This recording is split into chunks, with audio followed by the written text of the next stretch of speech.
Good morning, ma'am. Good morning. Am I audible to you? Yes, ma'am. Manubrata sir, are you there? Yes, ma'am. Shall we start? Yes, sure. Yes, ma'am. Yes, ma'am. Raghunath sir, please co-host our speaker. Raghunath sir, please make ma'am co-host. Already done. Okay. Thank you, sir. Okay, sir. Thank you. Okay. My PPTs are visible to you? Yes, sir. Yes, ma'am. Okay. Good morning to all the dignitaries and participants with great joy and immense exaltation. It gives me immense pleasure to extend to you a very warm welcome on behalf of Greater Kolkata College of Engineering and Management to the second day of Faculty Development Program on Research Methodology. Welcome everyone. Thank you for joining with us in today's session. My name is Amrita Dhar, Assistant Professor of Electrical Engineering Department of Greater Kolkata College of Engineering and Management. It's a great pleasure for me to introduce Dr. Priyanka Bobade, today's speaker, who is going to talk on the topic, how to write research paper. Dr. Priyanka Bobade is dedicated and resourceful and goal-driven professor, currently working with Dr. D.Y. Patil Vidyapith, Pune. She has completed her PhD in financial management in the year 2016. She is highly motivated, enthusiastic, and dedicated professor having more than 13 years experience in teaching and training. She is a professional educator with diverse experience in developing and guiding to the students. She has published more than 20 research papers in indexed and non-indexed journals. She is the reviewer of reputed journal of management. She authored a book, the title as Financial Management Case, a Practical Guide. She is self-directed, action-oriented professor and currently PhD guide at Dr. D.Y. Patil University. 3 students are doing PhD under her guidance. She has worked on 2 patents, one is Indian and one is international. She has guided more than 300 students for summer internship project. She has experience in developing curriculum as well as conducting teaching training. She is enthusiastic, committed educator with innate ability to develop the development. She gives an emphasization, teaching skill and development of students. She got state level Best Teacher Award from the state of Maharashtra by Shabadhan Foundation, Pune. She organized various FDPs and workshops to the faculties and students. She always creates a cooperative community in the classroom model for students, the importance of mutual respect and cooperation among all community members. Welcome to you, ma'am. Over to you, ma'am. Yeah. Yeah. Thank you for nice introduction, Amrita. So good morning, students and faculties. Today we start with the new topic. Many of the students might be know what is the research paper, but today I am going to give the presentation or we'll discuss on the topic of how to write the research paper. Everybody know the format or what are the points that would be added in the research paper, but if each and everyone is follow the procedure, then everybody can write the research paper in a good manner. So today I'm going to give you some tips and tricks along with the flow, how you start of writing the research paper. If someone is beginner in writing the research paper, then how you start it, how you think it, how you create your ideas, and how you convert your ideas into the words or into the actual things. So today we will discuss this point.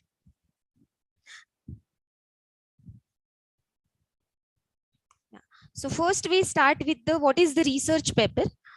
So research is nothing but the taking and combining information you find by doing the research and your own ideas to prove this thesis statement. So research is nothing but the find the answer of the something, or if you don't know anything and you're trying to search that thing by doing the imagination or by creating the things or by the innovations. So research is finding out the something that you don't know, or finding out the something that you know but you don't know how it will be actually. So research is nothing but to find out the something in a systematic way. So a research is taking and combining information you find by doing the research and your own ideas to prove the any kind of thesis statement. So if you put two things together, one is the information and second is the ideas, then we can do the research. So what is mean by the information? Information is nothing but the converting the raw data into the actual facts, into the actual things, that is the information. I repeat it again, converting the raw data into the meaningful thing, that is the information. And what do you mean by the ideas? That is when we think and something we struck out some new thing and you just write it down in the paper, that is nothing but the ideas. So idea generation is the process when you read a lot, when you hear a lot, then automatically you get the ideas for the particular topic. If you want to do the research, you have to read the many articles, books, everyday newspaper, then automatically idea is generated. If for example, if this certain person who want to done a research in the field of finance, so if he continuously read about the cryptocurrency or the share market or the any kind of services like a mutual fund or in the insurance sector, if you read a lot, then new kind of ideas will be generated. So if you club that information and idea, then you can generate, anyone can generate the research. So research is nothing but the uh, just accumulating the information and generate your own ideas. So by the combination of these two things, anybody can do the research. So research paper, what image comes into mind as you hear those words like working with the stacks of articles, working with them any kind of book, hunting the treasure of others, or thought is nothing but the research. Whatever the image that you create, or it's a sure bet that you will envisioning source of information, articles, books, or artwork. So it all is consist of the research. Research is nothing but the just you have to find out the something, is nothing but the hunting of the information. You have to be hungry for find out the something, or reading a lot thing for a particular topic.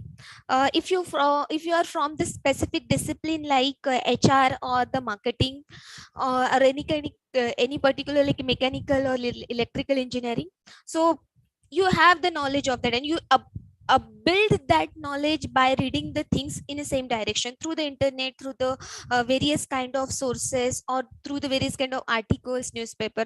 So if you read a lot, automatically the idea will generate it and you are able to, you can able to write down a research, or you can able to do the research. So research paper is nothing but the expanded essay. In the childhood, we used to write a essay on a different topic. In the essay, we try to write out our ideas or whatever in our imagination, we try to put it down in the piece of paper. So that is the essay. But the research paper is nothing but your expanded essay. You put your ideas in a proper flow, in a proper system. So that is the research paper. So research paper is an expanded essay that presents your own interpretation or evaluation or the argument. So your own interpretation, your own evaluation or the argument is consist in the research paper. Whenever you write an essay or whenever you use everything that you personally know and you have bought about a subject, When you write a research paper, you build upon what you know about the subject. So generally try to write down the research paper that is related to your field, because you can correlate your ideas or correlate your ideas into the practicality with your subject. If your specialization or your subject is related to the particular discipline, that will be definitely helpful to write a research paper in a systematic way. When you write a research paper, you build upon what you know about the subject. So whenever you try to write down the research paper, first you have to think about what is the subject. Okay, what is the subject, and make a deliberate attempt to find out what the expert know.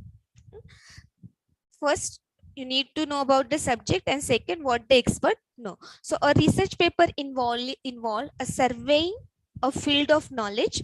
Do the survey in the field of knowledge in order to find out the best possible information. To find out the crucial information, you have to do the survey. So in the field, and that survey can be orderly and focused. There should be the survey, but that is related to the objective and correlate with the hypothesis. So that survey is related to the particular objective. You finding out the knowledge that is related to your objective and related to your hypothesis. So, and survey can be orderly and focused. If you know how to approach it, don't worry, you won't get lost in a particular sources. So a research paper that involved doing the survey in a particular field, that field you must know. Try to collect the possible information for the particular topic, and try to do the search search with related to your objective in that particular topic. So that is the research paper, or that this thing that contain the research paper.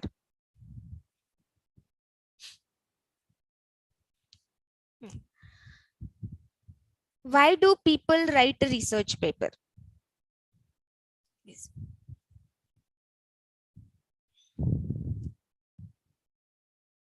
So generally people are doing the research paper to create the new knowledge. So research is the backbone, or we can say it is the shadow of the person. If that person is particularly in the academic field, whenever that person goes, that research follow him.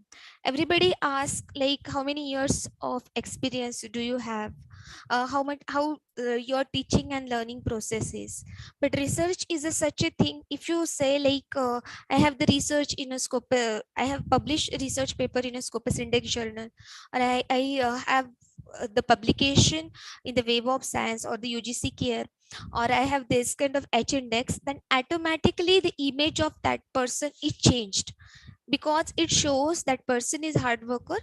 He know what are the things that are going on, what he knows, how the research is important.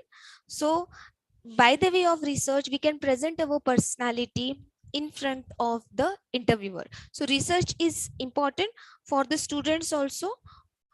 Research is important obviously to the faculties and the person who are all in the academics field.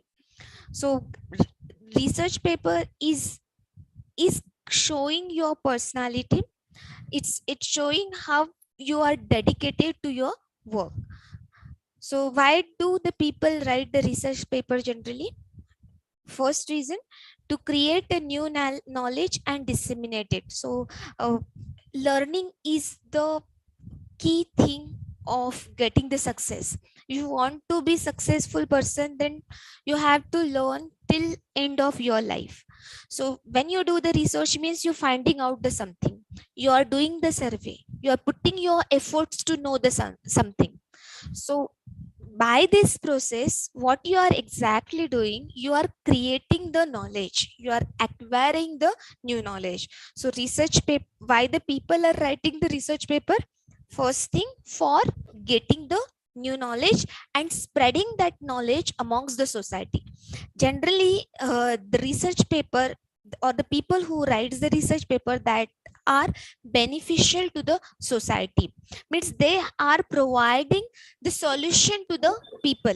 Whatever the research paper they are writing means they are providing the solution by the way of research to the all the people or to all the consumers. So to create the knowledge and disseminate that spread amongst the consumer. That is the first reason why the people are writing the research paper. Second, to teach science and how to write about in an academic style. So to teach the science means to know what are the causes and effect that is included in the science, and that all information that is written in the academic style. So this is again the reason to find out what is the cause and effect, what is the relationship between that. For that reason the people are writing the research paper. Third reason why the people are doing the research paper are some practical benefits, like the people want to earn the prestige. I request everyone to mute yourself. Okay, so just for earning the prestige, establishing the credential, APA score is required to every institute for getting promotion or just for the upgradation. So getting the prestige, establishing the credential, the research paper play a crucial role. Requirement for a grants, like if institute is going for the NBA accreditation or the NAC accreditation, they in that accreditation research is playing a very crucial role. If people if the faculties are doing more research, the prestige of the college is going high. So in that case also, in this way also the research paper is helpful. For that reason also faculties are writing research paper. Requirement for a grant or to help one get a future grant proposal. So funding grant proposal, if the academician want, for that also they write the research paper and so on. So writing the research paper is for the prestige, is for giving the solution to the society. If the society is consist of any kind of problem, so finding out the solution by writing the research paper.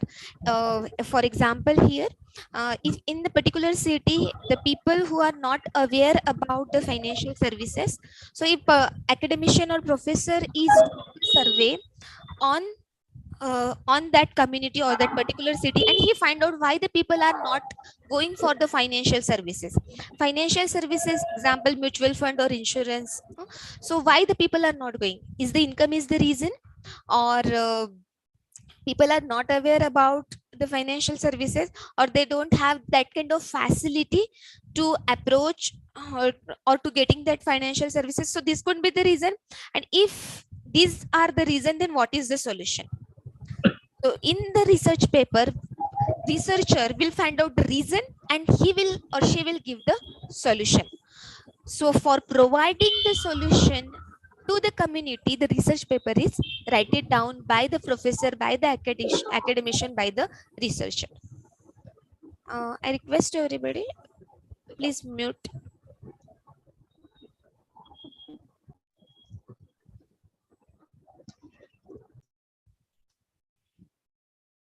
Okay.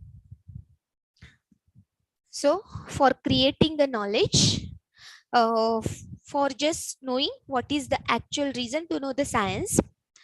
And third reason is for prestige, is for getting promoted, for providing the solution to the society, for getting the funds or for getting the grants, for the certain kind of accreditation like NAC, NBA, QS ranking. For this kind of grants, the research paper is important. Next, types of research paper. Now, if anyone who want to write a research paper, he or she should know what are the types of research paper, so that he can start the actual he can make the actual flow and finish that research paper in a particular way. So what are the types of research paper? So there are multiple different type of research paper. It is important to know which type of research paper is required for your assignment. Okay, if you are from the particular discipline, so which kind of research paper is related to your to your project or to your department. So paper requires a different type of preparation. So each kind of research or each kind of research paper require the different kinds of preparation. So below are the certain types of research paper, so that you should know what are the types, and when I start the research paper, it belongs to which category. So first is the analytical research paper. So in an analytical research paper, you pose a question and then collect the relevant data from other researcher to analyze their different viewpoints. So first you form the question, or if there is a problem, then try to find out the alternatives or the solution to solve that problem. So in the analytical research, first find out the problem or pose the question, and after that collect the relevant data, so that from other researchers, you know what are the viewpoint of the other researcher, and you focus on the finding and the conclusion. So what are the findings of that question or of that problem, and what are the conclusion of the other researcher, and then makes a personal conclusion about the topic. You read the views of the various researcher, what they are saying about that question, about that problem, and then form the personal opinion. So that is the analytical research. So it is important to stay neutral. So when you are the researcher, then don't take a strong stand for the negative or positive side. Try to be neutral. So it is important, try to be neutral and not show your own negative or positive position in the matter. So it is important as a researcher.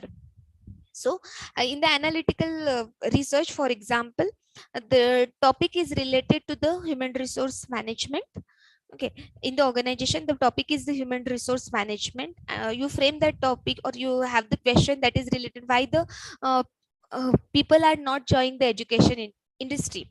So if this is the question or this is the problem, why the people or the young people are not joining the education industry, this is the question or the problem, then you read the various view of the different researcher, what they are saying about this topic, why the people are or the young people are not joining the education industry. Find out the reason, and after analyzing the views of all the people, then form your own opinion. Try to find out your opinion, that is in the neutral way. What are the reason? For example, youngster want more salaries that is not provided by the education institution, might be that is one of the reason. Second, youngster want more exposure, that is they are getting in the industry, that could be the one of the reason. So this kind of the solution or this kind of the alternatives that you will get from reading the various research article, then form your own opinion. So that is known as the analytical research. Now next type of research is the argumentative or persuasive research paper. So what is argumentative or persuasive research paper? The argumentative or paper presented two sides of the controversial issue. In one paper, it is aimed at getting the reader on the side of your point of view. So you should include and cite finding and arguments of different researcher on both the side of the issue. So argumentative or persuasive research is you find out the argument of that particular topics. So two-sided arguments, like maybe it is the controversial issue and you will get the argument of the both side. So it is aimed to getting the reader one side of your point of your view, or you should include and cite finding and arguments of different researcher on both side. So one is the positive or one is the negative. So in the one topic there may be the researcher are doing the argument, it is right or it is wrong, this is right or this is wrong. So finding arguments of different researcher on both the side of the issue, but then favor one side over and other, try to persuade the reader of your side. So your argument should not be emotional through. So whenever you put your point, so your argument not be emotional, they still need to support it with the logical facts, and it is logical fact, and it is related with the proper composed with the statistical data. So in the argumentative research paper, one topic is there and you find the two-side argument, one positive and one negative. So when as a researcher, when you put your opinion, so that not be the emotional one, that should be the logical and consist with the proper statistical data. So that research is known as the argumentative research or persuasive research. So that generally this research on the controversial topic. Now third type of research paper is the definition paper. So what is definition paper? Is solely describe facts or the objective or the arguments without using any personal emotion or opinion of the author. So this is in the definition paper, they just describing what are the actual facts.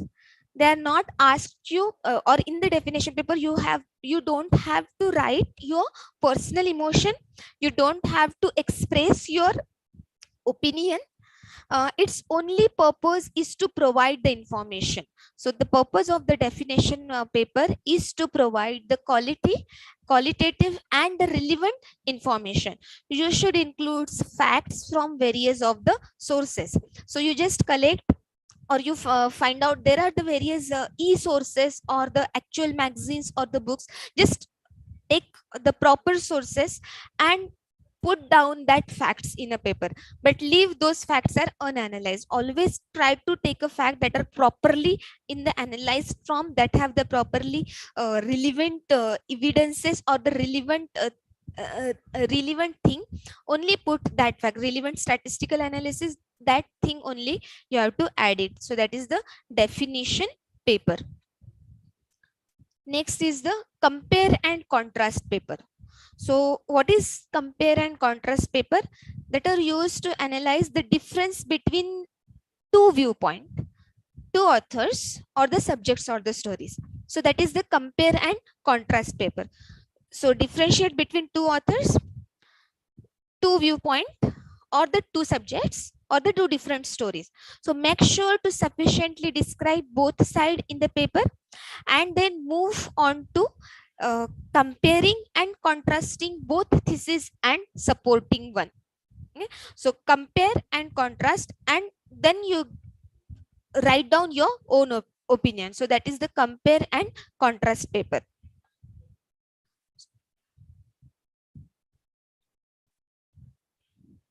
Next, cause and effect paper. So cause and effect paper are usually the first type of research paper that is high school and college students are confronted when they are getting the small projects. So they are just in the writing of cause and effect paper. So they trace probable or expected result from the specific action and answer the main question, why it is, what is the reason behind that. So such a kind of question they ask and try to find out the solution. So that is the cause and effect paper, which reflects effects, which reflects the causes in a business and in the education field. Causes and effect paper will help trace a range of results that could arise from a particular action or the situation. So that is the cause and effect. We'll find out the solution, why it is happened. So that is the reason. What is the reason? Then there will be the reason properly. So that is the cause and effect paper. Next, interpretative paper. So an interpretative paper requires you to use knowledge that you have gained from a particular case study. For example, legal situation in a law studies, you need to write the paper based on an established theoretical framework and used valid supporting data to back up your statement and conclusion. So that is the interpretative paper. Interpretative paper, whatever the data is there, you try try to write out the interpretation of the data in a simplest word so that everybody should understand. So interpretative paper requires the knowledge. When you interpret something, the researcher should require the knowledge about that thing. Okay, then only he can comment what is going on. For example, in the share market, his graph is upward, and then suddenly it is downward. So researcher should know what is the meaning of that. If the graph is downward, then what is the meaning of that when the graph is down, or when it is when there is it is in the hedging process or in the arbitration, then what is the reason of that? Okay, so researcher should know what is the reason. So you need to write the paper based on an established theoretical framework. Somewhat knowledge is required, and use valid supporting data to back up your statement. Whenever the statement you researcher is writing, they should know actual facts. That is actual facts or actual knowledge. So that is the interpretative paper. Next is the experimental research paper. Now, experimental research paper, this type of research paper basically describe a particular experiment in detail. So in the science field, generally the people do have the experiments, like the common field like biology or the chemistry or the physics. In this field, the experiment is going on. So experiments are aimed, that is explained to certain outcomes or the phenomena with certain actions. So in the experiment, what the actual thing is going on, certain experiment is going on, and you will find out the output of that experiment and the output. So experiment is aimed to explain certain outcomes or the output or the what is the reason of that particular phenomena. So you need to describe your experiment with supporting data and then analyze it sufficiently. So experiment sufficient data, or do the experiment in a certain things and then analyze in a particular form. For example, the experiment in a particular kind of leaves or in the medicines. So they do the experiment on the animals, certain kind of animals, so that you know what is the effect of that experiment. Particular medicine will be made, then just take the experiment, do the experiment of that medicine on a particular thing. Then researcher will know what is the effect of that. Is that curing to the particular thing or not? So in the experiment research, actual things is checking, actual research or actual processes going on, and then research is waiting for the output. So that is the experiment. So experiment takes place in the field of medical, in the field of engineering, in the field of manufacturing industry, when they are preparing the various products. So when the products are prepared, then various kinds of experiments is required. When new product is come, so before preparation of the new product, there are so many experiments is going on. So after the researcher or after the team is satisfied, yes, this is good, or this is the actual output that we want, then only that product is selected, and then that product is come in the market. So experimental research is related to the various kinds of actual experiments. Next is the survey research paper. So name indicate the meaning. Survey research paper is related to the surveys. It's related to the asking the question to the audience, asking the question to the customer. So that is the survey research paper. So this research paper demands the conduction of the survey that includes the asking the questions to the respondent. So if you form the question, you have to also define who are the target customer. If that question that is related to the youngsters, that is group of 20, age 20 to 30, then you have to target only that kind of people who are in this category. You can't ask the question who are above from the age of 30 or below for the age of 20. So the survey research paper is depend upon the survey that is conducted by the way of asking the question to the proper respondent. The respondent list also researcher should make.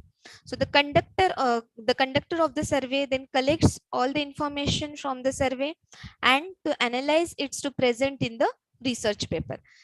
So form the question, ask that question to the proper respondent, and then form the research paper. So that is the survey based research paper.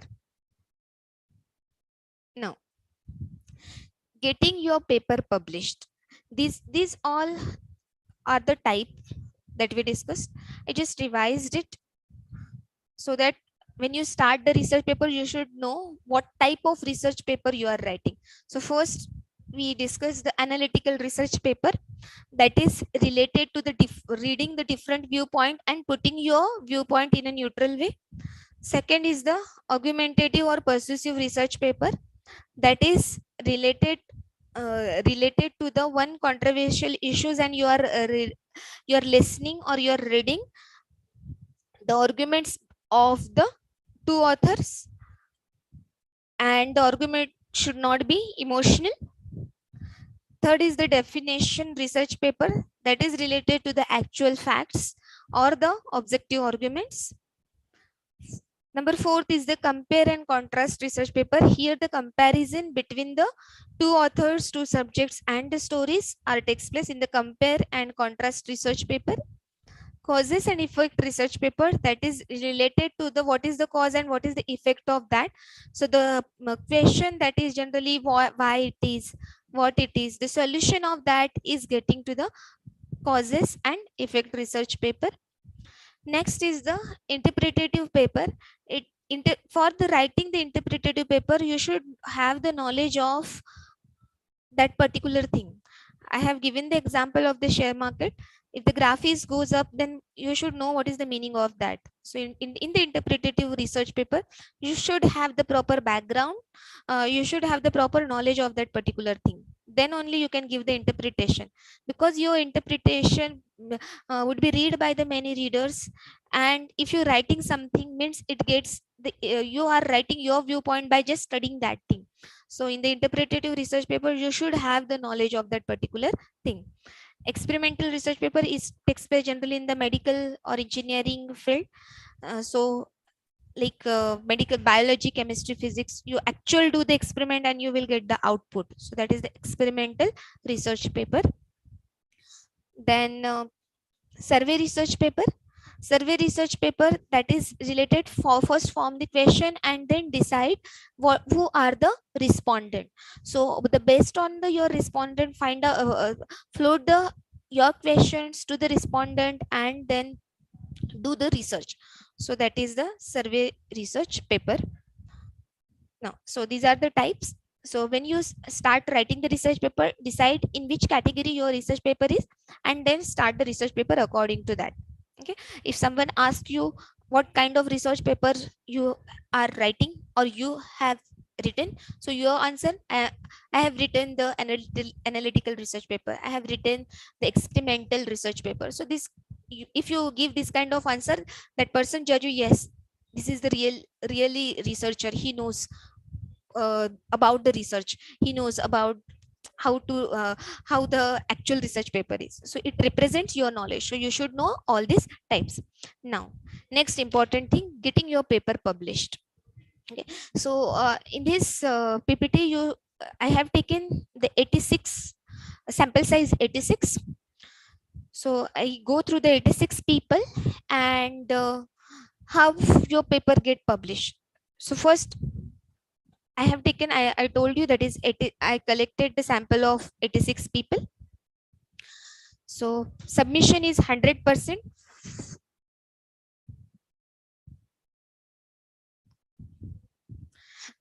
Editor's decision, if editors are said okay, 48% editors, it's depend upon the editor's decision. Okay, revised, if you submit the paper, then editors are 48% they are saying okay, so you are happy in that position. If some says 28% people who are in the category of revision, and 24% papers are get rejected.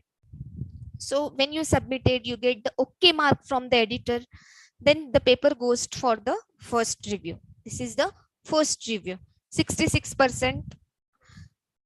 If it is revised, 10% people are withdrawn. They are not believing that they for revision process. They just withdrawn. So 10% are withdrawing their paper. So, and if from that 66% people are do the revision, 37%.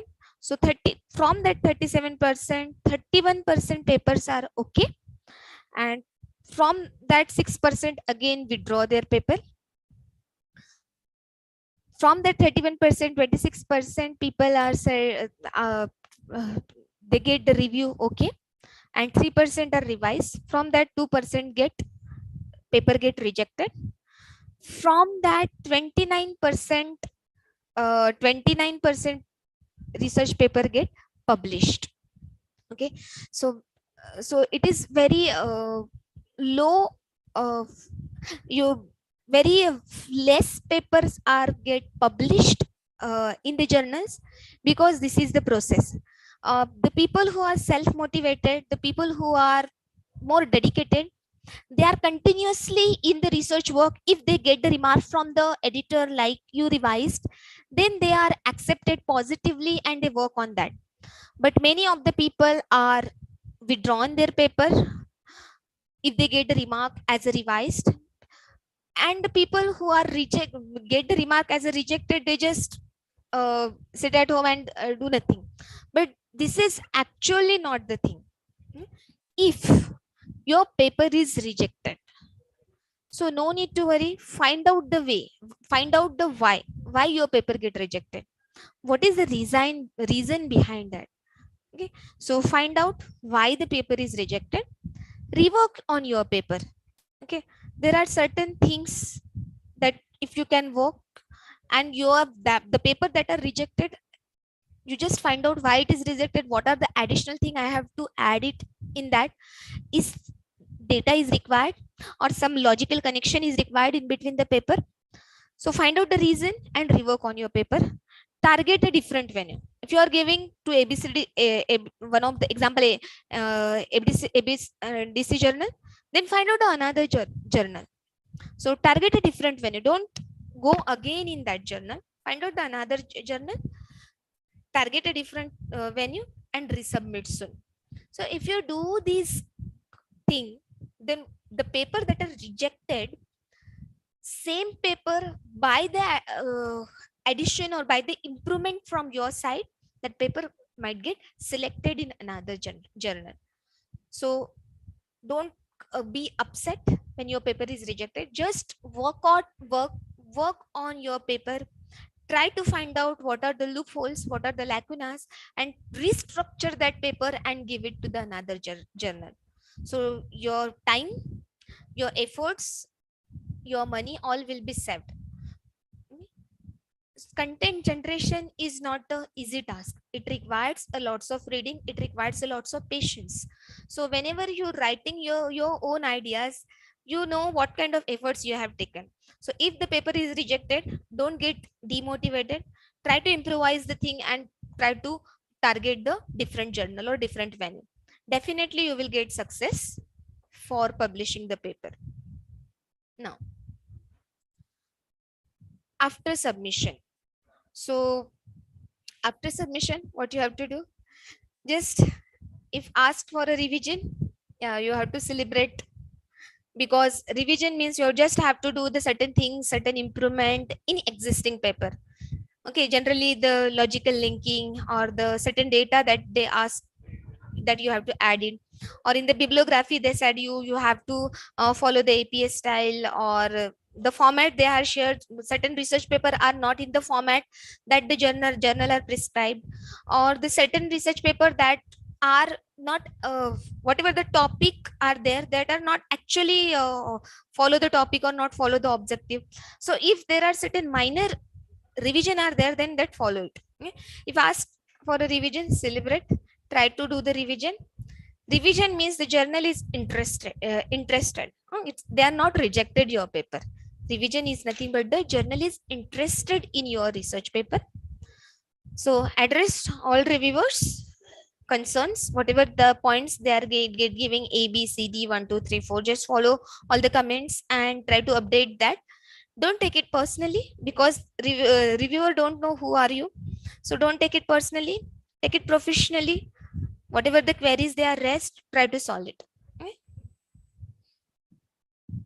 Now, first, whenever you write the research paper, there is a abstract and there is a format of the abstract. They said like they said you have to follow the 100 to 300 word limits. So word limit is there for writing the abstract.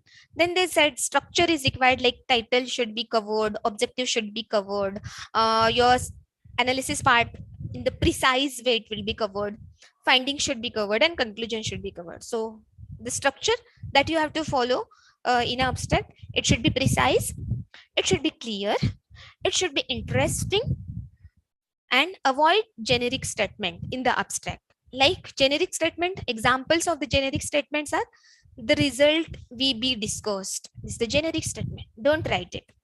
The methods are presented. Generic statement. Don't write it. Future research is discussed. Generic statement. Don't write it. So generic statement, try to avoid it.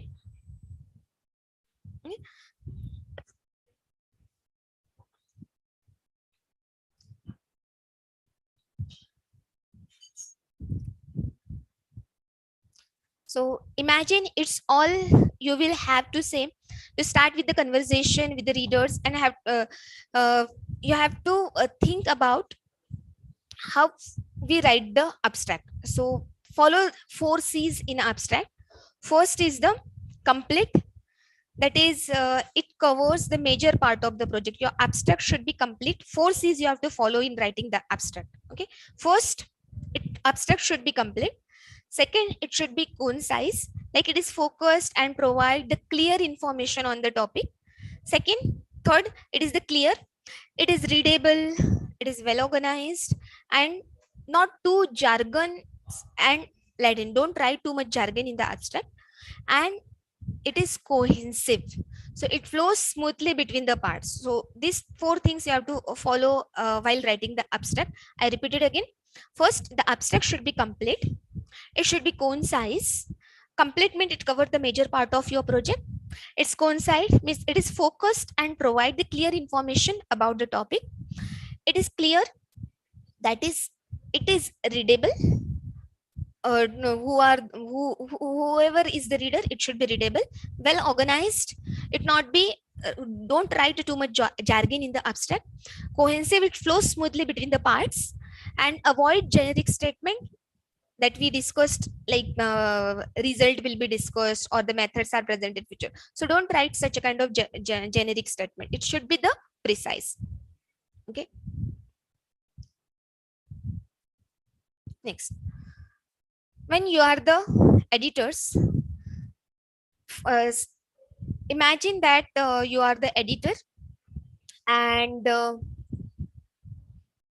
how you review the research paper. Read any 3 abstracts. You can only one accept it, because if there is a 3 research paper, you read 3 of them, then you find that one is relevant to our topic, one is the good research paper. So which will you pick up? So when you get a chance to review the certain research paper, then you check, is that topic is related to the theme or the our journal. Second, you think about is that objective is really fulfilling whatever the data is there. Hypothesis is correlate or not. What is the method of data presentation? Is that research paper is really meaningful to the society? Is that research paper solving the problem of the society? So this is the logic. So when you are the editor, you are thinking like that. Same way the other editors are also thinking about the research paper. So write the research paper that what the editors are thinking. So according to by imagining what are accepted by the editor. So try to write down all the content in your research paper, so that the chances of your research paper get accepted in a good journal.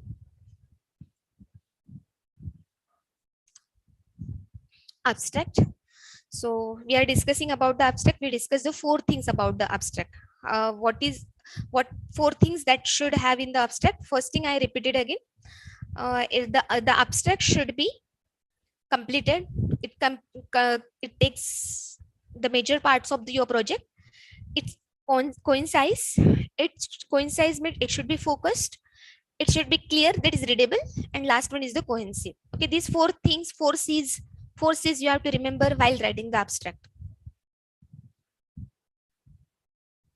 Now, who are the intended reader? Okay, when you are writing the abstract, decide who are the intended reader. Okay, who are the reader of my research paper? What did you do? Okay, what you have to do in this research paper? Why did you do it? Okay, ask when you write the abstract, why did you do it? What happened? Okay, are you finding the solution? Are you giving the solution? Are you writing something that are actual exist? What do your result mean in theory? What is the result behind that? What do the result mean in practice? In theory, is that contributing something? In the practice, is contributing something? What is the key benefit for the reader? Okay, what are the benefits of that to the reader? What remains unresolved? When we writing the research paper, some points are still unresolved. Okay, so what are that thing that are unresolved, so that you can solve that problem in a next research paper. Most of the students, when they are completing their PhD, there are certain things they are find out while during the PhD, that these are the things that I can't cover in my research work, can't cover during my PhD, but surely I will complete in the postdoctorate or by expanding my research in next phase. So there are certain things that are unsolved or unresolved. Try to focus after completion of that research paper, so that you will add more and more research paper or more and more research in the future. Next, follow the SPSE technique. So write down these, like, what is the SPSE technique? S stand for situation, T solve for problem, S stand for solution, and E stand for evaluation. So if you follow this SPSE technique, you can write the research paper. Now S stand for situation. Describe the situation means what? Describe the general background or setting in which your research takes place. So S is describing the general background. When you write the research paper, describe the general background of the topic. Or write down the thing that is related to the research. So describe the general background, describe the things that is related to your research. So that is S. So while writing research paper, remember, follow the SPSE technique. S stand for situation. Write down the general background or the topic that is related to the research. Second, problem. P stand for problem. Describe a problem. What the researcher address. Okay, what is the problem, and for that problem, what is your solution?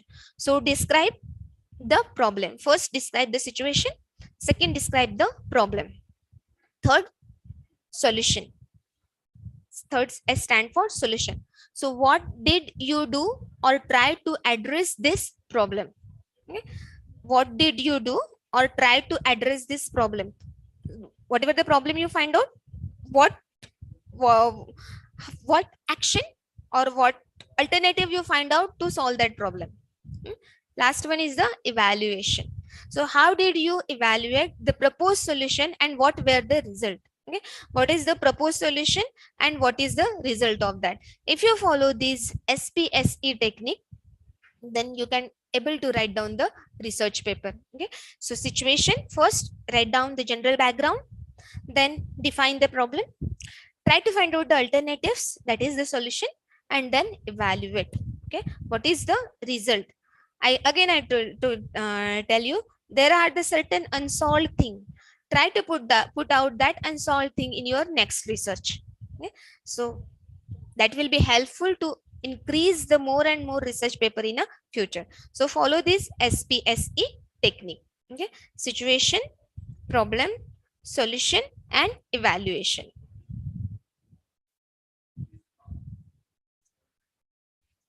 Next.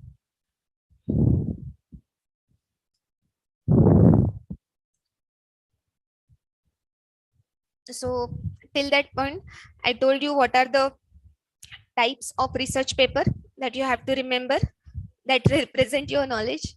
Then I told you what are the 4 C's of abstract. After that, I told you what is the SPSE technique for writing the research paper. Okay, you have to remember all these things for writing a good research paper. Situation, SPSE stand for situation, problem, solution, and evaluation. And 4 C's of abstracts are like it should be complete, it should be concise, it should be clear, and it should be cohesive. If you follow this technique, definitely you can write a good research paper in the future. Okay, next. Now, why do you need to learn how to write a research paper? Okay, why do you need to learn how to write a research paper? There are so many reasons for learning why we have to write the research paper. Because in a college you will be asked to write many research paper. If you are academician, if you are professor, then college will force you to write the research paper, and you need to learn what goes into writing a successful paper. So for writing a successful paper, what are the things are required that you know, then only you can write a good research paper.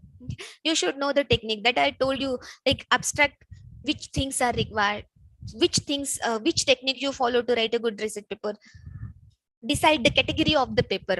So by following these techniques, tools, you can write a good research paper. So if you are a professor, if you are a student, then there are a force from the college, from the institute, to write a good research paper. Okay, and they are also forcing you to, your paper should be in the Scopus Index journal, or it is in the UGC Care group 1. Okay, there are only 2 groups, UGC 1 and UGC 2. So UGC 1 Care group is consist of all the Indian paper, Indian national, like we have the language Hindi, Marathi, or so in our native language, that comes into the UGC group 1, and UGC 2 group 2 is consist of all the international journals like Scopus Indexed, Web of Science, PubMeds. Okay, so try to write down or publish research paper in these 2 journals, UGC Care 1 or UGC Care group 2. So this presentation will give you the step-by-step direction on how most college teachers, professor expect you to write a basic research paper. So now I will going to tell you how you write the research papers. Okay, how your paper get published in a published successfully. So first, learning targets. You will learn how to choose a topic. First, when you write the research paper, first select the topic. Okay? So depend on the length of your paper, choose a narrower topic. Okay, depend on the length, define the topic for a short paper, and broader topic for a long paper.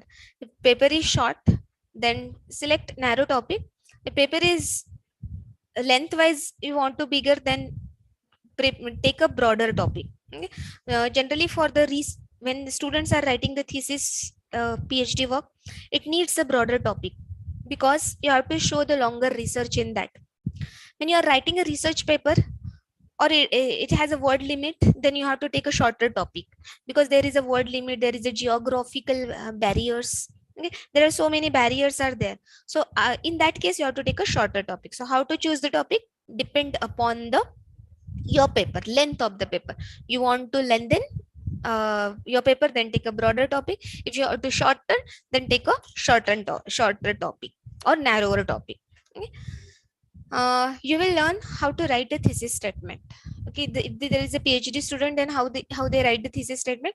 One statement that summarize what your paper is about or what you are trying to prove. Last sentence of your introduction. So it is thesis statement. Then in a one sentence, you have to summarize what is your actual paper is, or what you want to prove, that you have to summarize, little bit summarize in a topic only. So you will learn how to explain the differences between a primary and secondary sources. So when you have taken the broadened topic, then both sources, generally when you are taking the broadened topic, both sources are required. One is the primary and second is the secondary. So everybody is known what is the difference between the primary and secondary. So I just tell you in 2 to 3 lines. Primary is nothing but the primary data is nothing but when you actually ask the question to the respondent, actually ask the question to the for example organization, institute, and you collected the data, form the questionnaire, ask the question to the respondent, and you collect the data. That is primary data. Secondary, you refer books, you refer magazines, newspaper, annual statements from the internet, refer the e-books, e-articles. So that is the secondary data. Okay, so primary data is when you directly collect from the customers or the consumers. Secondary data is when you are referring certain books, when you are referring certain articles, that is secondary data. So you will be able to understand the difference between the plagiarism and acceptable paraphrasing. So when you collect the data from the secondary sources, like from the internet, from the any sources, ResearchGate, there is a site where you can find out the many research papers, or the Shodh Ganga is the site where you can find out the many PhD thesis.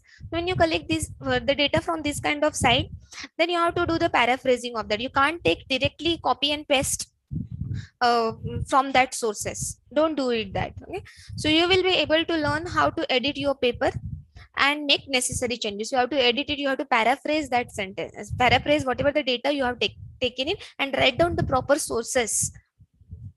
So you will learn how to use parenthetical notation. So you have to also mention the sources and you have to quote that data in a proper notations. Step by step instruction on how to write a research paper. Okay, so first decide the topic. I told you either broader or the narrow.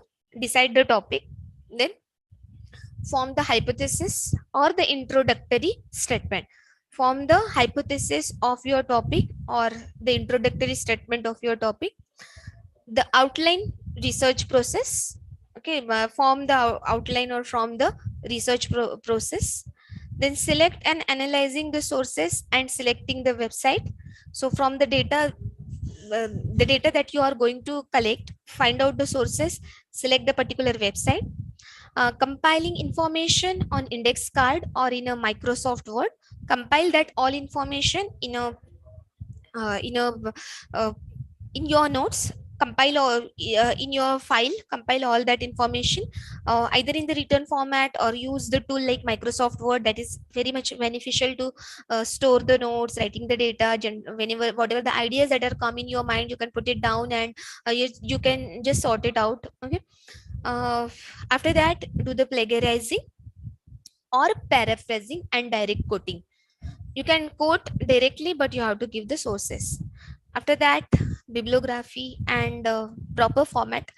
Every journal have their own specific format, so follow that format. Like they have given the instruction regarding the word limit, regarding the spacing, regarding the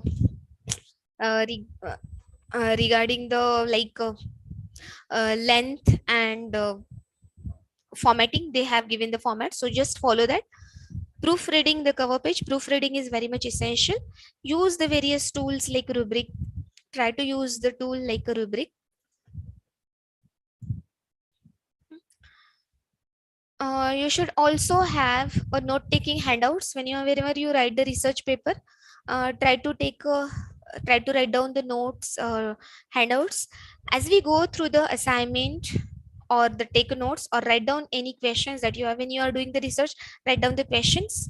Try to make a notes so that that notes will be useful when you are completing your research paper. There are certain questions that are come immediately in your mind when you are researching something or where you are searching something. So write down that. Might be that will not useful in that research paper, but that will be useful in your future. So a sample outline, form the sample. You should form the sample outline. Example of plagiarism versus paraphrasing. If you have stolen the work of other authors, so that is called as the plagiarizing. So don't plagiarize, don't copy and paste the material from different authors, because it's like a crime, and don't do it. uh, just read the material, but try to write down in your own words, or read the content and give your opinion. Okay, so that you can do. So don't copy and paste. So when you are stolen the data, it's called as the plagiarizing, or it is the plagiarizer. So where do we begin? The more I think, the more I confused. Okay, the more I think, more I confused. So start writing. What from it's whatever field you are, start writing. Try to write the whatever the ideas that is generating, try to put it down in the paper. One second, third, fourth, try to put that ideas in paper.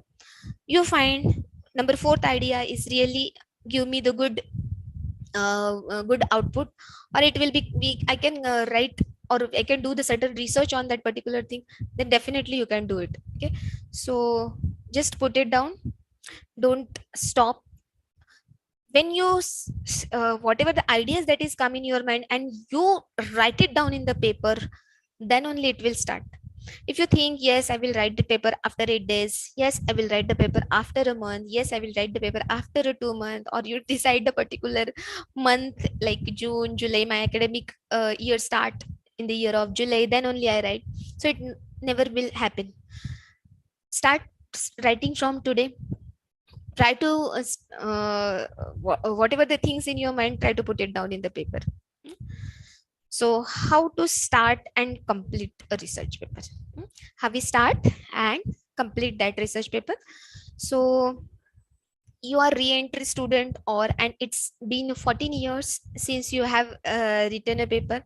So you coasted through high school on your charm and good look and never actually wrote a research paper, and you have written research paper, but every time is like that. The first time, and the first time was like a root canal.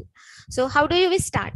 You're writing the essays or small paragraphs in your schools. When so now you first time you want to write a research paper in a good category of journal. So what kind of steps that you have followed? Here are the some of the steps that approach to starting and complete a research paper.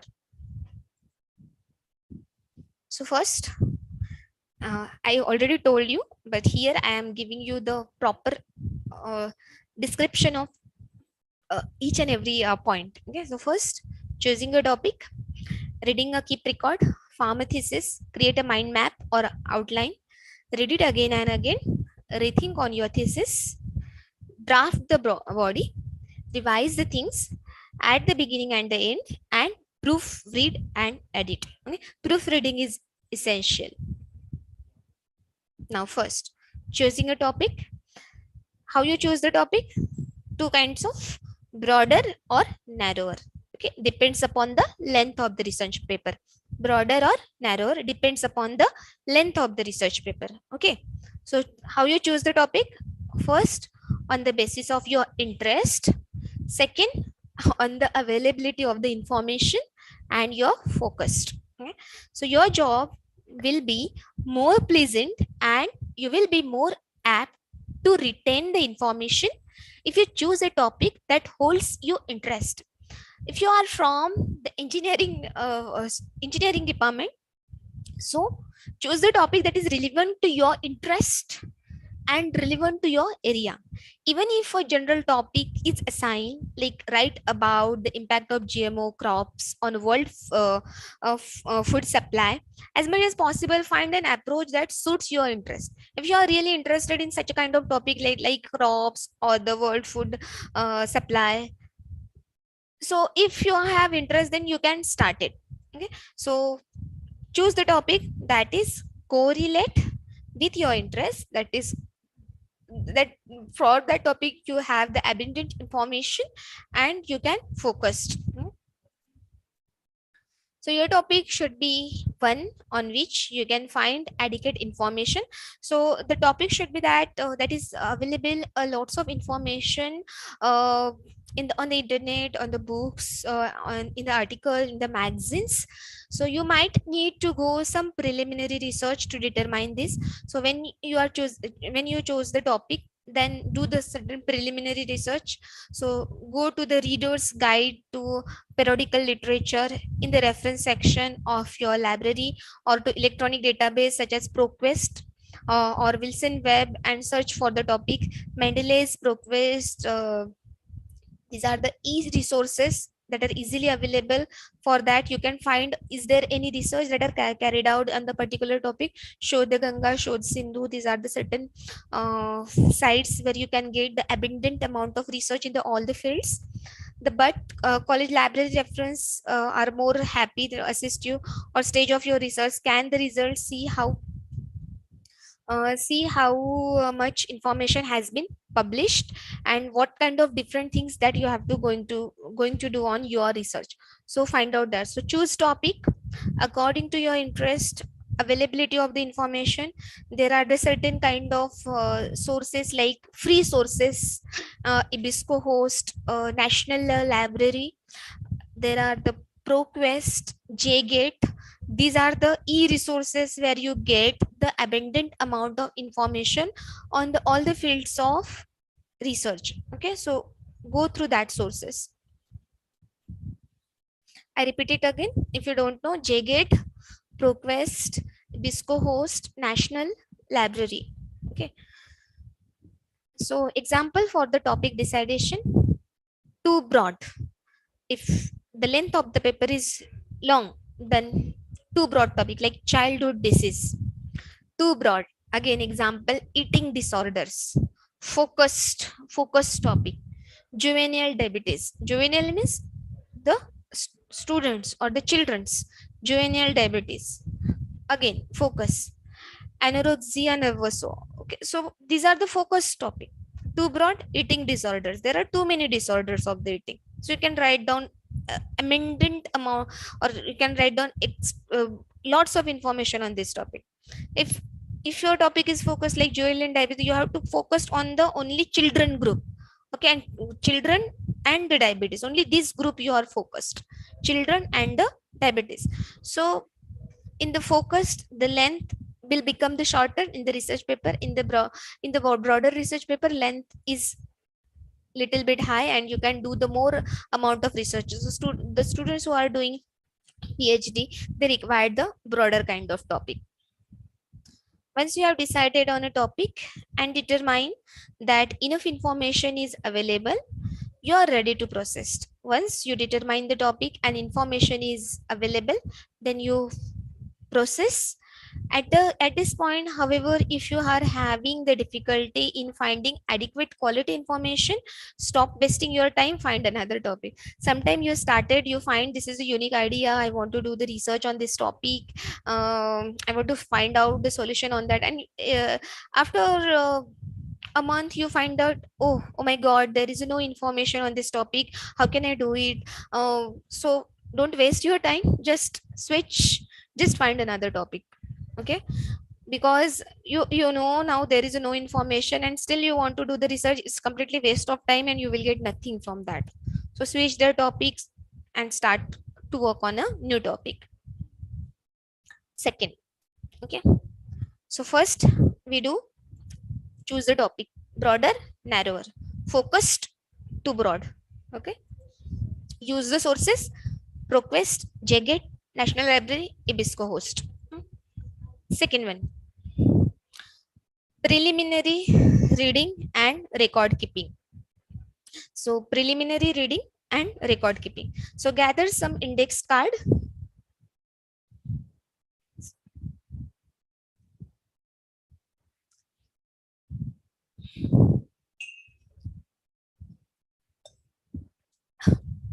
Yes, so preliminary reading and record keeping. Gather some index card or a small notebook and keep them with you as you read. First, read the general article on your topic. When you after deciding the topic, what you have to do? Start reading on that particular topic. For example, from encyclopedia, it is easily available. From Google, encyclopedia, Wikipedia, start reading on that particular topic.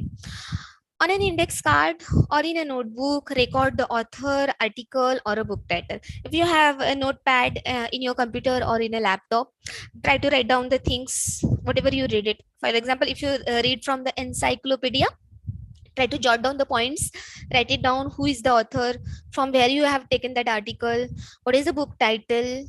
So write down all details and write down the information. Just started this, okay, when you are reading from the JGate, ProQuest, or the encyclopedia. So, and all publication information in the correct format, MLA or APA, for example. So you have to follow the APA style. Whenever you are starting collecting the information, just follow the pattern, that is APA style, specified by your instructor. Whatever the journal has given the instruction, just follow that instruction. If you need to know what publication information is needed for a various type of sources, see a writing guide. Okay, so if you need to know what are the publication of information, then just start to write down the sources, various types of sources, see a writing guide. Okay, so on the index card or in your notebook, write down information you want to use from each identified sources, whatever the info, from whichever the sources you have taken the information. Try to write down all the sources, including the page number. In the APA style, you also have to mention the page number. So also note down the page number in your notepad or the Word document if you are maintaining. So write down the page number also, author name, book name, article name, and page number. Use quotation marks on anything you copy exactly. Okay, if you copy exactly any quotation, then any statement, then write it down that in a quotation. I repeat it again. When you copied any statement exactly from any sources, then write the quotation on that. So you can distinguish later between exact quotes and paraphrasing. We will still attribute information you have quoted or paraphrased. Okay. Some student or some researcher use particular index card method throughout the process of researching and writing that allows them great flexibility in organizing and reorganizing, as well as in keeping track of sources. Okay, so other color code or otherwise identify group of facts. So identify matter by text by certain color code. Use any method that work for and later drafting your paper. Use certain methods like bold or any use just font size differently. So you can identify when you are writing or drafting the paper, you can know which part that I have to add in the research paper, which part I have to paraphrase, which part I have to delete it. But always start with the good record keeping. So good record keeping is essential. Record keeping means whatever the information that you have taken from the other sources, that information you have to write in your file and just keep the record of that. That is the record keeping. Keeping the notes in a systematic manner, that is the record keeping in research paper. Keeping the notes in a systematic manner, that is the record keeping in a research paper. Next.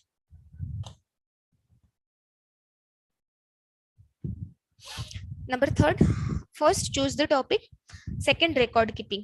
Okay, choose the topic, broader, narrower.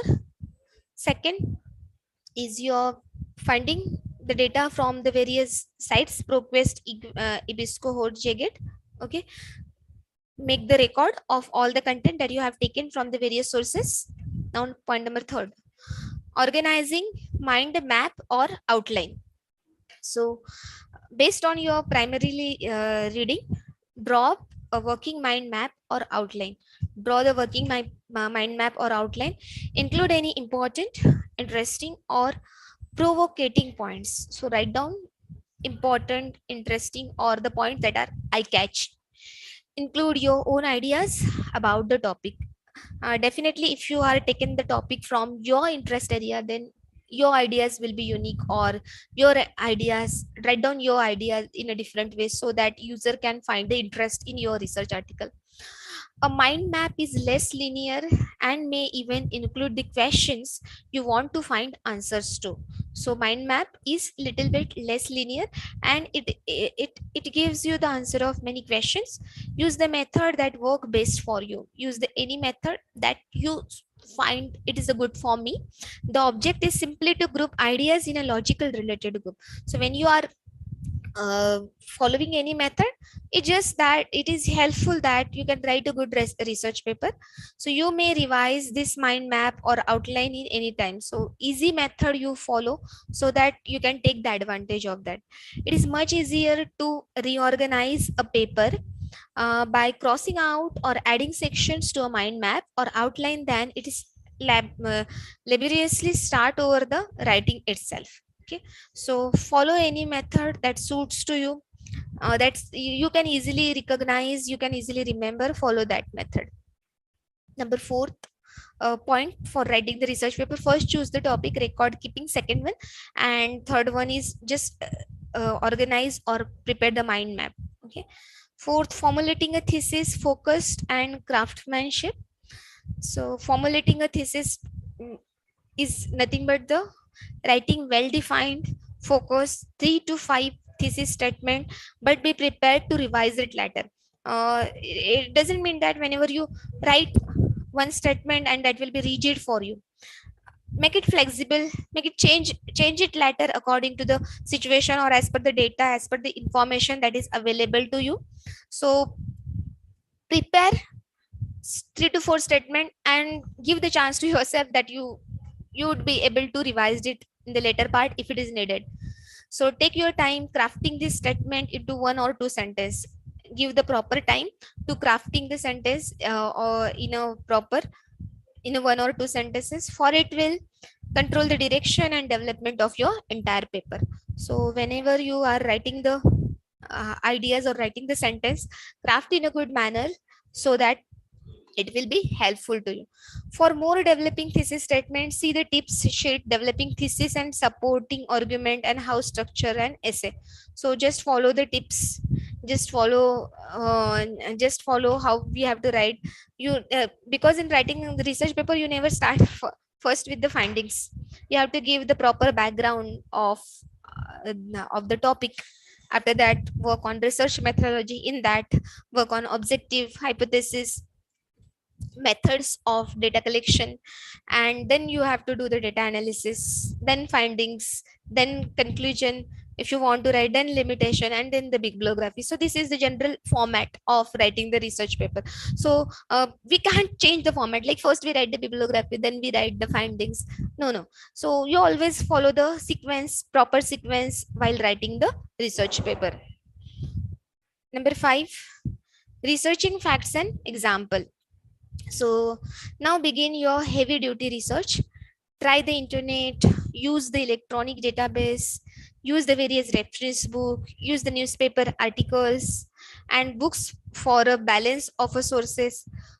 So use various research articles such as I told you JGate, ProQuest, these are the good sources, and use various newspaper articles also because they are adding adding to your knowledge. For each source, write down an indexed card or a separate page of your notebook. The publication information you will need to your work, write it down in the MLA or bibliography APS style page. Write important points, whatever from I told you earlier also, from whatever the sources you have taken the data, write it down in the proper APS styles. In the APS style, what it is included: article name, author name, page number, publications. So these are the things generally included in the APS style. So write important point, detail, example. Always distinguish between direct quotes and the paraphrasing. As you read, remember that an expert opinion is more valid than a general opinion. Okay, whenever you read, always you have to remember expert opinion. Expert are the people who are very proficient in that field. So expert opinion is always matters when you are writing something. So for some topic like in the science or history, for example, more recent research may be more valuable than older research. So generally people love to read the recent research as comparison to older research. So try to write or try to write a research paper or on a new topic like artificial intelligence, cryptocurrency, okay, innovations in a different field, plastic money, the problem of USA. Okay, so try to write down or try to take a point on these areas. Avoid relying too heavily on internet sources. So don't too much rely on internet sources. Try to use the different sources like very widely quality or authoritative, and sometimes even disappear before you can complete your paper. So try to use the different sources, different articles, uh, take opinion of the experts in that particular field, then start writing research paper. Never copy and paste from internet sources. So never copy anything and paste it on the research paper. Make a proper actual draft of your paper. For more information on plagiarism, obtain from Butte College student copy of the college policy plagiarism. So copying certain thing from internet, it's called as the plagiarism and it's a crime. So don't do it. Just paraphrase it. By reading a lot, you will get a new ideas or you can form your own opinion. Next step of writing research paper is rethinking. Rethinking is nothing but the matching mind map and thesis. So after you have read deeply and gathered plenty of information, expand or revise your working mind map or outline by adding information, explanation and examples. So after getting a lots of information, you think yourself, uh, try to give your opinion, aim for a balance in developing for each your main point. They should be spelled out in your thesis statement. So write down your own points, revise the thing, correlate that things with your ideas. Number 7, drafting beginning in the middle. So start drafting beginning and in the middle. Write the body of the paper, that I told you how you start topic, abstract. After that, introduction, okay, research methodology, in that subpoints, objective, hypothesis, data collection methods, data analysis. After the data analysis, finding, conclusion, limitation, bibliography. Okay, so write try to write down the chapters or try to write down the content on each of the heading. Write the body of the paper starting with the thesis statement, omitting from now to introduction unless you already exactly how to begin. But few writers do use supporting details to logically use all the details in a logical manner and systematically validate your thesis statement. For now, omit and conclusion also. So try to write down more points and try to correlate each and every point in a logical way. So for more systematically develop a thesis statement, developing a thesis and supporting arguments, use structure. You have to read a lots of papers so that you will get the ideas of that. Next, revising. Okay, after writing all the points, after expressing your ideas in a logical way, after that, try to revise the thing. Here, organization and attribute. Read, revise, and make sure that your ideas are clearly organized. Make the things, revise the things, whatever you want to explain, is that achieve through this article or not? If it is not, then try to revise. If it is okay, then you go ahead with that. So every single paragraph should have a single topic that is derived from the thesis statement. So whatever the words you are writing, try that words are matching with your topic, try that matching with your objectives. So if any paragraph does not take it out, or revise your thesis, if you think it is warranted, check that you have quoted and paraphrased accurately whatever the things that you are noted down. Check that it is properly quoted and it is properly paraphrased, and that you knowledge your sources even for your paraphrasing. Every single idea that did not come to you personal efficiency or a result of your own methods. So attribute, try to write down that information in a proper way. Don't forget to write the sources from where you've taken that data. So for more, so you can write the papers on a topic, prepare the proper tips, maintain the structure, maintain your honesty, academic honesty. Next point is writing intro, conclusion, and citation. Write the final draft, add a one paragraph introduction and one paragraph of conclusion. Usually, the thesis statement uh, appears as the last statement or to the first introductory paragraph. So make sure all citation paper in the correct format. That is, I already told you, that is APA style. So whatever you are using, the conclusion should not simply restate your thesis, but should refer to it. So for write down proper introduction, conclusion, and citation in your research paper. And the last point is the proofreading, time and objectivity. So whatever the data that you have mentioned in the research paper that is correlate to your objective, is your objective is achieved from whatever the data that you are shown, just check it. The time permitting allows a few days to elapse between the time you finish writing your last draft and time you begin to make final correction. So this time out will make you more perspective, more objective, and more critical when you are doing the proofreading. Whatever the notes that you have made in your notepad or in a word file, just check it down whether all the points are covered or not. On your final read, check the grammar, check the punctuation, is that correct or not, check the correct word of choice that you have taken, adequate smooth transitions, sentence structure, is it right or wrong, and sentence variety. Okay, so sentence variety, sentence structure, grammar, punctuation, all is essential. Okay? So requirements, what you need your paper, according to the requirement you have to present the paper. So these are the, before that, these are the 10 steps that you have to follow, and you can write the research paper in a good way. Okay, I repeat it once again, just tape. First is choose the topic. Okay, it's broader or narrower according to the length of the paper. Broader like childhood disease, focus like juvenile diabetes. After that, just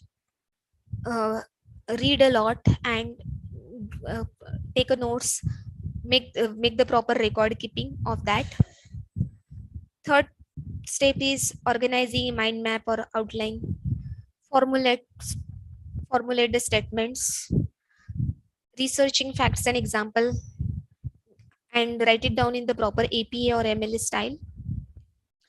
Rethinking matching is essential. Drafting, start drafting here. Number 8 is the revising. Number 9 is the writing, intro, conclusion, and citation. And last one is the proofreading. So these are the 10 steps to write the research paper. So as per the requirement, you need to put your research paper, topic, questions, what you need to put into your paper according to the title. Prepare the questions. The disasters you will research, choices, how to choose correctly, how to write your research paper, follow these like instruction.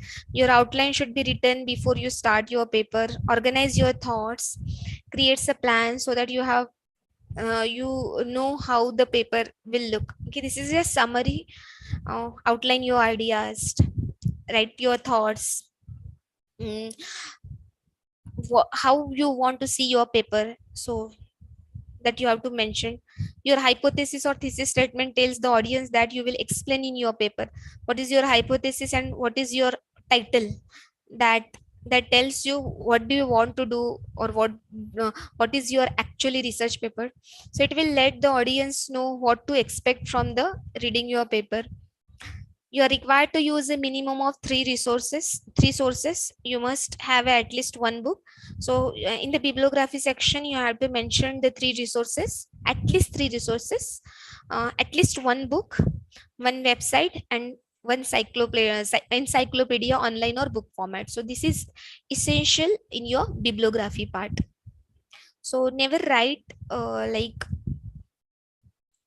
no Wikipedia, never write wikipedia.org, never write mtv.com, never write youtube.com, never write google.com. So you don't write this kind of links on the bibliography, you should write the whole link from where you have taken that article. Okay, so don't write this like wikipedia.org or google.com. Don't write it down. As you research the answer to the topic question, you can use the information in two ways. If it is from a non-computer sources, you can use the index card to copy the information needed, or can type information on documents on the Microsoft Word. So from if you have not taken that material from the computer, then write down the proper the sources of that sources in your Word file. Make sure you have a heading on the index card or Word document, so you know the topic or questions you are answering with the information. So write down proper heading, proper topic from wherever you collect the data. Again, never forget to save. Okay, always save any information that you have type it down in the Microsoft Word. Okay, so always click on the save button. Many times we are keep on writing the things and we forget to save it takes a minute to vanish your data. So always remember to save whatever you write it down. So make sure you save into the save into your proper computer. Save information frequently. Always have a habit to press Control plus S button so that you can save whatever you write it down. Okay, and plagiarism, last one, the act of presenting another work is also known as the plagiarism. So cut and paste, don't do it, that is plagiarism, but you could always paraphrase. Okay, don't cut and paste, but you should paraphrase so that you can present the content in your own words.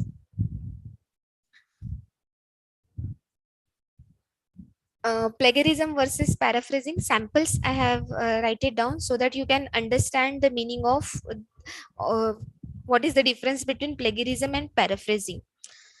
Direct quote from the researcher. Example: Japan's beautiful Mount Fuji last erupted in 1707 and is now classified as dormant. Dormant volcanoes show no signs of activity, but they may erupt in the future. This is direct quote from the research. Now, see how it is non-plagiarized paraphrase.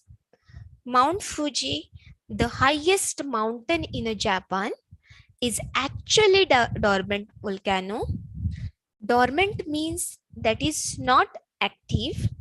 The last time Mount Fuji erupted was in 1707, and there is always the possibility of future eruption. So it's a paraphrasing thing. It's a direct quote and it is a paraphrasing. Here in the paraphrasing, we have not changed the year, but we change the language that we are presenting. We change the language, we change the words. Certain words we can't change, like Japan is the country name, we can't change. Mount Fuji is the mountain, we can't change that. Okay, so but the other words like highest we used, or we use like future eruption, these kind of words you can use and paraphrase the statement. Now next example, direct quote from the researcher. 3 weeks after Katrina warnings of the arrival, Hurricane Rita sent residents of cities such as Houston, Texas rushing to evacuate, fearing for their lives. Fortunately, Hurricane Rita turned out to be much less severe than Katrina. However, mass evacuations like this bring hazards of their own. As a panic kick, drivers may cause accident on a jam road. So this is the direct quote from the researchers. Now how we paraphrase. Shortly after Hurricane Katrina devastated the city of Houston, Texas, a warning from a new hurricane named Rita was broadcast, which caused many people to panic and flee the city. However, The mass departure of people leaving Houston or at the same time could have caused many car accidents, even though the hurricane turned out to be not as a danger as a Katrina. So this is a paraphrase statement. This is the direct quote and this is the paraphrase. So in this way, you can paraphrase the statement of from the direct quotes. How do I quote an author? I will not plagiarize. I will put my paper into my our own words. I will never plagiarize. I will never copy, but I will put my paper into my own words. So how do I quote an author? If you quote an author, insert quotation marks around the text you are using. If you want to quote an author, always put a quotation marks around the text you are using. At the end of the quotation, parenthetical notations are needed. So notation is needed at the end of the quotation. Simply write the quote and then put the author's name and page number. So whenever you are writing anything directly, so always put the quotation marks, write the author name and write the page number. So example, Williamson 148. Okay, this is the author name and this is the page number 148. So you will cite the entire source when you get to the bibliography page of your paper. So you can find the entire sources, entire source of that particular paper. So bibliography or works cited page. At the end of your paper, you will include you have to always include bibliography, as I told you earlier, or works on a cited page. This gives the author of your sources credit for their work. Whenever you mention the work of others who took a lots of efforts for writing the paper, it gives indirectly or directly you given the credit of them. So always write the sources name from whichever sources you have taken the data. So if your packet, you will find sample bibliography entries for various sources. Write it down in the bibliography. If you have any question, can refer to, like, you can write down this kind of link or the information in the packet. Source should be alphabetical order and double space. So whenever you're writing the sources, write it down in the alphabetical order, like A to Z, and it always in the double spaced. Okay, give the double space of your computer keyboard. From the computer keyboard, you can also use the following website to input your sources information for your bibliography or works cited page, like www.noodletools.com, quicksite.com.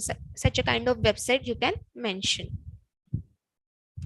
When you are cited the works, here I have given certain example how you write it down in the APA styles, like battery, double quotation, comma, Encyclopedia Britannica 1999, or best batteries, Consumer Reporters Magazine 32 December 1994, page number 71 to 72. Good Stephen A. Hydrogen Alkaline AA batteries, Popular Electronics 62 January 1999, page number is 58. So in this way you can mention. Again, I put certain examples. Brain.marshall. How batteries work, houseworks, 1st August 2006. http://home.housework.com battery.htm. Cells and batteries, the DK Science Encyclopedia 1993. Dell RM, when there is no page number, you can write it down such a way. Cell, Dell, RM and DHE RAND, Understanding Batteries, Cambridge, UK, the Royal Society of Chemistry 2001. Learning Centers, Energize Everyday Battery Company, 1st August. In this way you can give in the link. Learning Center, Grill Company, 31st July. In this way you can give in the link. So in this way you can write it down, or you can admire the work that are done by the other researchers. They will get the benefit of that and you also get the blessings from them. So always admire the work from whenever you have taken the sources. Always proofread and proofread. Okay, after completion of paper, always proofread. So are all words spelled correctly? Whatever you have write down in the paper, Are that all correctly? Use a paper or online dictionary is unsure. Did I capitalize the beginning? This is the general grammar route, but you have to do the proofreading and you have to correct. Like in the beginning of the sentence, always write the capital word. Uh, all proper nouns should be there or not. Just check it. Noun should be in the capital word. Did I punctuate correctly? Are you punctuating correctly? If that is question, then you have to mention the question mark. If it is sentence and it is completed, always give a full stop. If it is a connecting sentence, use the proper connectors. So use comma, exclamatory mark, double quotation. So use all these punctuation properly in your research paper. Do I use grammar correctly? Most of the research in the research paper that is from the India, our native language is different, like we have Hindi or any other language. So we just have do the mistake in the grammar part. So use the new tool that is easily available on the internet, like Grammarly or any tool that you comfortable. Use that tool and check your paper is mentioning whenever you stated the statement that is correct by the grammatical way. Just check it down through the internet. Did I answer all the topic question? Whatever your objectives that are fulfilled or not, just check all the topics question and fulfill all the requirement of on my rubrics. So just check it. Have you given the answer of all the questions or not? Did I include an introduce and conclusion? Have you introduced the topic correctly? And have you given proper conclusion or not? Just check it that. Did I type the paper using the correct font types? Whatever the instruction that are given by the journal, have you used the proper font size, proper line spacing and the margin requirement? Just check it down so that the due to these things your paper should not get rejected. Did I paraphrase all the content? Whatever the content that you have taken from the other sources, have you paraphrased all the sentence? Just check it down once. Did I use a parenthetical notation for a quotes? If you used any quotes from a particular research paper, have you used the proper parenthetical notations for that? Just check it down. Do my sentence make sense when read aloud? When you're reading aloud, because as I told you, we are not from the English speaking country. So whenever we prepare the sentences, whenever we writing the sentences, we generally do the mistakes. So just read aloud and check it whether it is correct or not. Have I had my paper peer edited? Okay, so if any expert in that field in your premises or in your surrounding, just check it down from that person. Just take a help so that he or she will give you proper guidance regarding your research paper. Next is does my paper flow well? Flow is important. Logical flow is important. If you are not writing the paper in a proper sequence or by following proper logic, then it becomes irrelevant and it will be never selected in any journal. So follow proper logic, proper flow while writing the paper. Did I include a bibliography page? So write it down, proper sources in a bibliography, so that you admire the work of others and you will not caught in any kind of future difficulties. Okay, so after writing the paper, just finished it and finally you did it. So thank you so much. So here we end up how to write the research paper session. Hope you will get the ideas to write the research paper, and in the future you will write more and more research paper by following these tips and trips.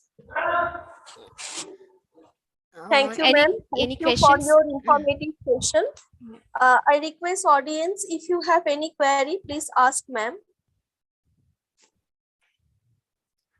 Participants, do you have any query? Please ask. Ma'am, I have Yes. one question. Yes, sir. Ma'am, is any journal means list of journals which we publish the UGC care paper for the UGC care paper? Yes, I have the list of that UGC Care 1 and UGC Care 2 authenticate list of the journal. So I will share with the organizer so that they will share with you. Yes, ma'am, please. Because in every field, no, so there are the different journal. Like in the management we have different sort of journals, in science we have different sort of journals. So there is a proper list that are made by my institute, and we all follow that for publishing the research paper. So I will share with the organizer so that you will get the advantage of that. Yes, ma'am. Thank you so much, ma'am. Yes.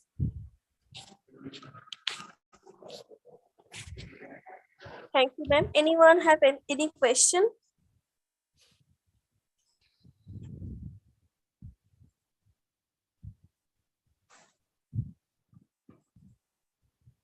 I think no questions from audience side.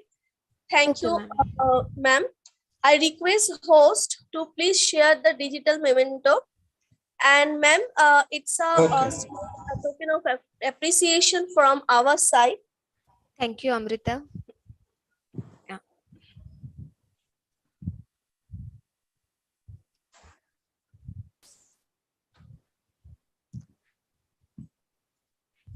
Ma'am, please stop sharing your screen at first. Okay, okay. Yes. Now, Raghunath sir, please share the digital memento. Okay, okay, ma'am.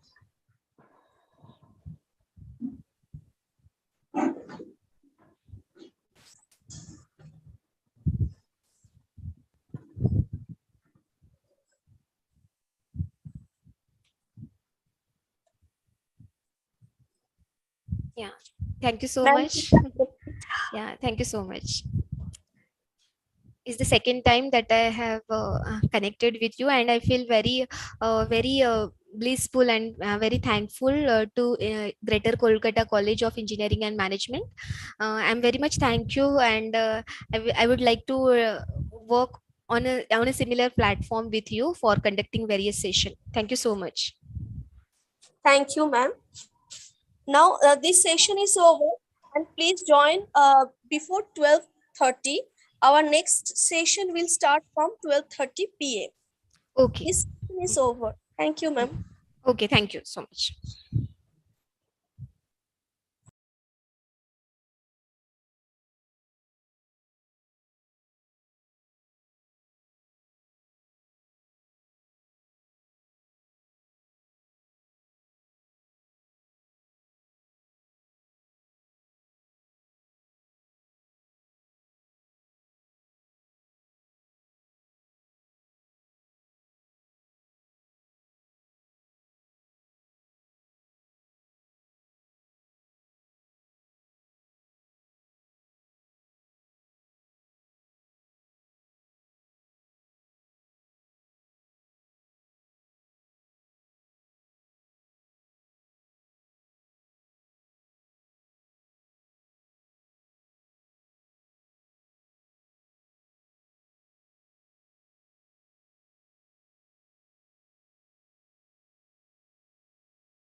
Good afternoon, sir.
Hello.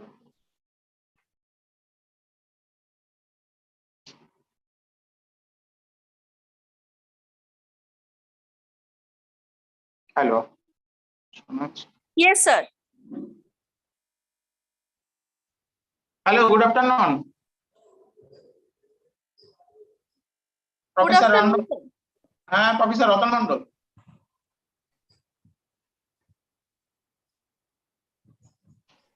Yes, sir. We can hear you, sir. Thanks.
Good afternoon, everyone. Welcome to today's second session. It's a great pleasure for me to introduce our speaker, Professor Dr. Ratan Mondal, who is going to talk on experimental methodology. Professor Dr. Ratan Mondal received the Bachelor of Engineering degree in Power Plant Engineering 1999, MTech degree in Energy Science and Technology in 2005, and PhD degree in Engineering in the year of 2017 from Jadavpur University, Kolkata. He has 3 years industrial experience in the field of thermal power plant and has been involving in photovoltaic research with Jadavpur University since 2005 and made contribution in the field of solar photovoltaic application, fabrication and characterization of compound semiconducting materials for optoelectronics application, use of natural organic semiconducting materials for optoelectronics application, use of natural organic semiconducting material for device fabrication, and its characterization for energy applications. He is currently involved in advanced material research, natural organic semiconducting material research for high-speed electronic device formation for optoelectronics as well as energy application. He has published about 50 research papers and book chapters in different reputed international journals, international and national conference. Dr. Mondal has guided more than 40 MTech theses and has been guiding 8 PhD candidates. He is governing body member of WEBREBA since 2020. Also, he is life member of the professional body like FOSET and IEP. Professor Mondal has delivered several invited lectures in international, national conference, seminar, faculty development program, and training program in the field of energy, and also organized several international and national conference, seminars, faculty development program, and training program. His area of interest are in renewable energy, power engineering, and energy management, energy analysis, solar photovoltaic application, advanced solar photovoltaic material, natural organic semiconducting material, etc. Presently, he is working as professor and director at School of Energy Studies, Jadavpur University. Welcome you, sir, to our session. Over to you, sir.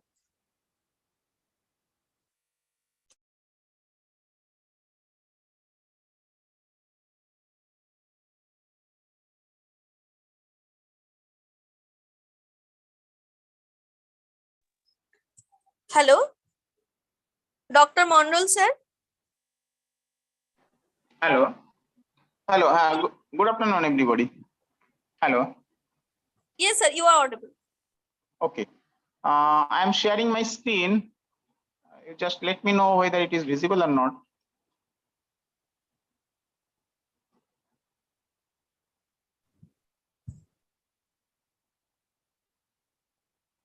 Yes, sir. Visible. Visible. Okay. Nice.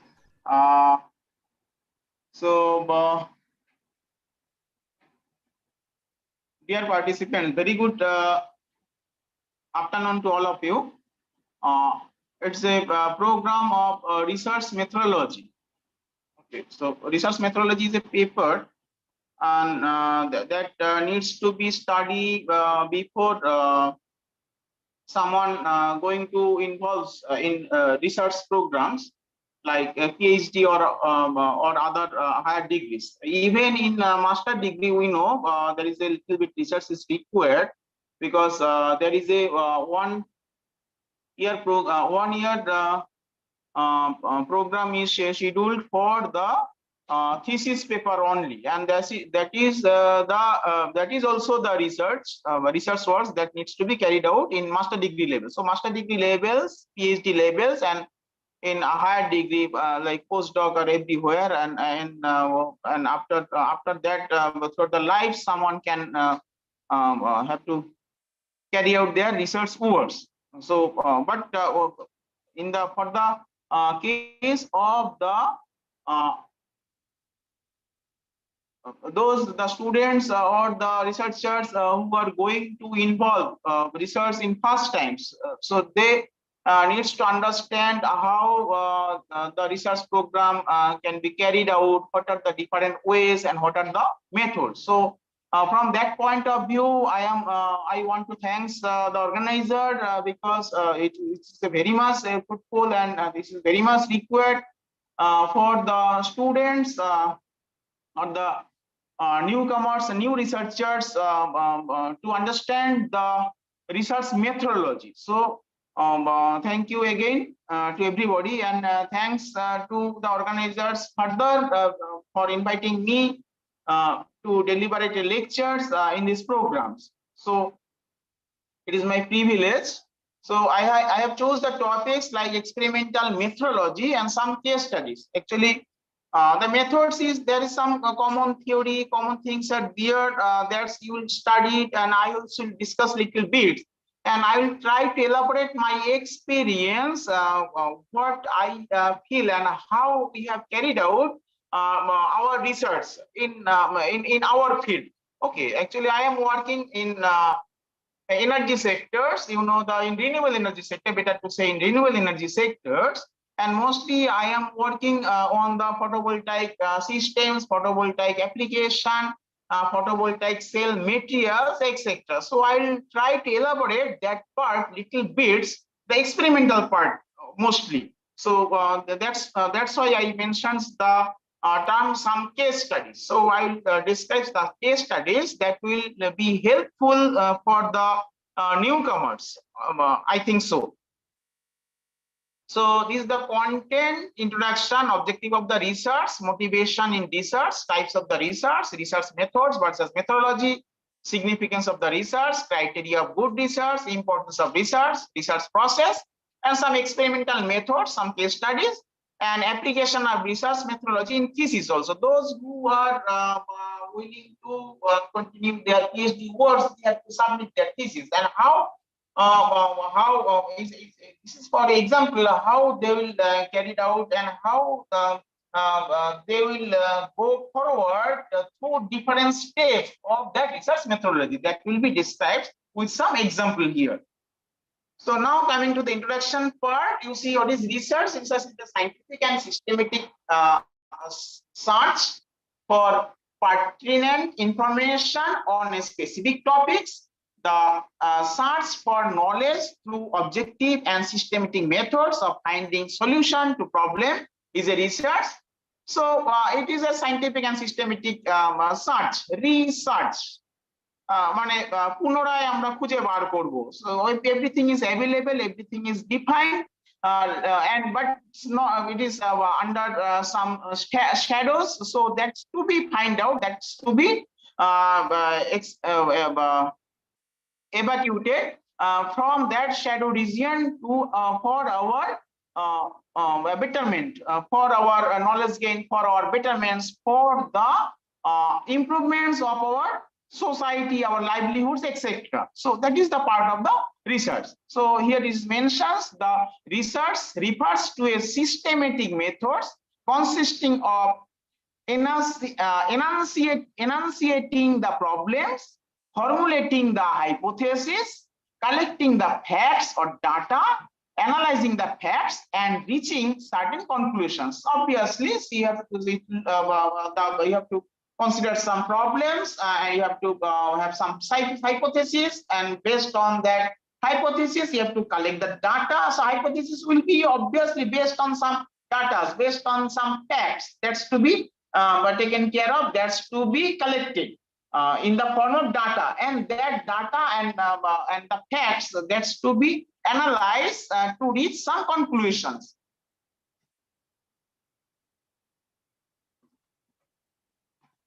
So this is the objective of the research, to discover new facts, number one. Number two, to analyze an events or process or phenomena to identify the cause and effect relationship. So cause and effects, what is the cause and what is its effects? So that is very much important.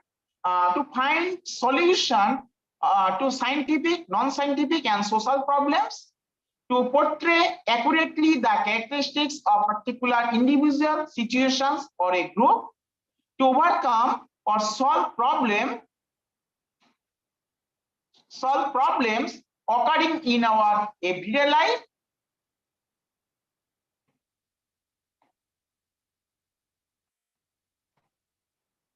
So this is some why we will go for research. So there should be some motivation.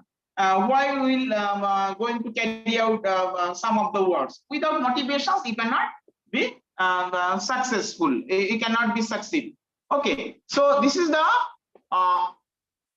motivation. So some desire to get a research degree. Obviously, you need to have some degrees, research degree along with its consequential benefits, and it desires to have the challenges in solving the unsolved problem. So concern over practical problems initiates research. Desire to get intellectual joy or doing some creative works, so obviously, and desire to be a service to society. Always we'll try to do something for our society. So that should be okay. So that's to be understand. So desire to service, desire to be a service to society, and desire to get respectability. So obviously, if you do something for your society, you will get the respect. So these are the different types of research. So descriptive versus analytical, applied versus fundamental, quantitative versus qualitative, conceptual versus empirical.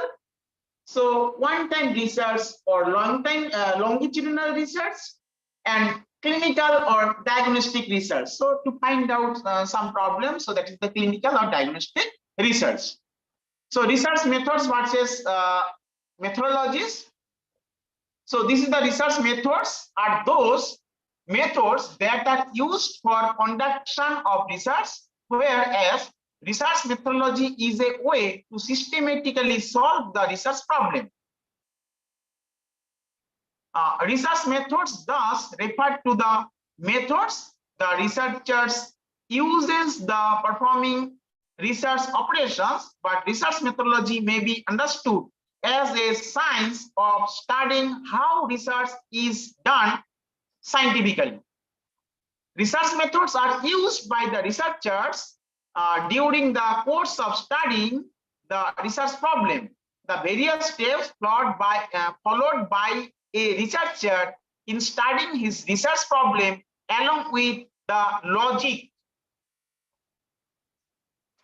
is termed as research methodology. So there should be some logic.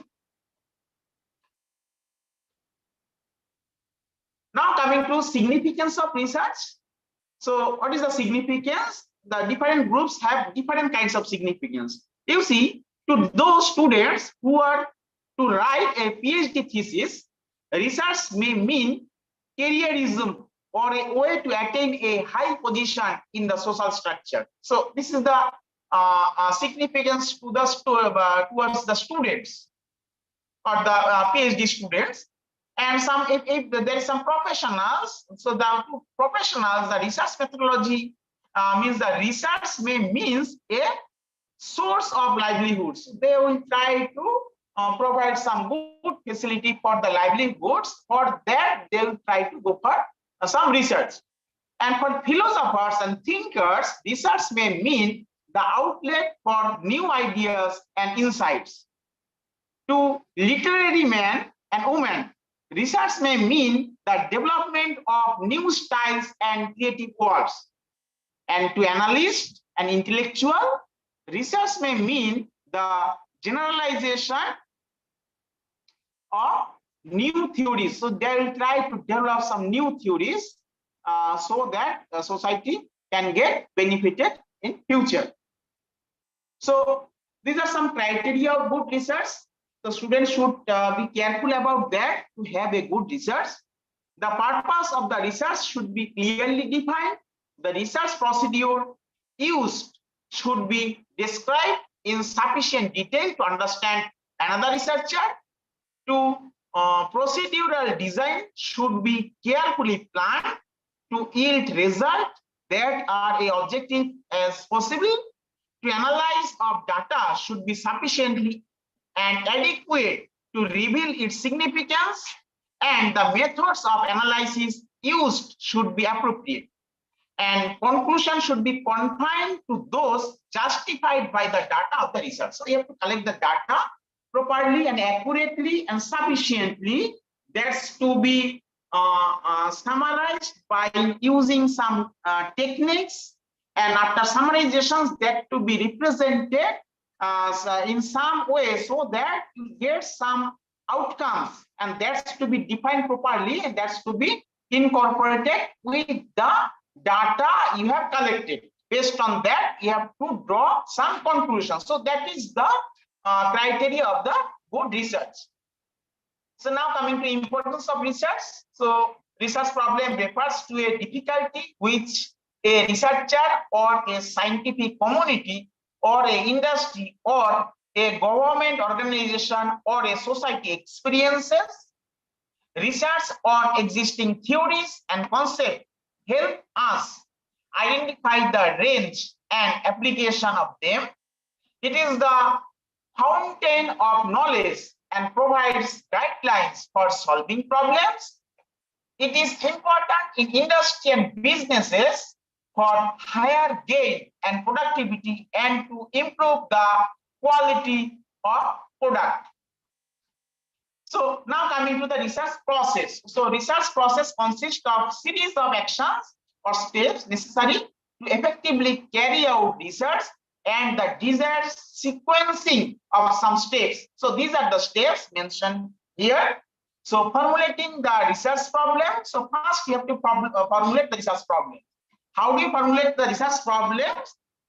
Knowing the existing literature. So you have to go for extensive literature survey. First you have to choose some problems in overall problems, not the detailed problems. And to know about the detailed problems, you have to search the literature of different researchers, those who have carried out on that problems and publish some research paper. You have to go through that one, and then you have to understand the problems, what is the problems and what is the procedure to solve the problems, and how much they have attained, how long they have reached to solve the problems. And you have to understand what are the unsolved issues. So you have to find the unsolved issues first. Okay, knowing the unsolved issues and the research gap. So gap of the knowledge, it is important to know about the gap of the knowledge. What is research gap is there. So for that, extensive literature survey is needed. And knowing the research gaps, you have to plan. You have to develop some hypotheses. So you have to what to do, what not to do, and what is the way out to solve the problems. And that way out to solve the problems. And then you have to fix your objective of your work.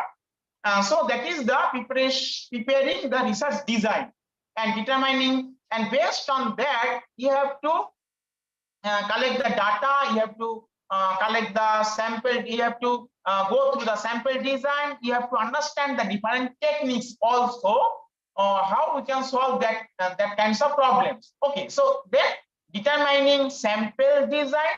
Now based on that sample design, if it is experimental things, then you have to understand how much experimental facilities available in your institutes and how much you can develop for or carrying out that kinds of research. You know, infrastructure is very much important in experimental research. Without having infrastructure, you cannot do anything. So before starting your work, you have to understand, you have to know how much infrastructure is available, what is the facilities available in your institutes and around of your institutes, so that you can carry out your experimental projects or experimental research. Okay, so based on that, after setting the experimental setups, you have to collect the data. Okay, and collecting the data, then executions of the projects. Based on the data, you have to execute the projects, you have to analyze the data. You have collected so much data. Collections of the data is not the research. Okay, so you have to collect the data, you have to represent that data in a simple form so that that can be represented with the help of some parameters but to understand the performance of the systems, whether your system is improved or not, how much improvement you have performed. Okay, so that needs to be analyzed.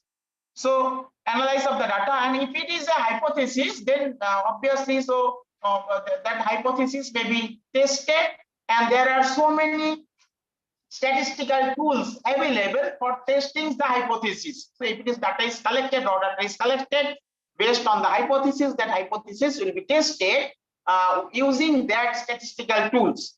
Now coming to the generalizations and interpretations, if it is not the hypothesis, if it is a experimental results, so that needs to be interpreted with the existing literature, with the existing theories. Okay, so if the theories is there, you have to interpret the data, interpret the results with the existing theories. Okay, now and after that you have to prepare the reports for the presentations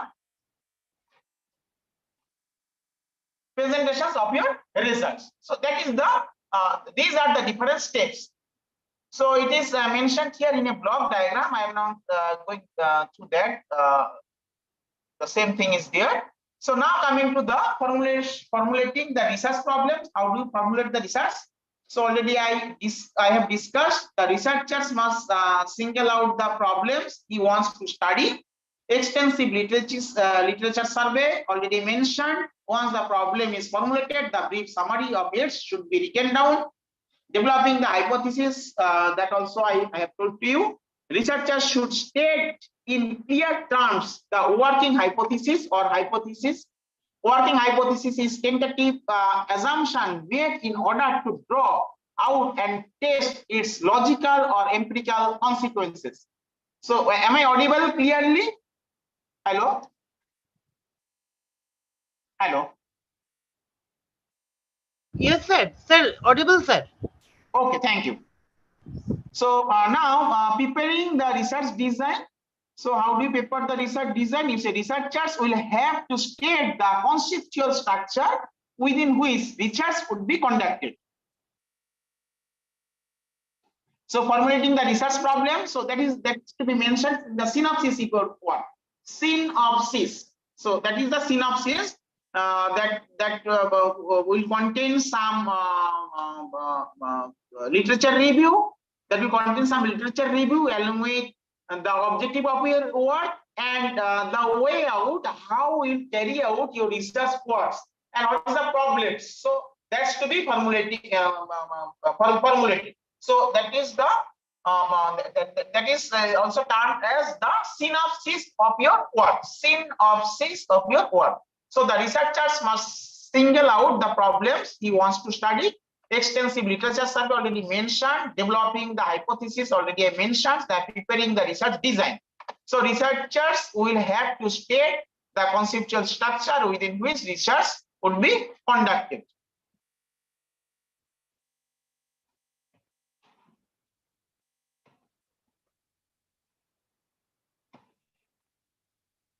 Now coming to determining sample design, the researchers must decide the way of selecting a sample, popularly known as the sample design, from a given population. Collecting the data. There are several ways of collecting the appropriate data, which differs considerably in context of money cost, time, and other resources at the disposal of the researcher. Executions of the projects. The researcher should see that the project is executed in a systematic manner and in time by the data to be collected. Analysis of data. The analysis of data should be sufficiently adequate or reveal its significance, and the methods of analysis used should be appropriate. So method also be appropriate. So hypothesis testing is already mentioned. So so the researchers have to test the hypothesis, if any, he had formulated earlier. So there are some statistical techniques, chi-square test, t-test, f-test, etc., that have to be carried out. And in generalizations or interpretations, the researcher may be possible to arrive a generalization to build a theory. And if the researcher had no hypothesis to start with, he might seek to explain his findings on the basis of some theories. So on the basis of some theories, you have to explain. It is known as interpretation. So interpretations is also very much important. And finally, the preparations of the reports or presentations of the research.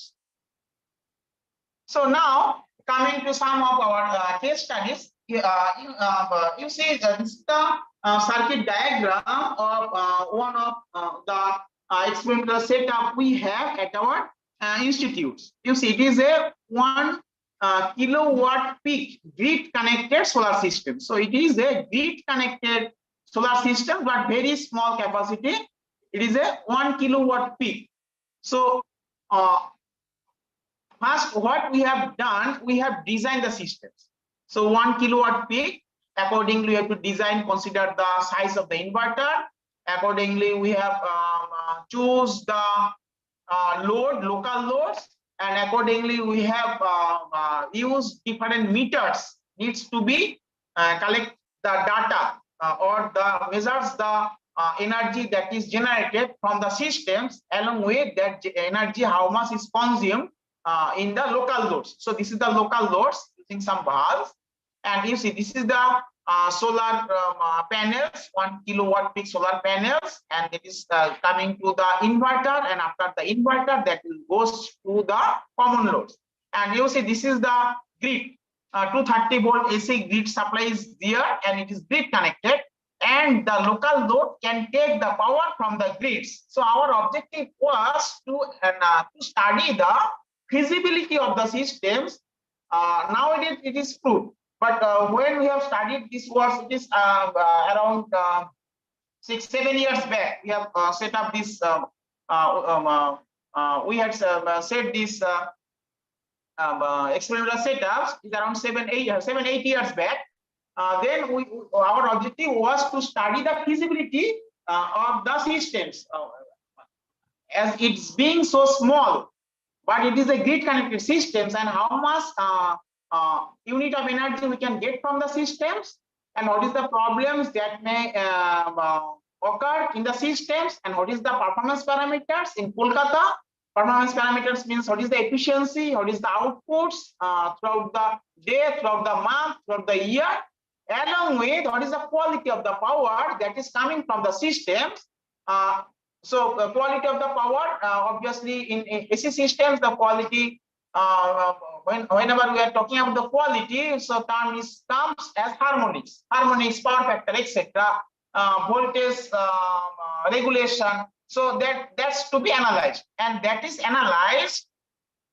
First, we have designed, already mentioned, first we have designed the system, then we have said defined instrumentation, and we have installed the system along with defined instrumentations to collect the data, and then we have taken the data throughout the year. Okay, throughout the year to study the performance of the systems with respect to the location, with respect to the weather conditions, with respect to the time with respect to the time of the day, and with respect to the different seasons. Okay, along with we studied the performance or the quality of the power, how what is the quality of the power that affected by the solar systems while that be integrated in the grid system. So that was our objective.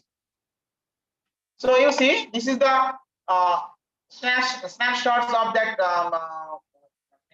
control panel of the systems, and this is the inverter, and this is the solar panels. And you see, this is the instruments that is mentioned that is shown here. It is a pyranometer that used to measure the solar radiation, how much solar radiation coming over the surface of the panel, and then that will be the input of the energy, how much energy coming of the solar panel, and solar radiation that is measured in terms of watt per meter square, in terms of watt per meter square into the surface area, in terms of watt per meter square into the surface area will give you the total amount of solar radiation that coming over the surface, and based on that how much energy you have generated throughout the day, or the instantaneous power, how much you can generate it. You can measure the instantaneous efficiency, knowing the instantaneous power and instantaneous solar radiation inputs. Along with, you can measure the efficiency based on the day average, the total solar radiation in kilowatt hour, how much coming on the solar panels, and what is the energy output from the system. In one of the day, we find the energy output is around, you see the E today, it is mentioned 3.91 kilowatt hour. So 3.91 kilowatt hour means is around 4 unit of electricity that is generated throughout that day. Okay, so it is quite good. And finally, we from this study we have concluded that it is feasible in nature, so it domestically it can be incorporated the domestic sectors, so it will be very much helpful, and it will reduce the carbon emissions as well as it will reduce the cost of the electricity for the households, because the cost of the solar panels decreased. Okay, so now the cost of the electricity from solar system is in the average is around 3 rupees, where the cost of electricity from the grid power or the conventional power is around more than 7 rupees. Okay, obviously it should be grid connected. There should not be any storage device or storage system. Clear? So this is also published. I'm not going details of that, already I mentioned.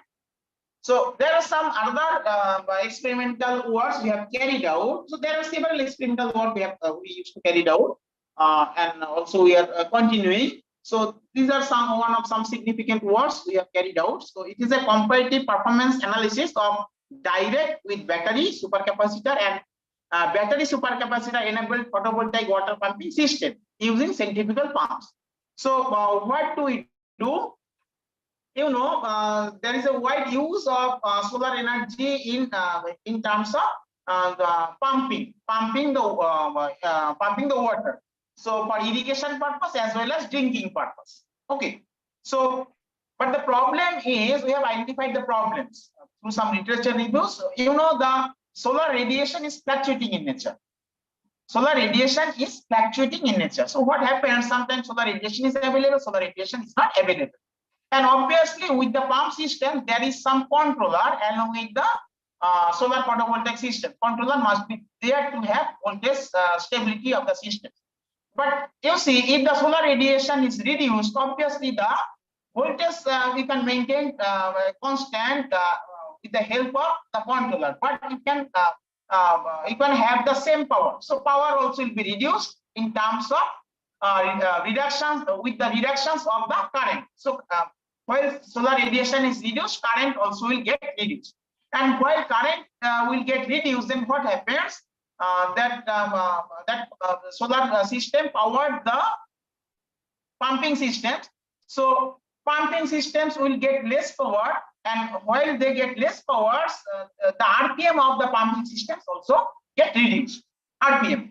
So that is the problems. Problem is there is a fluctuations of solar radiation that incurs the fluctuations of RPM in the pumping setup. And if the pumping setup have high fluctuation, that creates transients with the pump system, along with that creates transients within the whole piping system. If it is a large pump, so that creates a huge problem. That creates a huge water surge within the pump, along with within the piping systems, may cause damage of the whole system. So how we can tackle that problems? So if there is a conventional power is not there, steady power is not there, but you have to supply the steady power. So we have incorporated some storage device, small scale storage, small capacity storage device. We have tested the system. We have first designed the system in small scale basis on the basis of in the lab scale basis. Then we have tested and we have collected the data, and we incorporated to resolve the problems. We incorporated some storage device already mentioned. We incorporated some supercapacitor, some batteries, and we have carried out the experimentation by different means. Different means means with the direct with analysis with direct. Direct means without having any batteries, without having any supercapacitor. And then further we have carried the experimentation with batteries. Further, we carried the experimentation with supercapacitor, battery and supercapacitor connected parallel with that system. And finally, we have carried out there is 4 sets of experimentation. Finally, we have carried out the experiments with the connected with battery along with supercapacitor. And obviously, we have designed the capacity and battery considering the fluctuations of the solar radiations, how instance, how long maybe fluctuations may be occurred, and for that how much energy is needed and how much energy needs to be stored within the systems. Based on that, we have select the size of the battery. If you go for the if you don't have proper sizings of the battery or supercapacitor, your purpose will not be served. That may be the higher capacity, and higher capacity, obviously there is no problems of the operations, but the cost of the systems and cost of the energy will get increased. So that is our object. That was our objective of the work. So then we have carried out the experimentations, and finally, and we have made some correlations with some efficiency, other performance parameters, and means the efficiency of efficiency along with the energy output, along with the water output from the systems throughout the day, how it productivity is increased. Okay, so collecting the data, we have interprets that one to find out these results. Okay, that was our objective. So anyone interested can go through this paper. It is published in Solar Energy. So it is interesting one. One of our best work. So there is some other works we have carried out. So this is the experimental parts. Use of solar energy for refrigeration. So that may help for our society. So that is our work. So how we can incorporate solar energy for our refrigeration purpose. Refrigeration means there are 2 kinds of refrigerations and air conditionings. One is vapor compression, one is vapor absorption. So we have taken the concept of vapor compression cycles, and we have introduced some heat energy that comes from the solar thermal part with the systems.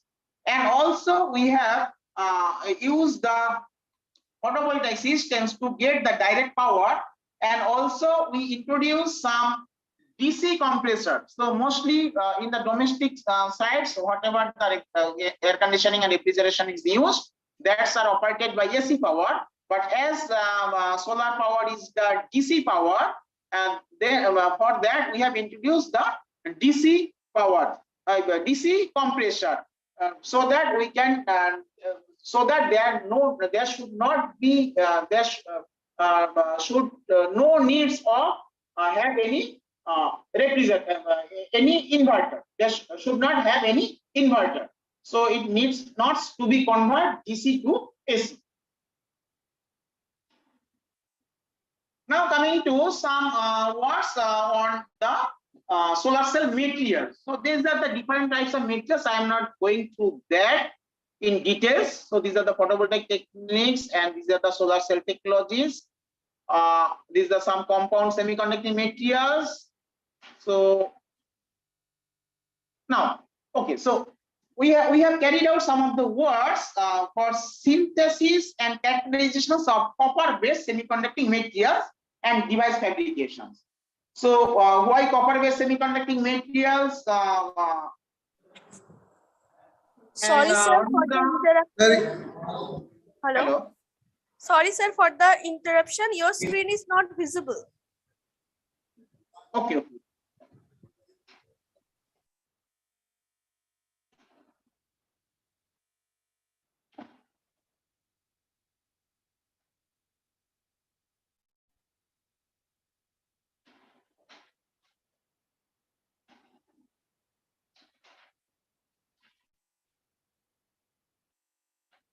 Sorry for the problem. It is the problem of network.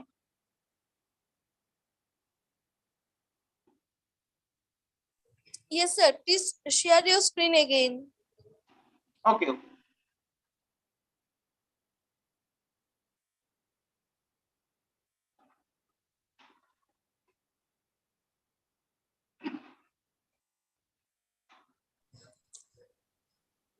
Okay, I think it is shared.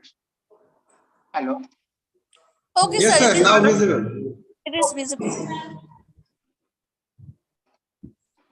So now coming to the some of the experimental works on solar cell materials. Okay, so we have carried out some of the works on synthesis and characterization of copper-based semiconducting materials and device fabrications. So why copper-based semiconducting materials? You see, in 1959, Nobel laureate R.P. Feynman predicted about the importance of nanotechnology. So this is the part of nanotechnology.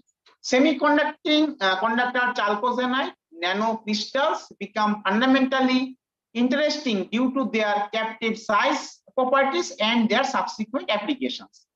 So the unique properties of semiconductor nanocrystals and the films have attracted great attention for their potential application from information and technology to the energy conversion and storage device fabrication. So different strategies of synthesis of semiconductor nanocrystals and films have been developed so that their composition, size, shape, and surface protections can be controlled accurately. Now, why I am talking about the nanotechnologies? You see, as I mentioned, this is the present work based on the copper-based semiconducting materials. We have tried to develop a material or synthesize a material that is Cu2s, copper sulfide, copper Cu2s, copper sulfide based nanostructure material. You see that this research was carried out at the beginning of the beginning of the photovoltaic research. Okay, in the 1980s, some Chinese researchers have carried out this experimentation, but their research was based on the bulk structure, not the nanostructure. Okay, they have developed some thick materials based on the bulk structure already mentioned. Not the nanostructure, and for that Cu2s materials is not a stable material. And what they observe, they have also formed the device. Actually, Cu2s is the p-type material. P-type material. You know what the photovoltaic cell, a p-n junction is required. Some will be the p-type material, some will be the n-type material. So Cu2s as a p-type material that can be used as a p-type material, and along with CdS, cadmium sulfide, as an n-type material that is used to fabricate a device. But they observe that the device performance is degrading in day by day. So they have interpreted different logics, different terms, based on their experimentations, and after that they have shifted their words and the photovoltaic research shifted from that metal-based semiconducting materials to the silicon-based semiconducting materials. Although we know silicon-based semiconducting materials is not the appropriate one because of its band gap. As the band gap is 1.1 eV, that is not the matching band gap with the solar radiation that is coming over the surface, and that's why the silicon-based solar cell have lowest efficiency.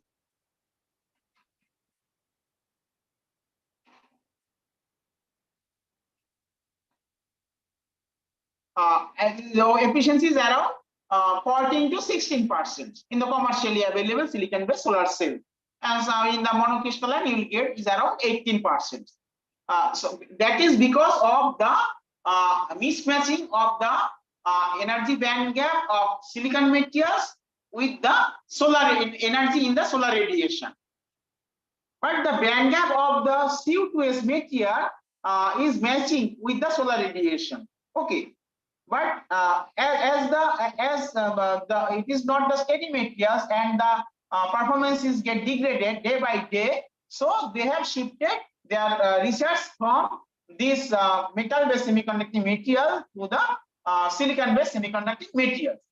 But after developing the concept of thin film materials, or in the concept of nanotechnology, we find the stability may be increased if the structure of the material, molecular structure of the materials would be in terms of nano range. So that is our objective. That's why we have choose this material to carry out these experimentations, and we have synthesis this nanostructure, and we evaluate the performance of the material. Clear?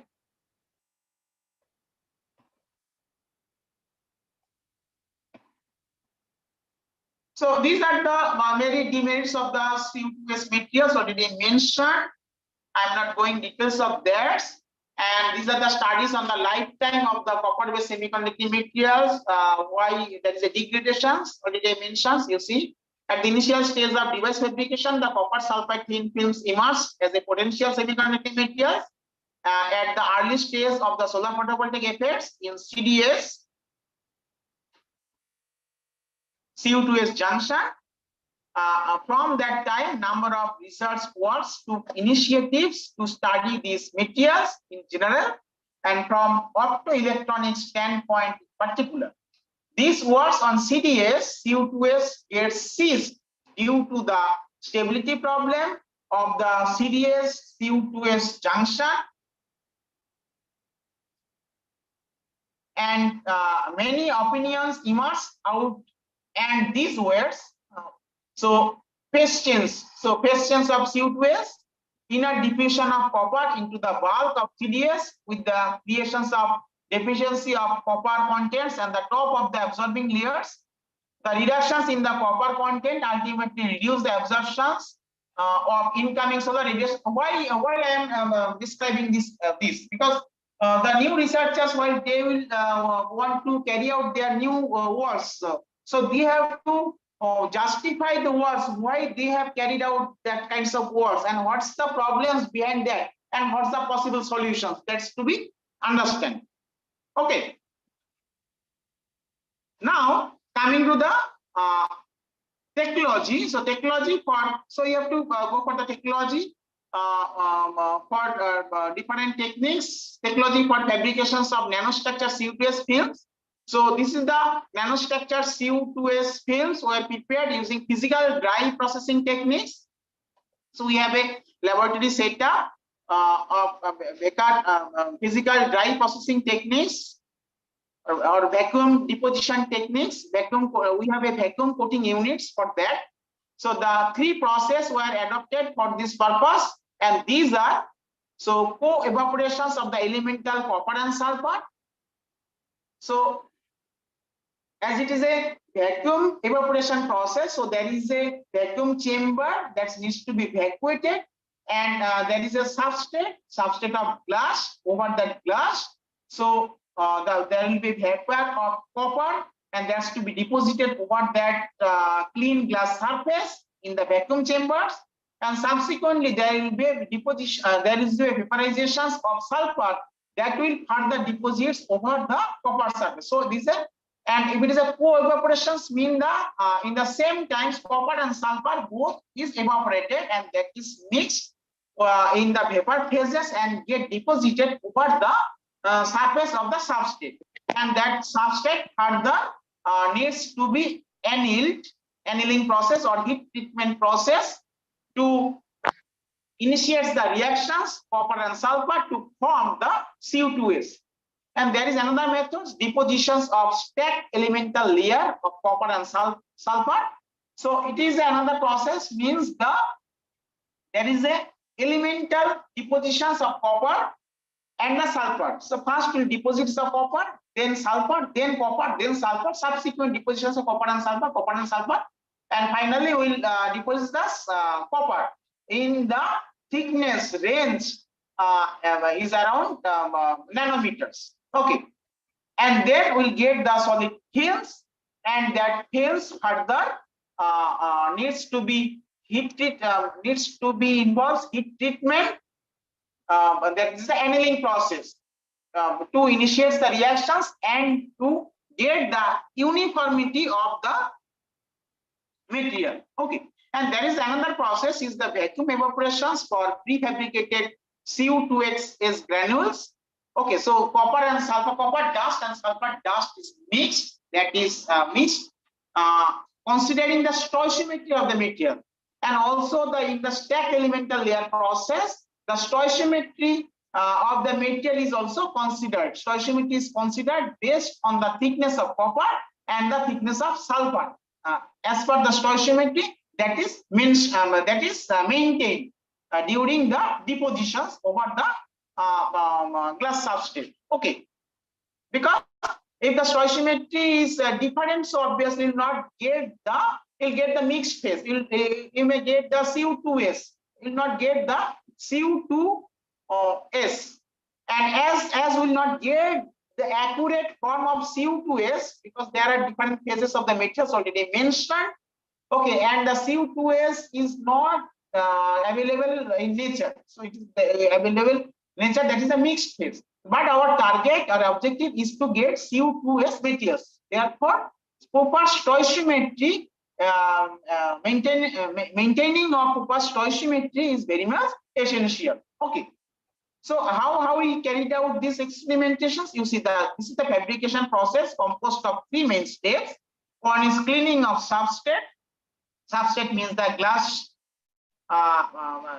slide or glass, and this is the physical vapor deposition that's to be carried out in physical vapor deposition unit. I'm showing later on. The annealing process means the heat treatment process, keeping a particular time, specified time with a specified temperature in a vacuum heating chamber. So this is the objective. So objective should be clear. The fabrications of nanostructured device grade CO2s films for PV applications, structural, optical, and electrical characteristics of the prepared films. So you have prepared the material. After preparations of the material, you have to carry out the experimentation, carry out the testing of the material, whether your required material is prepared or not. Clear. Whether the performance or the stoichiometry of the material is accurate or not.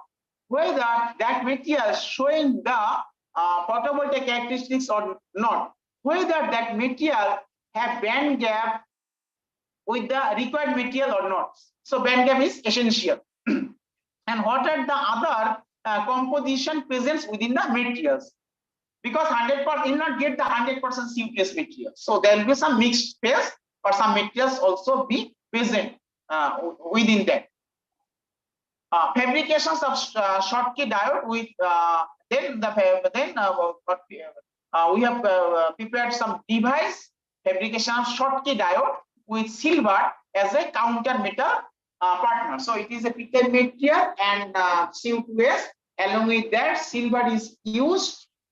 Metal semiconductor Schottky diode is used to study the performance of the systems, whether they can act as a diode or not. Clear?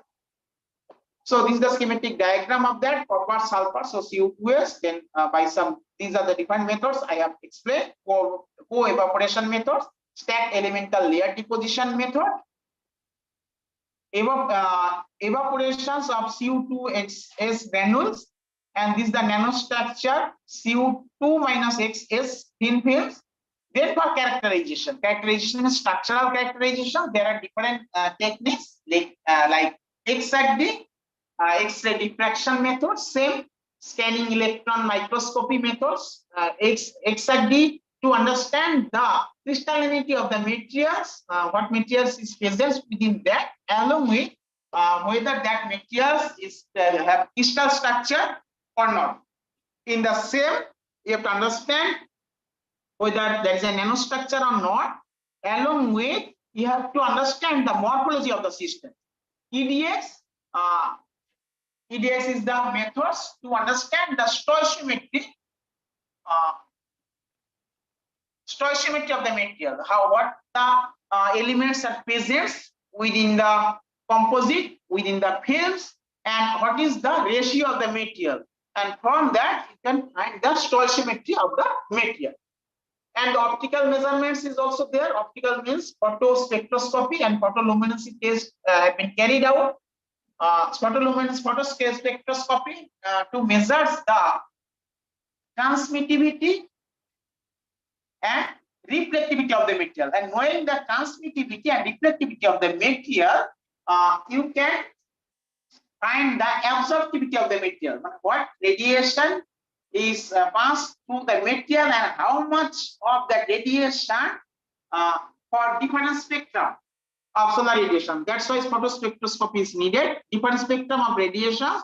What is the percentage of the radiations of different spectrum get absorbed by the material? And based on that, we can calculate by tau plot. There's a methods is there. We can calculate the optical band gap of the material. And photoluminescence test also to understand the surface morphology and the problems of the structure, whether there is crack, pinhole is available or not. And also for photoluminescence test, you can find the band gap of the material. And then we can compare the band gap found in the optical, in the photo spectroscopy, along with the band gap we obtained from PL, photoluminescence test. And in electrical characterization is measured because there are different parameters like bulk resistivity and contact resistivity of the material, that is very much important. Along with for the device, the IV characteristics to understand the behavior of the diodes. So whether it behaves like a diodes or not, and what is its performance for the same. So these are the, you see, this is the experimental setup. What I mentioned. So this is the vacuum coating unit. So this is the surface. This is the substrate holder where the substrate is kept. And this is, you see, this is the crucible is kept here, and there is a high electricity is passed through that to evaporate the material like copper or sulfur is placed here within the crucible to heats up, and that will get evaporated and that will deposit over the surface. And along with the systems, there is a measuring device helps to measure the thickness of the thickness. So how much thickness we can deposit over the surface based on the stoichiometry. So that is carried out.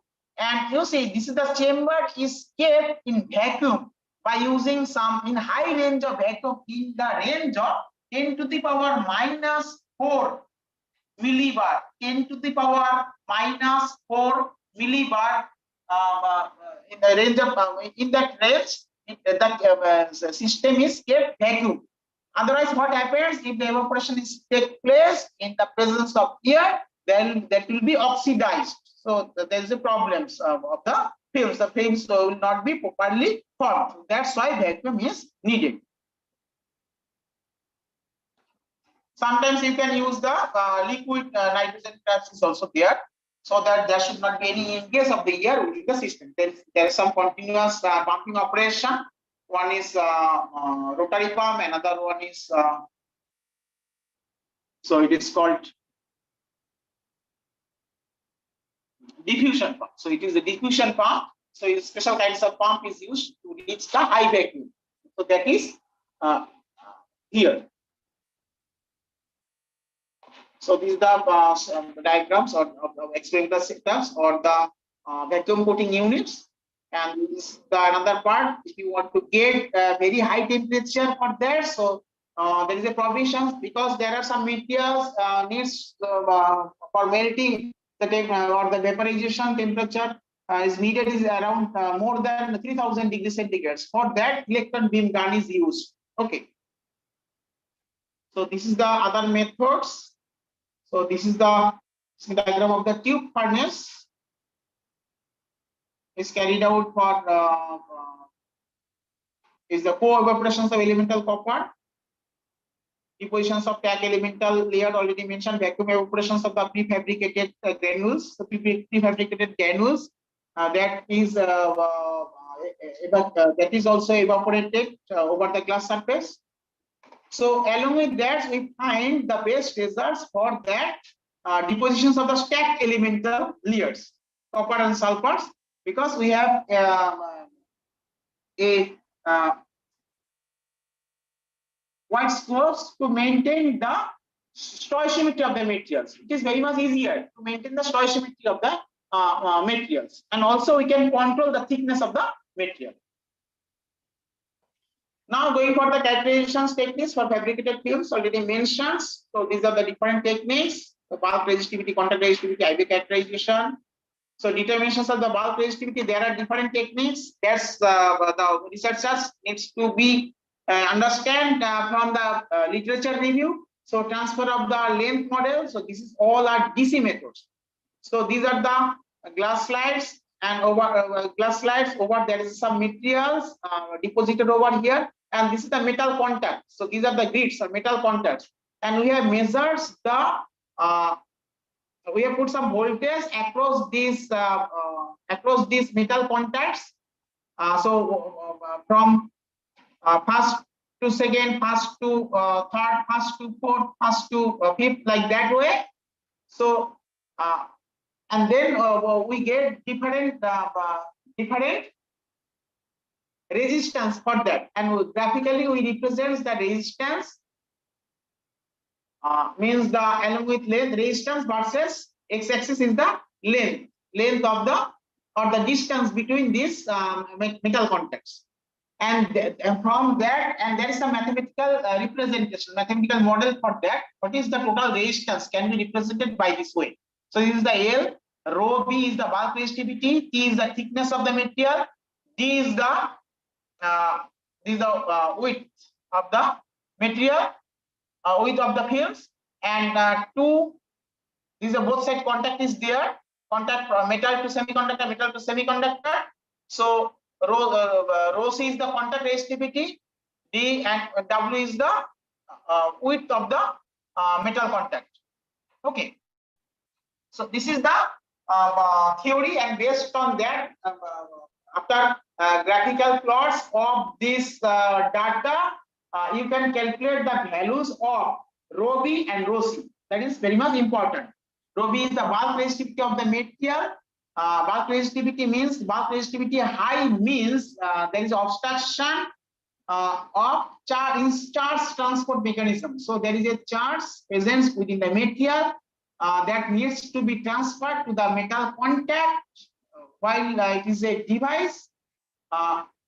And if the bulk resistivity is high, obviously the charge loss of the charge will be more, and also the contact resistance between semiconductor and metals. So that needs to be calculated. So there is another model, volume transfer mode models, that is also we have carried out, and that is also this is the theory for that. knowing this total resistance from the circuits, you can calculate the plotting that for different values of areas or different values of thickness. You can get the values of rho C and the rho B. And also we have developed some of the techniques. Both of these transfer of length model and the volume transfer model are the DC methods. And there is another method, that is evaluations of electrical contacts of thin film through AC measurements. So while we are talking about the thin film material and the nanostructure material, in case of thin film nanostructure material, what happens here? You see, this is the contact. So while you want to measure the resistance, you need to have some contact, metal contact. While there is a contact, during the formations of the contact, so contact will incur or perhaps show some resistance due to the Schottky barrier. So you know the Schottky metal semiconducting barrier, and that will give you the erroneous results for that.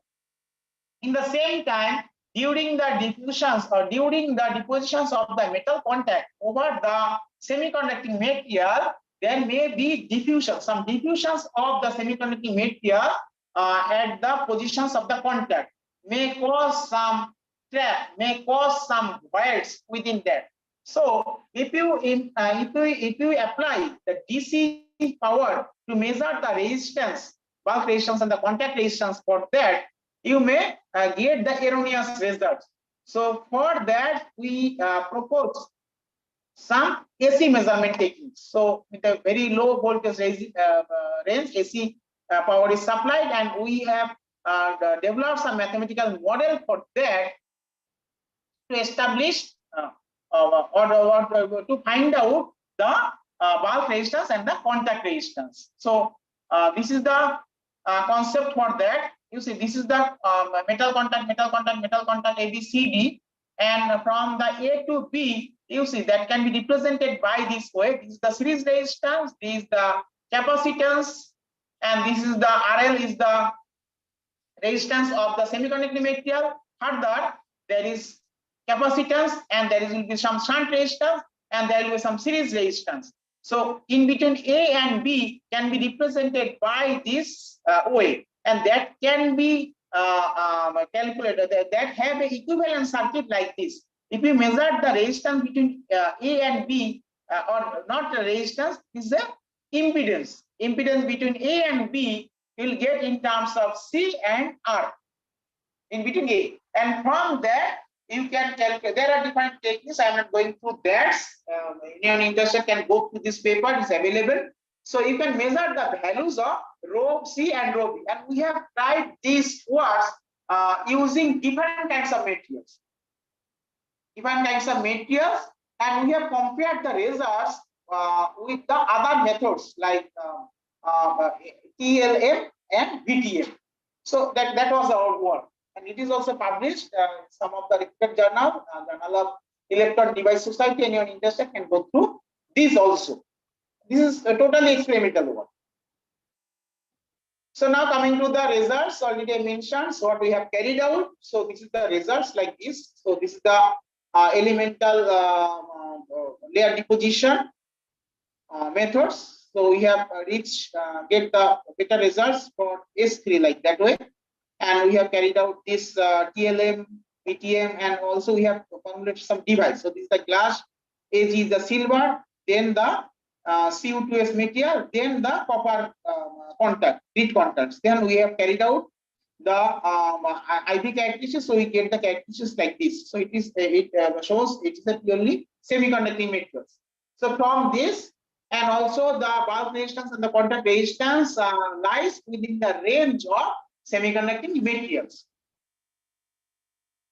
So this is the graph for XRD to understand and to be sure that there is some crystallinity of the material, crystal structure is there along with some along with that material that confirms the materials, and the morphology also you can get from the same analysis. So this is the same image to get the morphology, where this is the kinds of structure, and whether the nanostructure is there or not, that you can get from that results.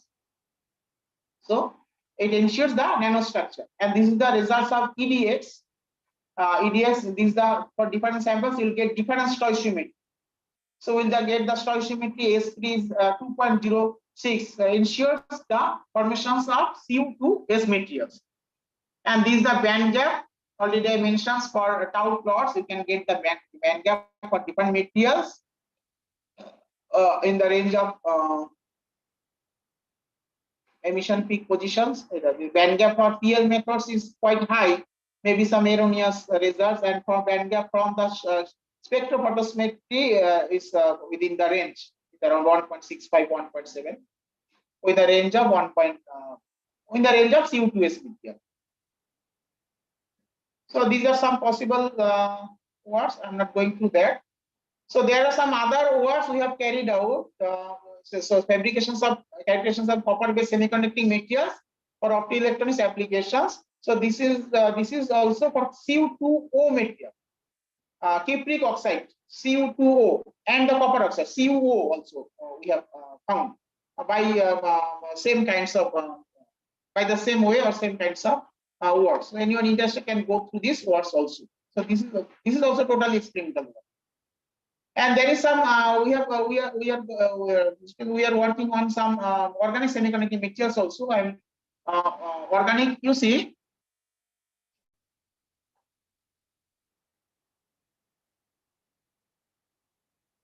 So I have time up to 2:30, na? Hello. Hello. Am I audible? Anyone is there? Yes, sir. Hello? Yes, sir. Yes, sir. I think Yes, sir. time is up to 2:30, na? Okay. So Yes, sir. I am going to details of that, this kinds of work. Okay. So this is the organic semiconducting material. So you see why organic semiconducting material? You know, it has been found in different organic substances recently that indicate semiconducting properties, which shows wide possibilities to the researcher working on semiconductor physics and technology to go forward to have something with fruitful outcomes.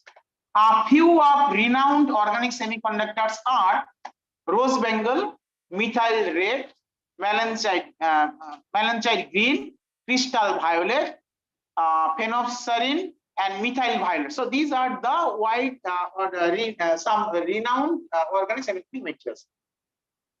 And advantages of organic semiconducting conductors are, what are the advantages? Cheap rate, easy sample preparation techniques, lightweight device, highly flexible.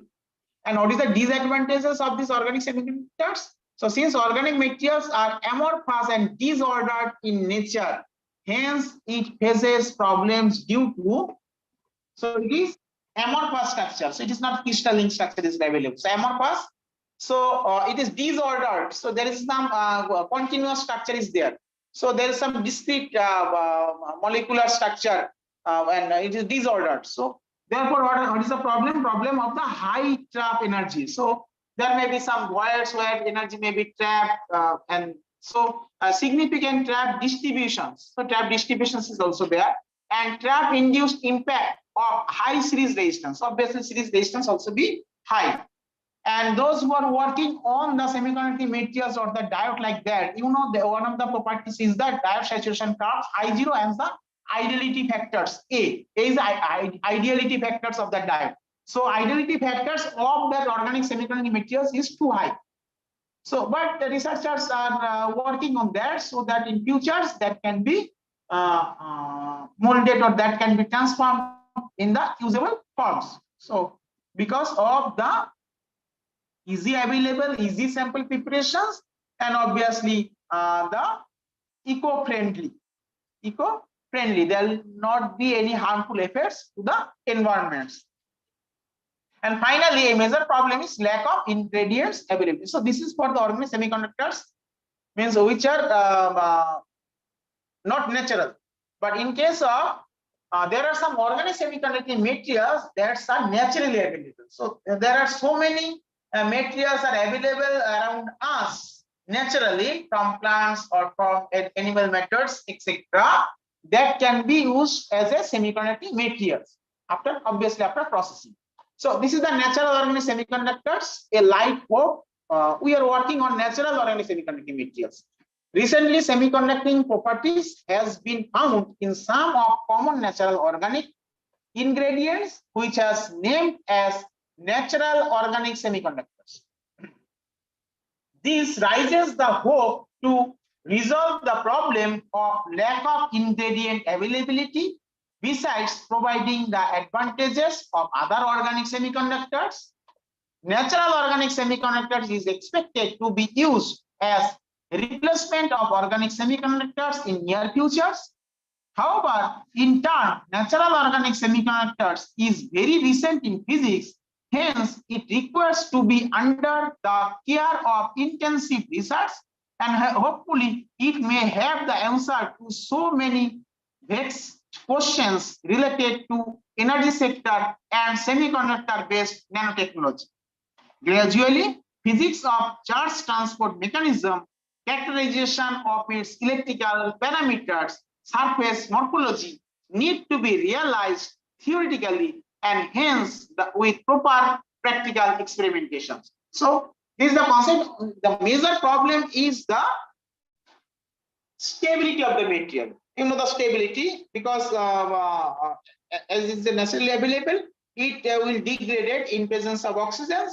If there is a moisture and oxygens, obviously it get degraded. So our objective would be to improve the quality of the material, as well as by make some additive or some adding some other materials, as well as to make the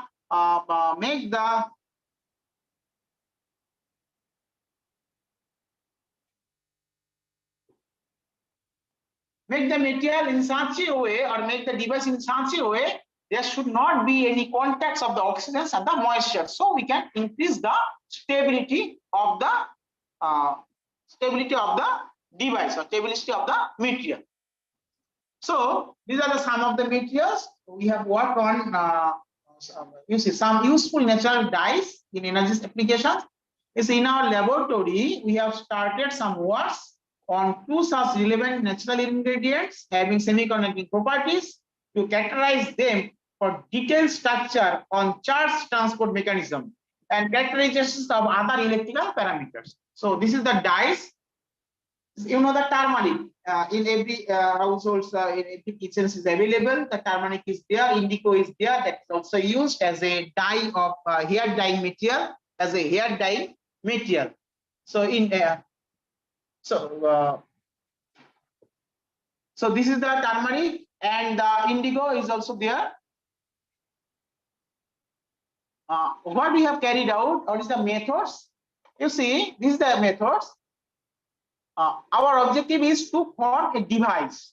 Okay, how we can form a device? You see, 10 gram natural dye powder formed from pure natural turmeric root is mixed properly with 100 ml of ethanol solution at 60 degrees centigrade for 3 hours to prepare a dye solution.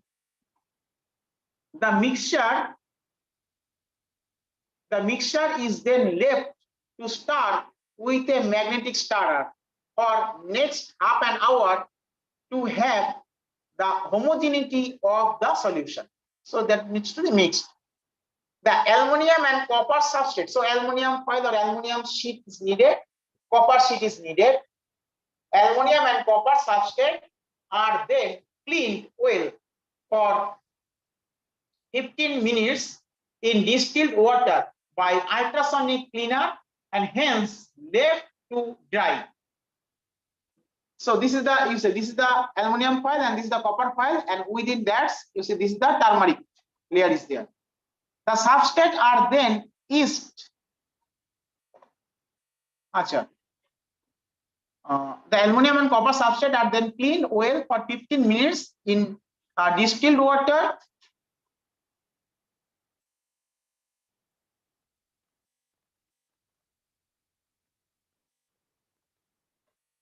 Distilled water by ultrasonic cleaner, and there should not be any other foreign particles present within the surface. There may be some grease most commonly available. So that's to be careful for that.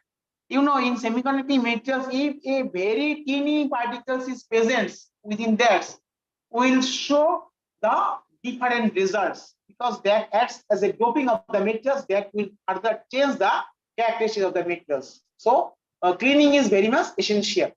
Clear? Ultrasonic cleaner and hence left for dry. The substrate are then is with hydrogen chloride water solutions in the ratio of 1:10 to remove native oxide from those surface. What happens there? Native oxide, because copper oxide is present over the surface. Aluminum oxide is present over the surface. That's to be cleaned properly. Films for prepared solution is then allowed to coat on the substrate. Whatever substrate is there, aluminum and copper, that needs to be coated by using that turmeric solution. Okay. And the films of prepared solutions is then allowed to coat on the substrate with the help of a spin coater. So spin coater is there. So we're using the spin coater that will help to get uniform coating over the surface with 1000 RPM angular rotations at normal temperature. Pressure remains at millibar during the time of film depositions with a few millimeter thickness range. The device is then fabricated and kept at a temperature 50 degrees centigrade for at least 1 hour. Hence, the device is finally ready for package. So what happens there after deposition over the copper surface and the aluminum surface, that further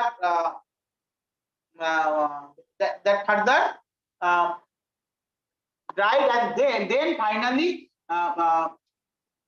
copper surface and copper surface and the aluminum coated surface is kept face to face like a sandwich mode. So it makes a sandwich like that.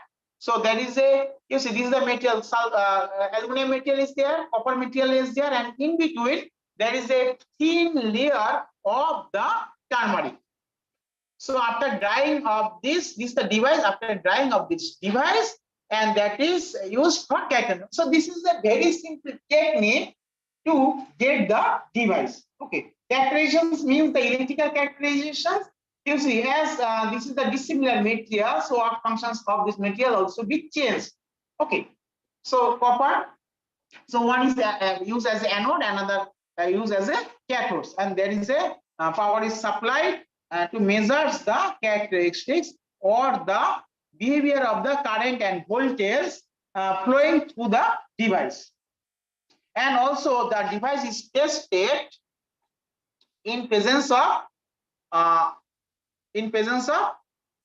light along with different temperature.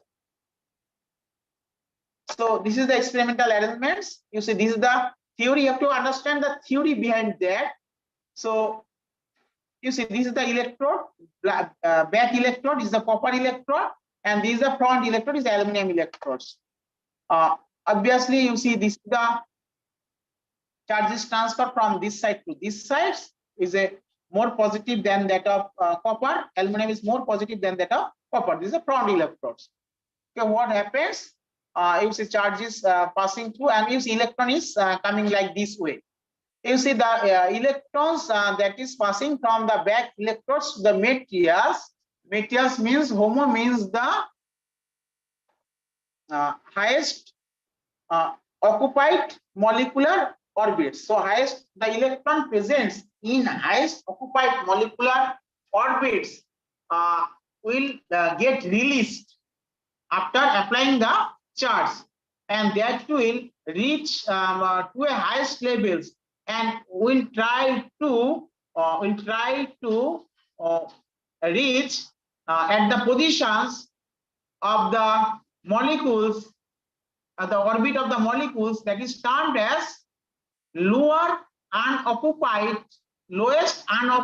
molecular orbits. So electron from HOMO, higher occupied molecular orbits, to lower or lowest unoccupied molecule orbit, it will reach. Okay, then there will be charge transport from or electron transport from this back electrode to the front electrode. Okay, and it will shows the characteristics is shows the characteristics of the same as the characteristics of the diode. So this is the schematic IV measurement setup where aluminum and copper are selected and utilized as a front and the back electrode respectively. A thin films of turmeric dissolution is used as active semiconducting layer deposited between the aforementioned electrodes. So from that we have estimated, these are the different parameters, estimated parameters of the fabricated device in our laboratory, and for that to know the estimated whatever the parameters, you have to understand the parameters, and for that you have to go for the literature review, literature survey, and also you have to go through the textbooks which are well-known parameters that is available. Okay, and we have to understand the theory behind that, and you have to follow the previous research on that, how much they have reached, and from that using their reported results, using their module, using their mathematical model or other etc. reported results, you have to build up your further outcomes. You have to build further outcomes what you have get from your research. So we encounter several parameters to demonstrate the physics of charge conduction and utilize and to realize the nature of semiconducting measurements. A few electronic parameters have been mentioned below: IV characteristics, rectification ratio, series resistance, ideality factor, barrier height, trap energy, trap factor, band bending, etc. So these are the parameters so that needs to be understood, and for the review anyone interested can go through this published paper. It is published one of the good journal. So is the investigations of the trap signature on organic semiconductor turmeric film through current voltage analysis. There is also another work published in solid state communications, and some of the work is based on some using some analytical tools. Some tools means some software is also there. Nowadays, some readily software is available to analyze or to design the systems. Okay. So some analytical part is available in this work also, along with experimental part. Analytical part is validated with the experimental work. Okay, so an analytical study on a low voltage regime of natural organic semiconductor based device. So physics of trap energy and ideality factor. So I'm coming to the last part about of my lecture. So showing some of the example of the thesis. So application of research methodology in thesis. How we can incorporate the research work in the thesis, and what are the steps. You see some of the words like this. You see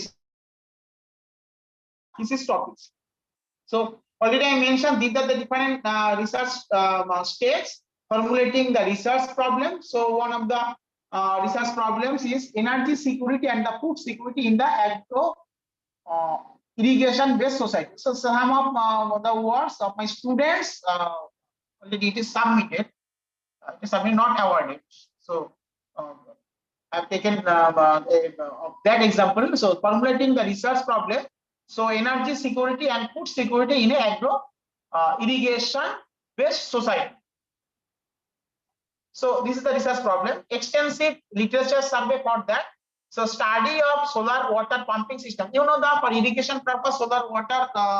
So water is the one of the main criteria. So irrigation is one of the main criteria to increase the productivity of the foods, productivity of the grains. Okay, and also that will help to increase the employability of our society and also ensure the food security. So we works on the water pumping systems for irrigation purpose also. To study the solar water pumping system worldwide and in India. So developing the hypothesis. So problem statements, the synopsis of the words that is mentioned in the thesis. So preparing the research design, testing of a small scale SPB water pumping system with different storage device. So already I mentioned that words and then in the previous. So determination, sample design, designs of a SPB water pumping system. So there is the design part is also there.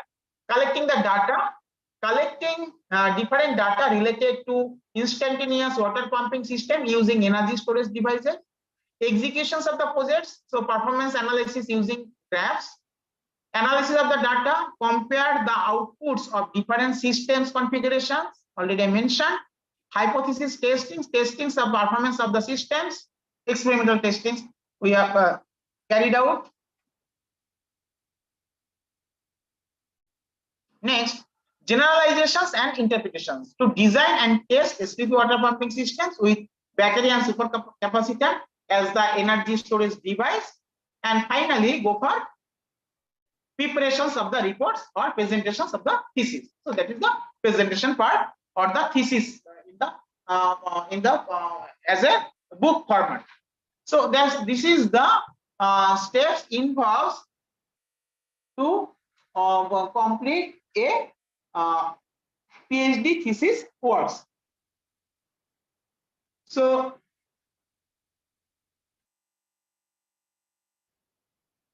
this is the all of my lecture. So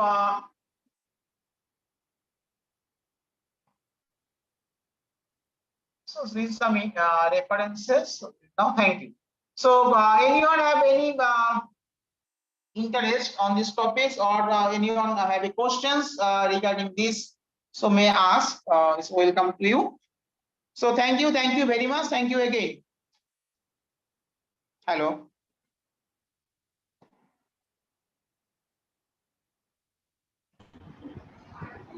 Yes, sir. Thank you, sir. Thank you very much for your informative session. Participants, do you have any question?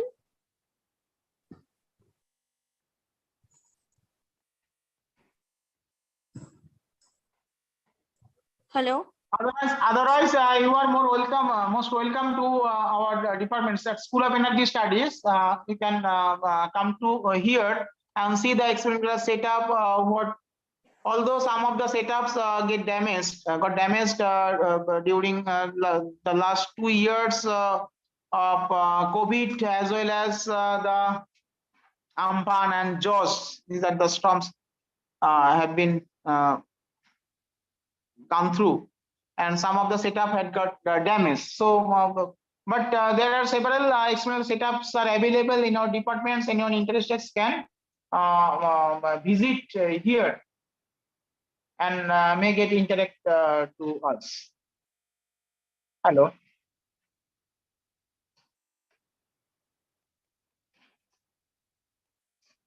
Hello. Yes, sir. Definitely, Yes, sir. sir. Definitely, we would like to go, sir. Okay, and right now, if you have any questions, any discussion is needed. So, Participants, do you have any question? Please ask.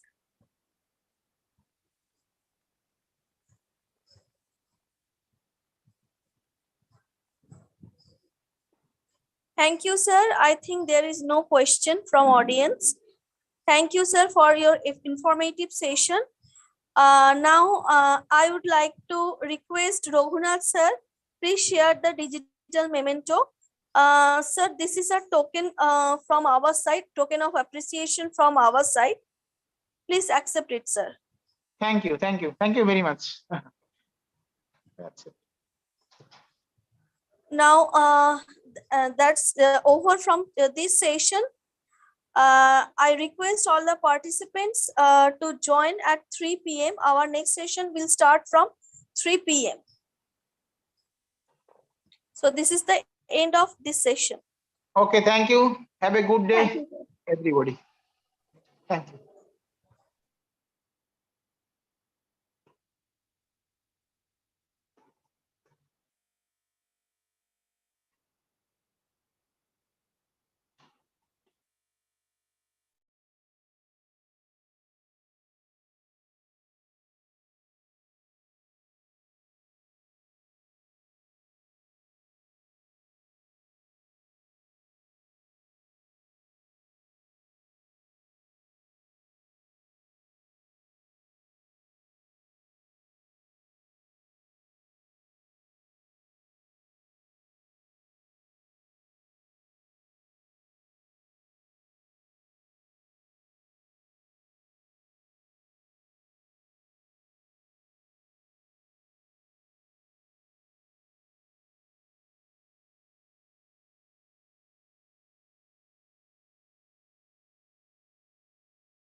Good afternoon, everyone. Welcome you all to the third session of second day of FDP on research methodology. It's a great pleasure for me to introduce our speaker, Professor Dr. Sandip Ghosh, who is going to talk on the topic defining our research problem and choice of methodology.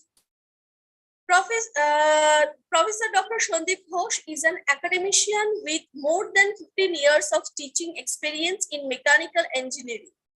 He completed his postgraduate from Jadavpur University with thermal engineering specialization in the year of 2007.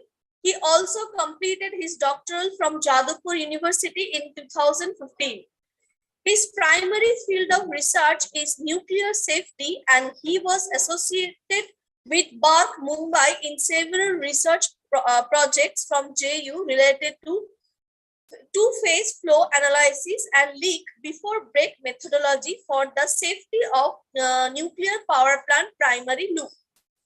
He has authored more than 25 peer-reviewed journal and conference papers, book chapters, which are indexed in SCI Scopus Web of Science. Dr. Ghosh has also published 7 patents on several fields of innovation. He has also delivered invited talk in many conference and faculty development programs. His present research work is based on the triobiological characterization of novel materials developed by electroless coating method.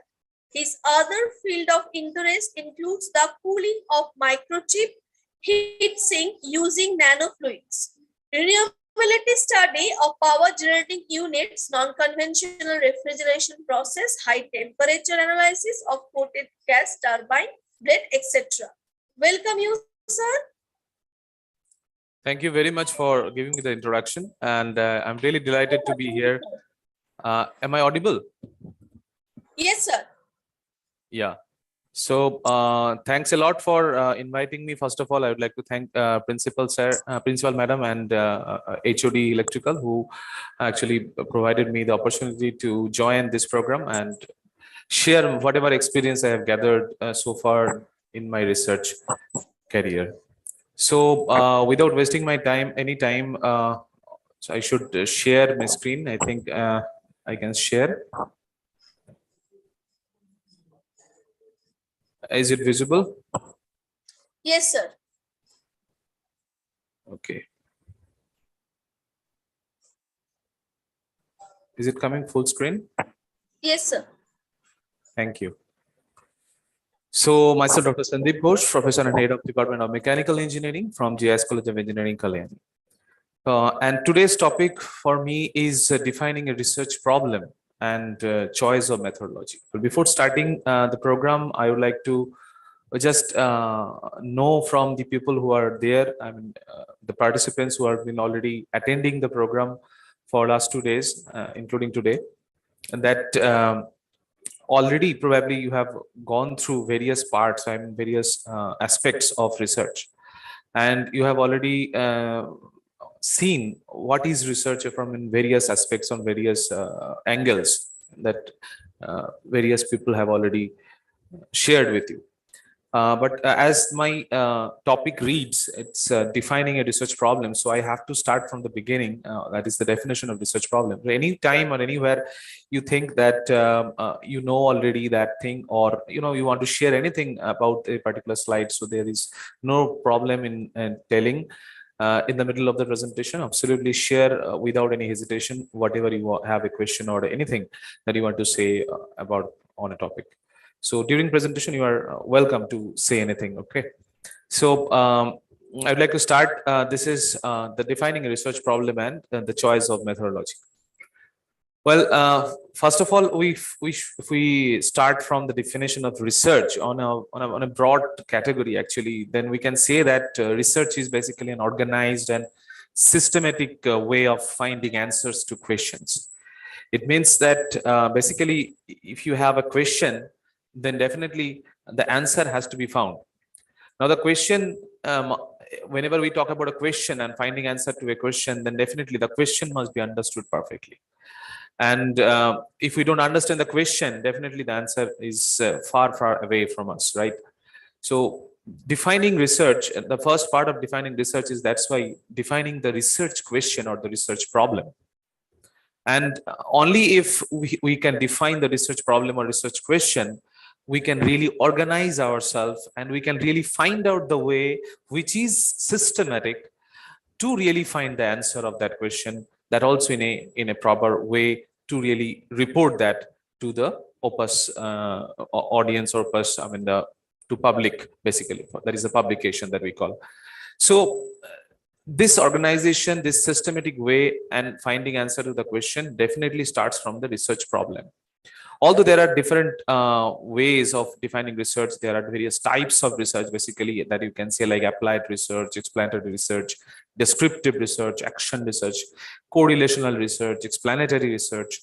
So there are various ways of defining research, basically, but it is not confined to the zone of, particular topic, particular engineering or management, or it's so broad that it's very difficult to make it into a single channel, or define it in a very within closed boundaries. So it is actually out of the boundaries. I mean, it's more out of the boundary. You see that more it comes into your interest. If you just look at the process first, that after defining what is research, what is the research process, probably you have already seen that it starts with the problem formulation, and then it goes to the literature survey, and then it is development of hypothesis. That is, you develop some theory that is coming up from the literature survey, whatever survey you have made. From that, whatever output that you are getting from the knowledge that you're getting, that in the form of a hypothesis of your own thinking of that whole thing, that comes as a development. Then you define, you actually design the research. This research design is basically a part of the research methods. I mean, the research design is actually a bigger word to say, and the research methodologies come into this. Then after applying proper design, the research methodology into the research design, you have a choice of sample design. I mean, depending upon your methodology that you are selecting, you have to have a choice of sample. I mean, you have to sample from various different data that you gather and analyze. You have to have a choice of that, and accordingly, your choice, your collection will be also channelized. So as per your choice, your collection will be there, and as per with the collection, your choice will be again defined. So this is kind of a loop between the sample design and the data collection. And finally, once you have completed your data collection, you are now in a phase of analysis and interpretation of data. You have to analyze, interpret it properly to really collect, to really relate with your work or your objective. And then finally, your testing of your hypothesis, whether that data conforms to your hypothesis, conforms to your thinking, conforms to your understanding the whole process, that comes into business. Then the interpretation of results. Once you get some methods, you test it, then you ultimately get an interpretation of results should be there. Without proper interpretation, definitely you cannot conclude anything. So that is also necessary for finally to report it. I mean, to write the report on the whole process. I hope you are agreeing with this process. You are already well known with this process. Anybody? You can just unmute and tell me whether you have these points in your mind about the research process, or anything extra that it comes into your mind.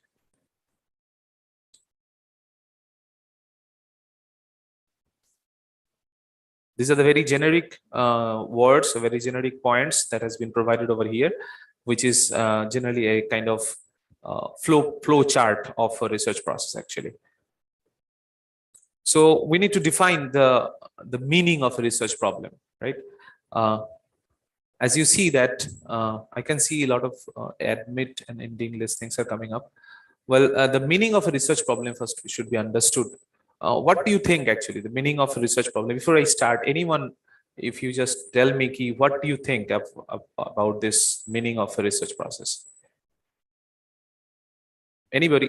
Because this is a post-lunch session, and always people will be trying to sleep, and so if we really want to wake up ourselves, then we have to talk continuously as long as possible.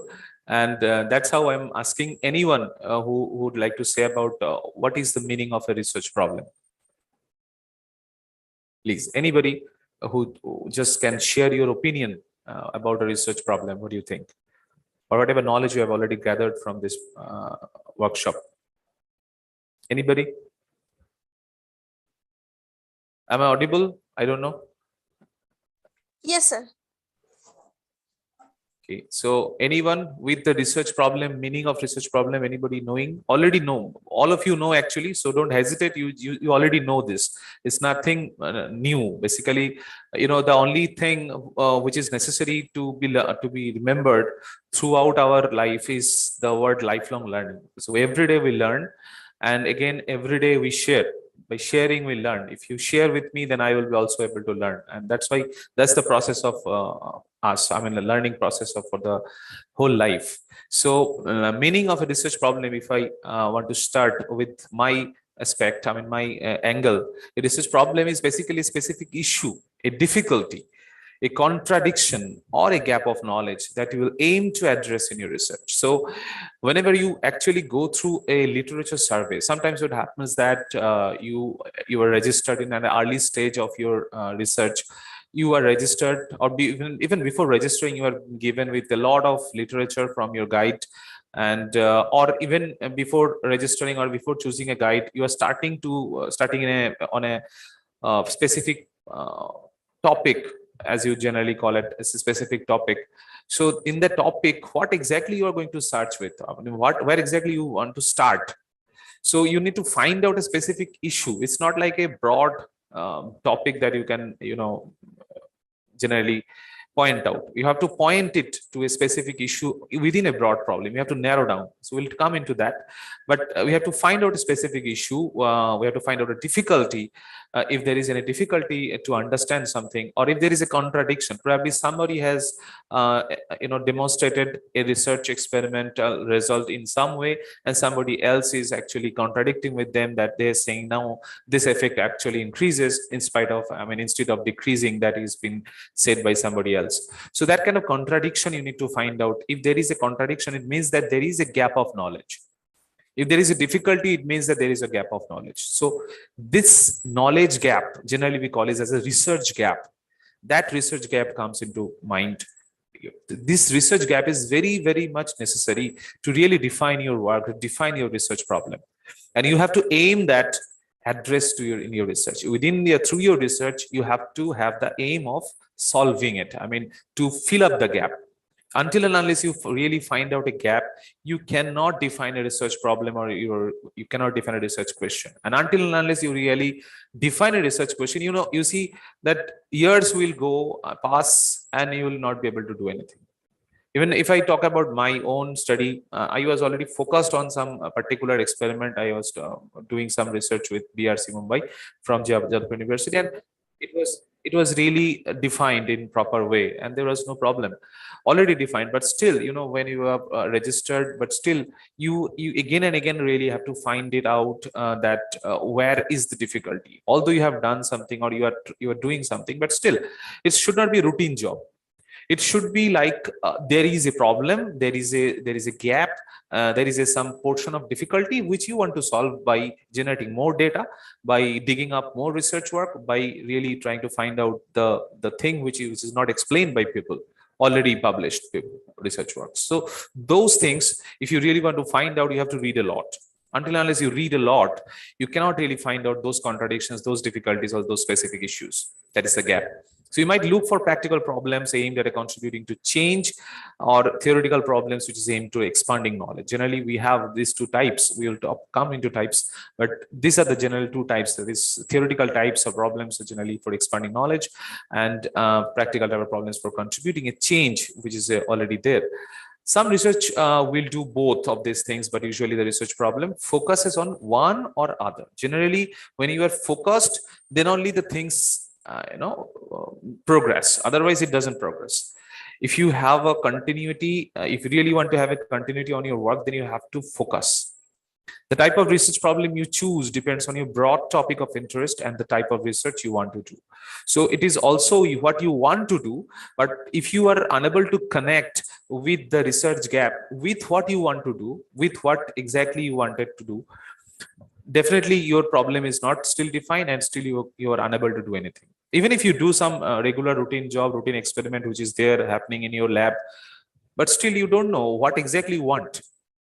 So what exactly you want to achieve, if that is not defined properly, then your actual work is not defined. When writing your research proposal, that's why generally people are asked to write a research proposal first before starting their coursework after registration, or before registration you have to submit a research proposal, right, or introduction. So you will have to formulate the problems as a problem statement. It's not like you just write down about something like I'll be working on electric discharge machining, and I'll be just providing a brief on what is EDM, how does it work, what are the dielectric fluid, and what is its history.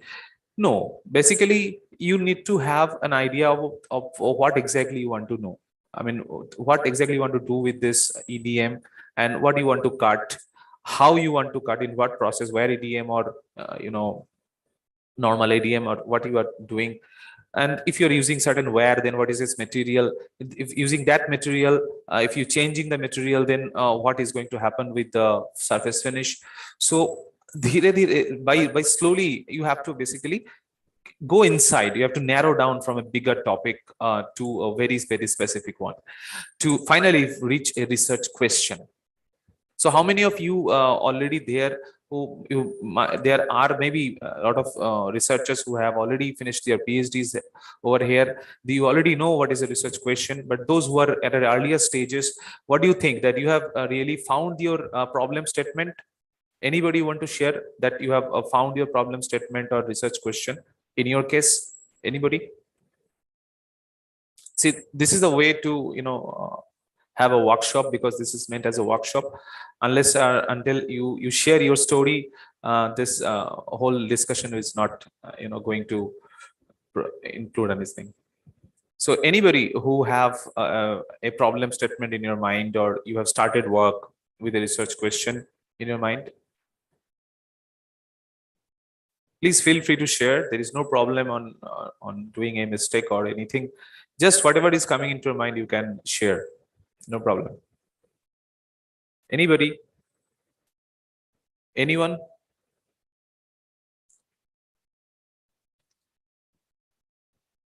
Or all of you are sleeping? I don't know. If all of you are sleeping, then definitely it's not going to work.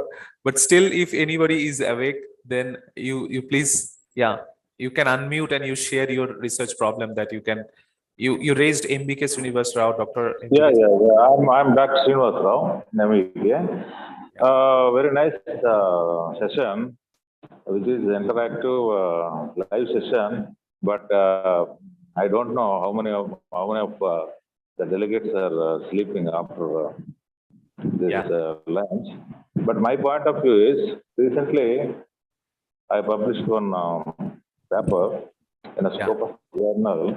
But that was a continuation of my earlier publication, where I studied entrepreneurial leadership.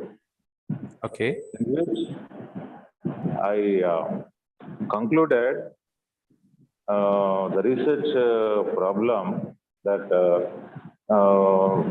which leadership style, whether it is transformal or transactional, with entrepreneurial orientation could give better results with respect to micro, small, medium enterprises in India. Particularly, my scope of research is particular region of coastal region of Andhra Pradesh. Right. But I confirmed that transactional with entrepreneurial orientation would fetch an excellent result. But later on, it was seated by more than 40 PhD scholars across the globe. But most of them mentioned that their combination is different. My combination in Indian action perspective is different.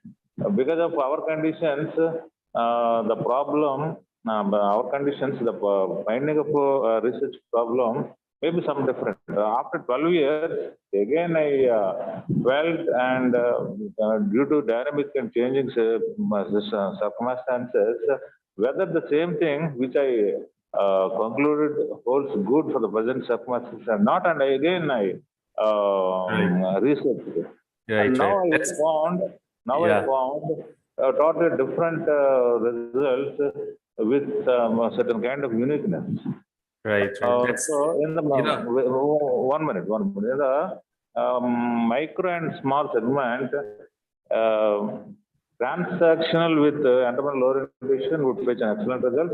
At the same time, in the medium category of small scale industries, of course, this transformational with entrepreneurial orientation would fetch an excellent result. Right. This, so it appears that you did your research and you continuously actually try to find out whether it is really coming unique or not, novel or not, whether the question is perfectly defined or not. So this thing continuously happens, isn't it? It's like continuous process, right? Once when we start, we are in dynamic environment. Yeah, when we start, it is something like we already defined by our guide that, okay, you do this. But if we continuously progress on our work, then we continuously start defining what is my real question. Isn't it? Yeah. Thank you for sharing your story with us. Thanks. So we move forward with these are the very basic things, like in a research problem, we have already defined it, the characteristics we need to know, the components, the steps to formulate, and finally we have make a statement, right? So what is the objectives of a research question or research problem? That is to introduce the reader the importance of the topic being studied, right? The reader is oriented to the significance of the study and the research question or hypothesis to follow. So the reader or whoever is reading or whatever is there, they have to, by the research problem itself, they will understand what is going to be solved. So that problem must be there. The feel of the problem should be there, such that it really gives some idea what is going to happen. Should not be generic, right? So it places the problem into a particular context that defines the parameters of what is to be investigated. It's like we have to parameterize things, like parametric way of we have to find out the parameters which is involved in the particular research. So until and unless we are going to the parametric level, we still don't know what exactly we are going to find out. What change we are expecting, or what change we will be satisfied with, or what will be the method of satisfaction, even in fact, why will be satisfied if there is a variance. Then if there is a variance, then why should not we try to explain that? So if there is a variance, there is the starting of your research. I mean, your research really is starting contribution. Until unless it is really making some difference, then there is a possibility of repetitiveness. So one should actually always welcome the newer findings. They should not get frustrated, or many times it happens that my work is not really matching with anyone. So what is the problem? So even finding out the problems in my instrument, or what are the errors, that is also another research. So that is also something to be known. So it provides a framework for reporting the results also, and indicates what is probably necessary to conduct and study and explain how the findings will present the information. So a research topic to a research problem is very, very important. Many times we, at the early stages, those who have already done the doctorate, then definitely they know that. But those who are in the early stage, I would like to again and again ask those who are in the early stage, you might have this question sometimes that you have a topic and you don't have a problem. You might have a topic, but you do not have a problem. It sometimes happens. So do not confuse a research problem with a research topic, because a research topic is a broader aspect, is a broader thing, a subject itself to read and obtain information about. Whereas a problem, basically a very, very specific thing, is something to solve or frame as a question that must be answered, that we already told. So this is in the right side diagram, you can see that we generally begin with a broad topic. And a broad topic might be manufacturing, or a broad topic might be some some biomedical instrumentation, then some biomaterials, or we can again start digging up first, then we conduct a preliminary research. On that, we start reading articles, then we determine the suitable research topics from that, because we start choosing from many articles, many abstracts we read, and then finally find out, probably after reading 100 articles, we found 20 articles which is really close to what I want to do. So determine the suitable research topics. That is another point.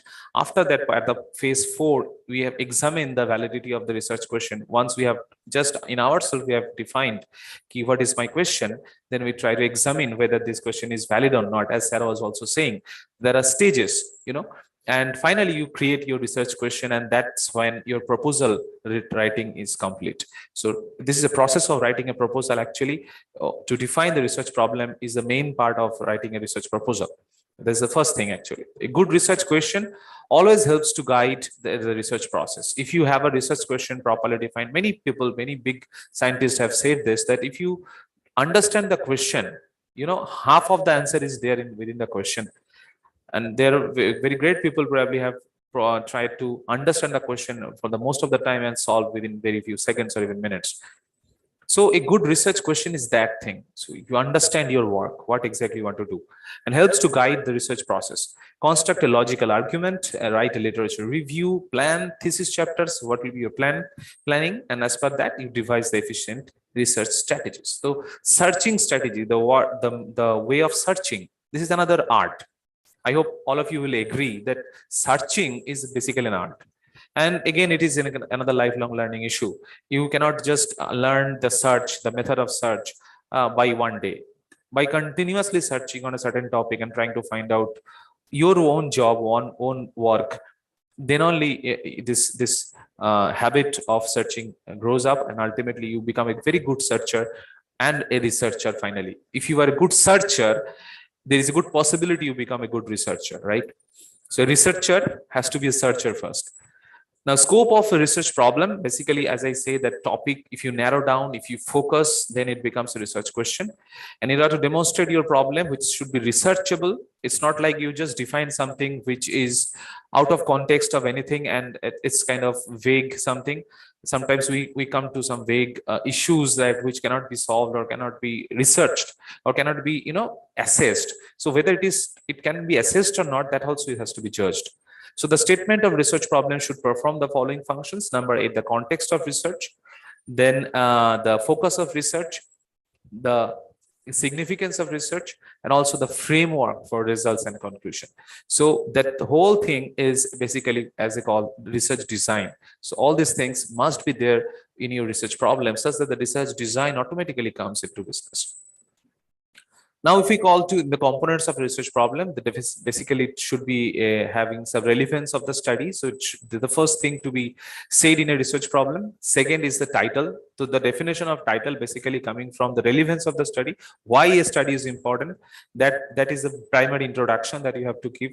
What at all is important? Why you will provide your 3 to 5 years on solving a particular problem. So it must have that aspect, broader gain in the society, in the practical field. That thing should be there. So that is the relevance of the study.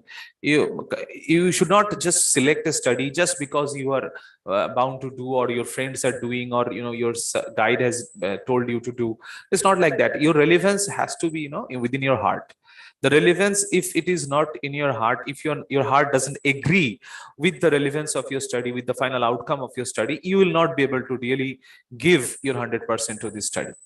So if you really want to give your 100% to the study, then definitely you need to have the final outcome of the study, and that also, that relevance should be coming from your heart. So anyone who have just written your proposal and you feel that yes, it is really relevant and it will contribute to the society, it will contribute to the engineering, and or it will contribute to the management, it will contribute to finally to the mankind, the overall mankind. So that if anybody is having, he can stop me and just share your story with me, the relevance of the study, if you have felt from within. and accordingly you make your own title. It's not like always, guide will give you the title, but you should, if you have a stronghold of the relevance, if you really feeling with your work, right, if you love your work basically, then your title can be given by yourself. You will really give a very good title for your work, and that title itself will always reflect the what exact problem you want to solve. Then definitely there are operational definitions of the variables. The variables has to be defined, which variables you want to work with, which variables you want to change. You vary whatever variable you want to vary. You see many of the BTech projects also, or the management projects, you see that we provide some parameters and we just tell the students to vary those parameters and see the parametric effects on certain efficiency or certain other parameters. So one parameter, how is depending on the other parameter, that is generally we deal with in most of the projects. So those objectives of the study finally is coming from them only. I mean, what are the definitions of the variables and what exactly you want to do with the variables is there in the objective of the study, right? So finally, your scope and limitation must also be, defined. It's not like something a drawback for your, research problem that you are writing your scope and limitation. This is basically a strong point of your research problem. This your research problem, if it is really specific, it is going to contribute something to the society. It is really going to contribute something to the engineering development, right? Then definitely it has some limitations. It will be having some constraints. It's not like it is just open and it will be applicable to every place. No, it's not possible. All of you know that it's not possible to make everybody happy. It's not possible. Similarly, a research question is basically meant for a certain solving, a certain domain only. So it will be limited to certain place, and it will be having a certain scope, right? So that scope should be there, and that scope has to be defined by you in your research problem. So there are different types of research problems, like theoretical research problems, which generally focuses on expanding knowledge, as I said earlier, and understanding, and rather than directly contributing to the change. You can identify the research problem by reading a recent research, theory, or debates on your topic to find a gap. As I already said, that you have to find a gap, what is currently known about it. And in the theoretical research, whenever you are looking for various current research already done things and the theory developed, and even the different modifications of the theory, then you might look for various things like a phenomena or a context that has not been closely studied. Sometimes we start thinking at the early stage actually that what do we do with this topic? Like probably we have been said that we have to talk about a tribological characterization. Tribology means basically friction, lubrication, the study of friction, lubrication, and all these things. And basically what you have to do with that. You have been given a material, you have been given a machine, and you will just, you can find out its surface roughness. You can see how much scratches it occurs when it is rubbed. I mean, what is this change happening? If we do some heat treatment, what will happen? Definitely different type of things you can do, but you need to actually have a certain goal, right? A phenomena or context. If you do not concentrate on a phenomena, for example, the material is changing at this point. You have seen that if the material is heated or at a certain temperature, then its property is changing in this manner. And in the broader context of application, it may cause a problem. If the material's softness or ductility changes, or if the material's the hardenability changes, if the material's ductility changes, or softness changes, so these problems will happen. If its weldability changes, it will not be able to be used in its application area.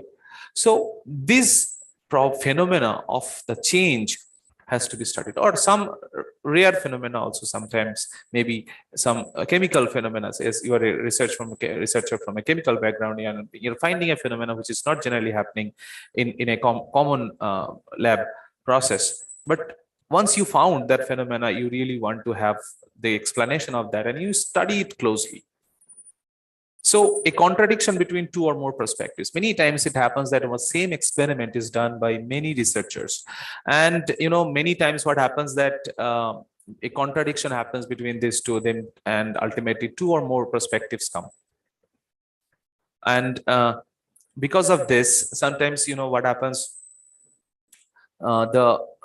the contradiction basically comes in the way like somebody has explained it in a growing manner, somebody has explained it in a coming down. So with the increase of certain parameter, certain another parameter is increasing, somebody has said, somebody is saying decreasing.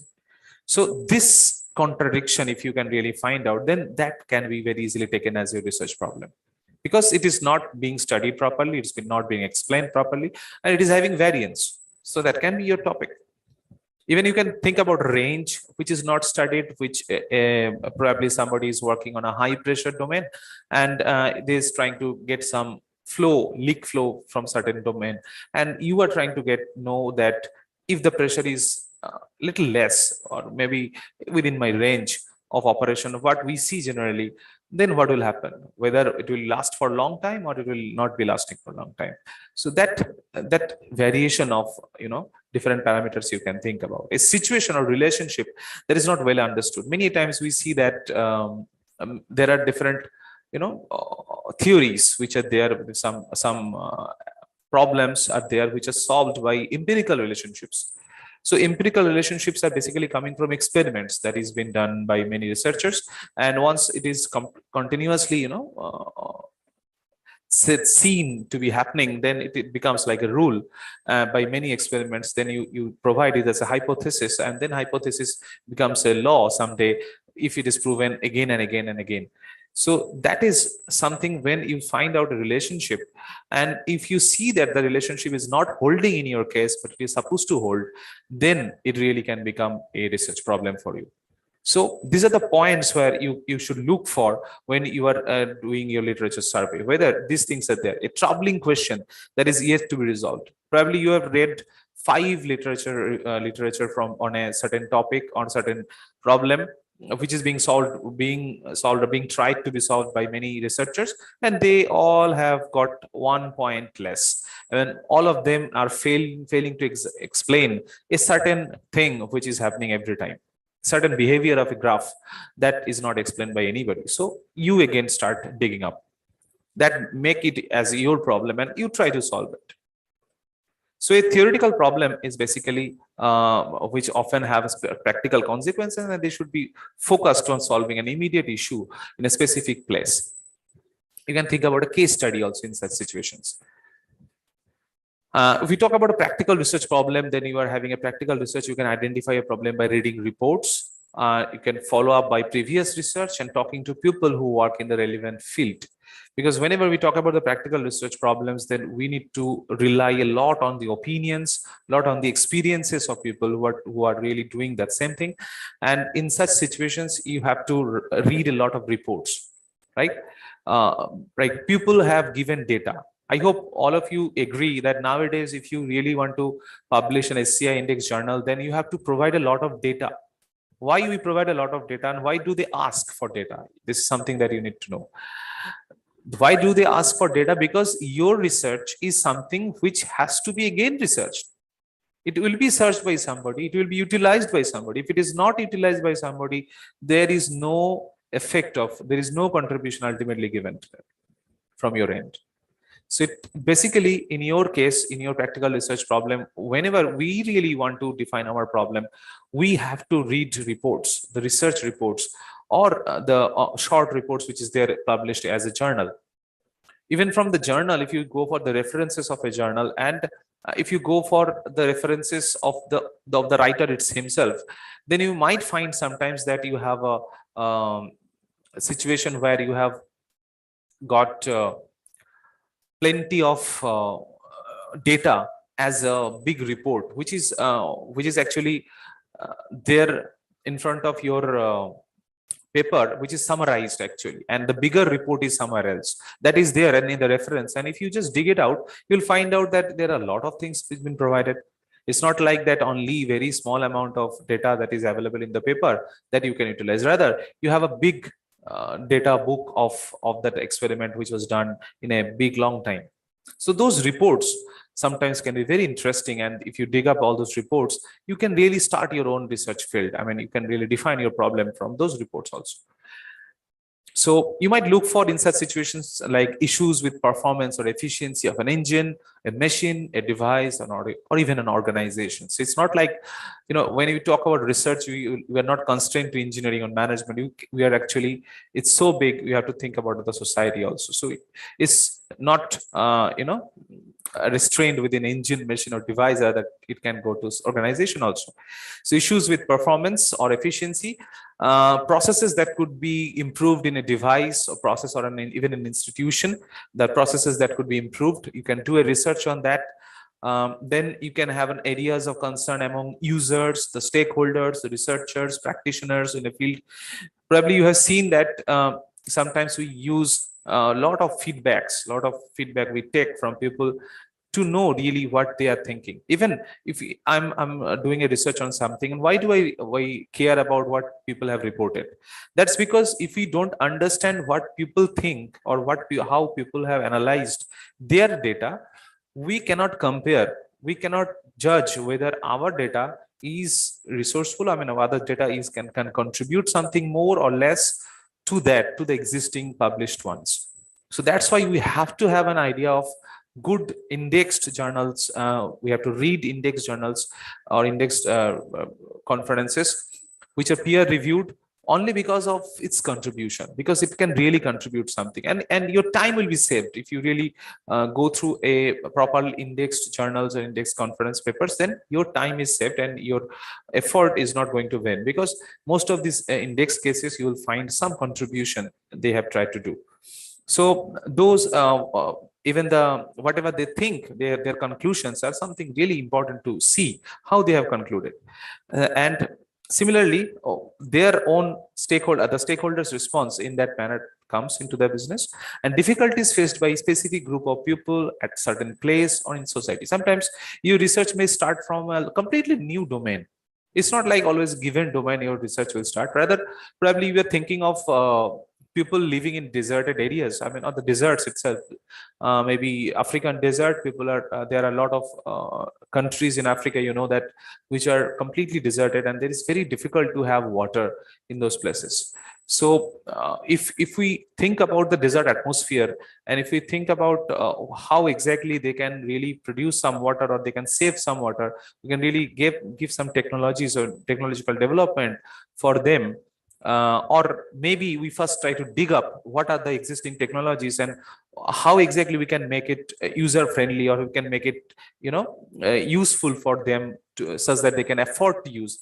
Sometimes making it affordable also, it's another thing. Like there are technologies which cannot be used by villagers, they're very poor villagers, but really if we can think about them and we can start digging up, then another research problem will come up. So this is coming from the difficulties faced by specific groups of people at a certain place, or even in a society, if you think about some other type of research. If your research is connected to a job or internship, you will need to find a research problem that has practical relevance to the organization. This is another type of research that I was talking about. So criteria or characteristics of a good research problem. Once you have written a research problem after so much of thing, then you need to see that whether it is really addressing a gap in knowledge, whether the gap of knowledge is mentioned, this thing is not properly explained, or that thing is missing, it is not reported yet. So that is gap of knowledge. Whether it should be having, it should have the significant enough to contribute to the existing body of research, whether it is really giving you something. It's not like always it is just you are doing for the sake of doing, or you are doing reporting an experiment because you have done the experiment. Not like that. Is really contributing to the existing body of research or not? That should be there. It should lead to further research. This is very, very important point. You see, if you do not contribute, it will not lead to further research. And if you really want your research to for further research, you have to report data. Once you report data, then definitely it will be used, definitely it will be referred, and definitely it will be used for further research. So it is very important to provide data. The problem should render itself for investigation through collection of data. Definitely the problem is something which actually offers it as for an investigation through data collection process. It should be of interest to the researcher or to suit his or her skills. Many times, again, this is a problem that we actually lack on this part: skills, times, and resources. Sometimes we have a plan of, otherworldly research. Probably I'll be a nuclear scientist, probably I'll be a aeronautical scientist, I'll be working in NASA, and all those things come into your mind. Someday you are starting at the starting phase of your research. But, again, you have to think about your skills. What exactly you can, what are the things that you can do? Based on that, what are the things can be done? So this process of knowing in yourself is very much necessary to really find out a plan of as per your skills, and choose the problem in that way, which will be also a time bound activity. It's not like you'll have your entire life to solve it. You'll have your 3-4 years to solve it. So accordingly, your plan should be made. It should not really be so big that you cannot deal in, right? Then the resources which is available with you, maybe the lab in front of you. What is the possibility of having that lab? Whether you at all have a lab, whether you are just trying for PhD registration, you are applying, you do not know where exactly you will go, whether there will be a lab, proper lab or not, what will be the facilities available. So once you get the facility, then you just need to see that whether we have this facility, so I have to think about in this way. So you have to channelize things in that manner, whatever resources you have. The approach towards solving the problem should be ethical. It's like it should not be any unethical practice that you should make. Like solving a problem, you just copy paste from anyone's data and just say it, or just publish it at anywhere, just saying that it is your own. And basically it is unethical business. All of you should know, all of you are already knowing. Basically it's called plagiarism. And definitely we have to think from our heart whether really we are doing something for us. Sometimes people do a PhD for just having a growth in academics, academic career, or maybe just to become associate and professor finally, then for that. But if you really interested in work, if you really want to work, then these things will not come in your mind, and you will give your 100%, 200 or 400% of yourself. You will try to dig up, you will improve skills, you will find out, you'll do some work, you'll study a lot, and you improve your skills, or you make the skills, new skills needed for yourself, and ultimately you will really do something. And then your soul will be really feeling that yes, I have done a real PhD, I'm really a doctorate. So that feeling actually is necessary to really from the beginning there is a research problem definition. So basically a strong research question is very specific, feasible, original, relevant, complex and arguable, researchable, and also of course focused. Should ask about the relationship between two or more variables. To be very, very specific, you should ask about the relationship between two or more variables. It should be stated clearly, unambiguously, usually in a question form.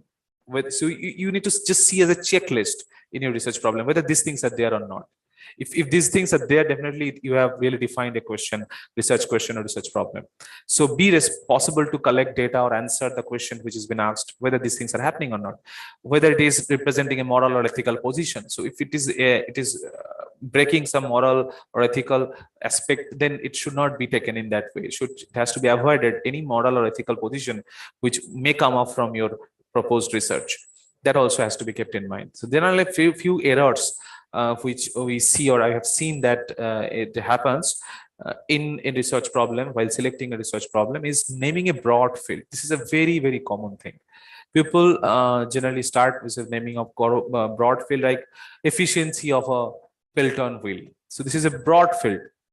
We do not know what is going to happen, what are the number of wheels, what is the material of the wheel, whatever it is the angle, whether you are changing the angle of the wheel, whether you are going to change the speed of the wheel. So until and unless these parameters are coming, you just say that I'll be having an understanding of efficiency, study on efficiency of Pelton wheel or any other turbine. It doesn't make sense as a research problem. So area of study or broad field, which should not be, it should be like a specific problem.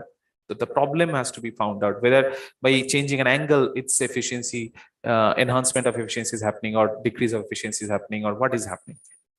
So starting in such a way that the investigation is impossible. Many times we define or make the whole thing as so big that it becomes like impossible. Like our plan is, if not good, if we just think it in a very, very big platform, or if we think that will use 2-3 technologies to really define my process, or maybe I'll use some material, maybe some machineries which is not at all available with me, or it is very difficult to make it available, then it sometimes become impossible, and it will be very, very much time consuming. So that kind of plan, that kind of optimization has to be made as an engineer to start your research problem, to define your research problem. Then too much narrowing or localizing sometimes, fails to make people interested. Sometimes, your effect is very much localized, so much localized that it's not contributing to a bigger goal. Although you are narrowing first of all, but it should not be so narrow that it's so localized that it will not be, effective in a larger issue. It will not be able to solve a larger issue. So that kind of narrowing is also not necessary. But of course, you start narrowing down first of all from a broader topic to a research problem. But lastly, think whether your real work is really doing something or not. Inclusion of terms of an unscientific or emotional or biased things, because there are a lot of different types of research, maybe psychological research, maybe societal research, different types of research are there. So definitely you should not have an unscientific thing in a scientific research, or it should be emotional place, or maybe a biased thing. Probably you'll be relying on certain, your known researchers. Probably 5 researchers and you always do believe everything they do, and you don't want to know what the else people are doing elsewhere, what are the other people are reporting, and you are biased sometimes somehow that yes, he's my friend, so I'll just recommend him and he will recommend me, and this will go on, and my research papers will come on approved. So it's not like that. Again, you should have that ethical things also coming into this picture. The lack of precision sometimes in the instruments proposed, definitely it's a very big problem. If the precision is lost, if the precision is not there in your instrument, definitely you have to calibrate it. Without calibrating it, just going with what we have, it is not recommended really, because it will further make more errors. And as a citizen, as a responsible citizen, or a responsible researcher, to be honest, you should not report it as a correct data, already knowing that this is wrong. If you know it is wrong, if there is a problem in the precision of the instruments, then also you should provide the error band. You should provide the error band. You should know about the error analysis, regression analysis, and all those things, so that you can provide the error band, and so then you declare what's my precision of the instrument, what's the precision of my instrument. So that is another ethical point of view for a good research problem, and afterwards.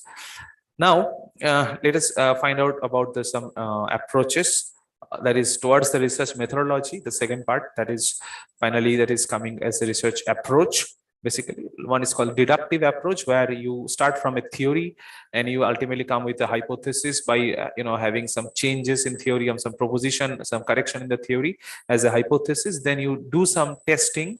You do some experiment to validate the hypothesis whether it is correct or wrong, and then finally you either confirm that okay, my hypothesis is okay, and report that, or you reject that, okay, although it was thought in this manner, but this such an assumption or such a hypothesis, even if it is thought by others, it is wrong because of the facts that has been found. It's not like you have thought and it has to be okay.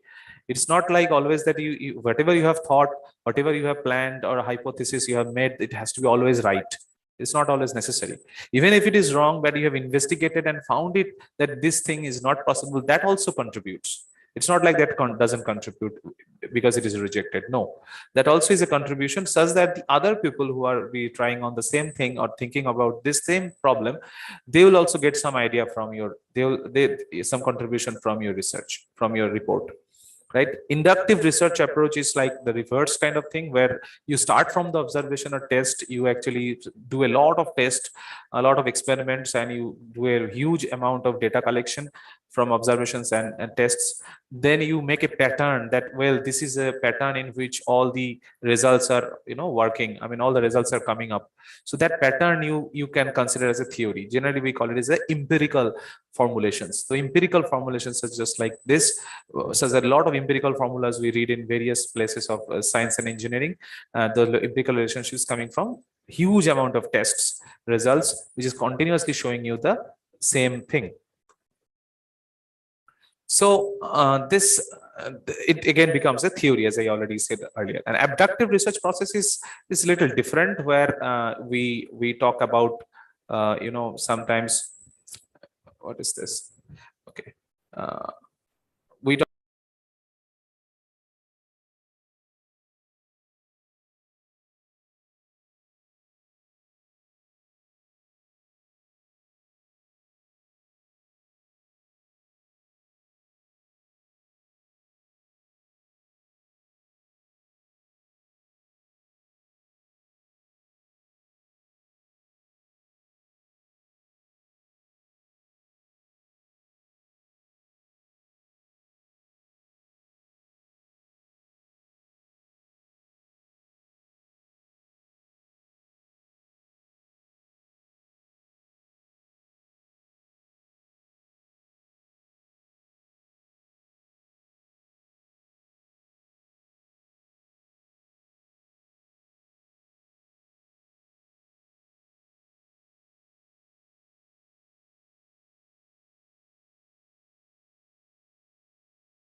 Hello? Hello, sir. Are you there? Hello, I'm there. Am I muted? Yes, sir. For how long? From 2 to 3 minutes. My God. So I talked about this approaches.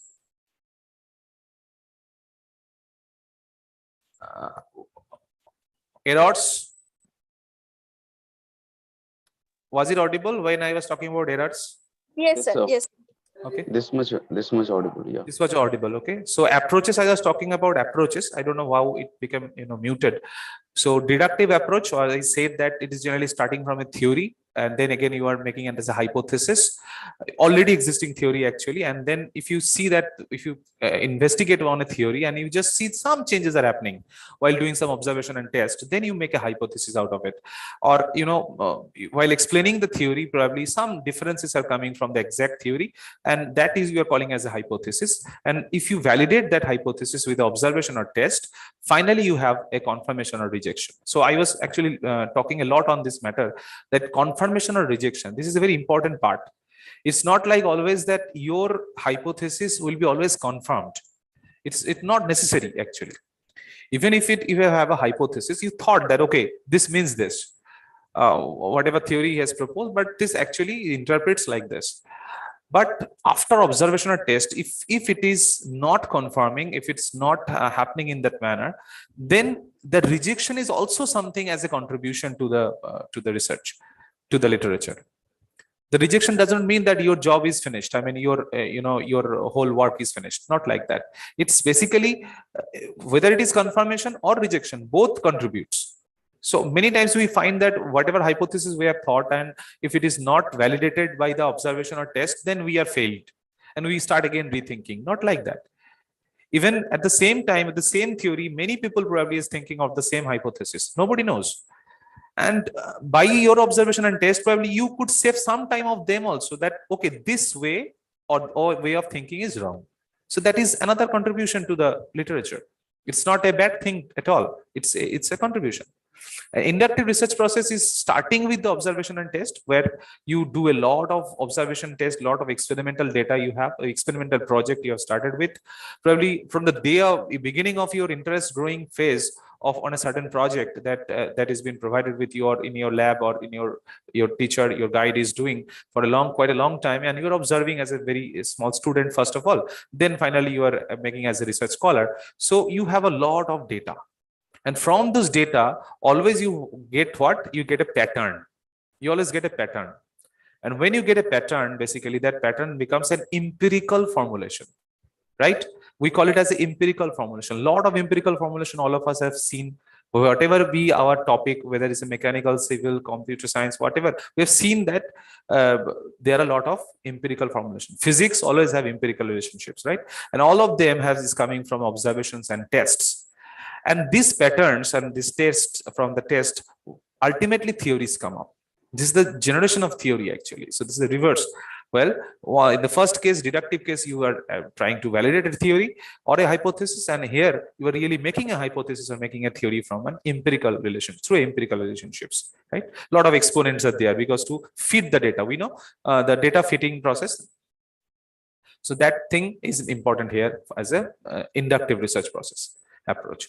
Then abductive research approach is basically coming from the exploration of the incomplete observations. Some observations are incomplete, surprising, very much different, some puzzles that can happen, which is not validated by the existing theory, which is not validated by observation made by others or the previous observations. So in those cases, sometimes, you know, the quantitative or qualitative method, both you have to use for data collection and, you know, try to find out what is the reason of those phenomena. So that is itself a big job to do. So finally, we are finding out the research methodology. What is research methodology? Basically, we talk about research methodology simply referring to how. If we want to answer how, the methods will come, right? More specifically, it's about how a researcher systematically designs a study to ensure valid and reliable results. So the result has to be valid, it has to be reliable, and it will not come as valid and reliable until and unless a researcher design systematically. So that's why we call this a research design. Sometimes we call it as a design of experiment, right? All of you have probably gone through this word, the design of experiments. And that is basically what a researcher is doing in an experimental work. So systematically designing of a study to make the matrix, the mother matrix, which you need to fill up through various ways, various processes, using various machineries and other, you know, setups. So the methodology chapter generally is written. The methodology chapter is very, very important. And even many times your acceptance of a research paper, probably there was a session on how to write a research paper, right? And all of you probably have learned a lot on how to write a research paper. Yeah, but if you see that how a paper is accepted in a SCI index journal or in such places of interest, you will see that method, the word, how you show this method is used in this particular work.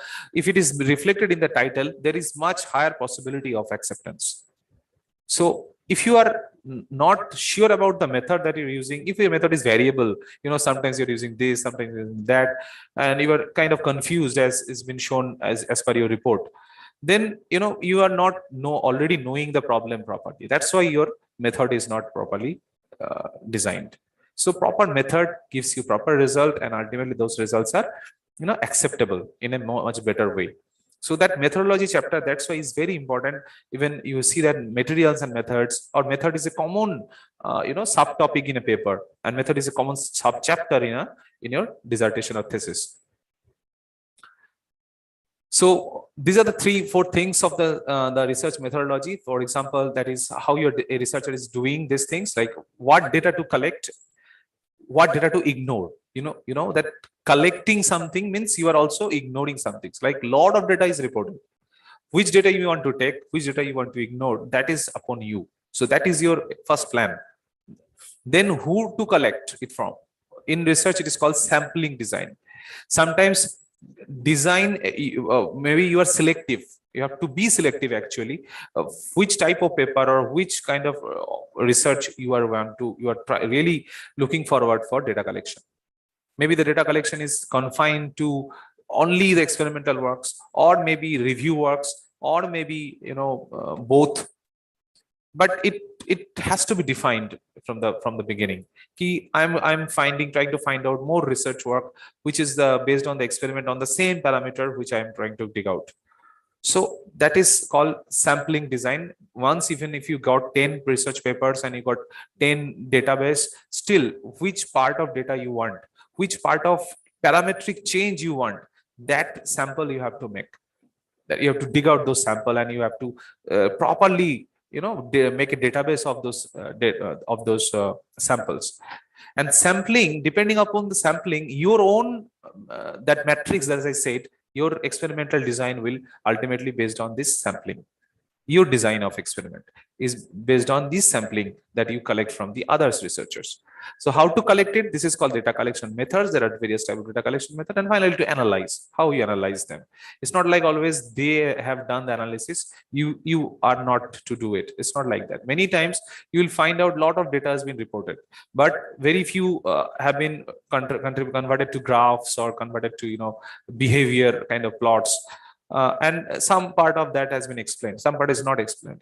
In the paper, might be you are not getting whole of their outputs, rather in the reports, which is there in the reference of that paper, you get the whole of the outputs, and therefrom you can get a lot of data. And again, start thinking, this part has been done, whether I want to do a repetitive test on the same thing with my setup, or I want to explore a different domain which is not actually done by them, or maybe done smaller times comparatively. So finally, this analysis is within yourself, whether your analysis ultimately depends on discussion part, the resultant discussion that we draw. Many times, many researchers at the early stage find hard time to discuss. Even if they have a result, they find it's very difficult to discuss. What to discuss? The figure number A and figure number B represents the behavior of this and that. Figure number A increases with this, increases with that. But what is the output? It's very difficult sometimes to really find out. So again, it is a loop. If you have properly defined your goal, then you can really discuss. From every graph, you will get some idea to your goal. Whether it is giving some contribution to your goal or not, it will ultimately depend on your research design. So you can made, first of all, the question perfectly.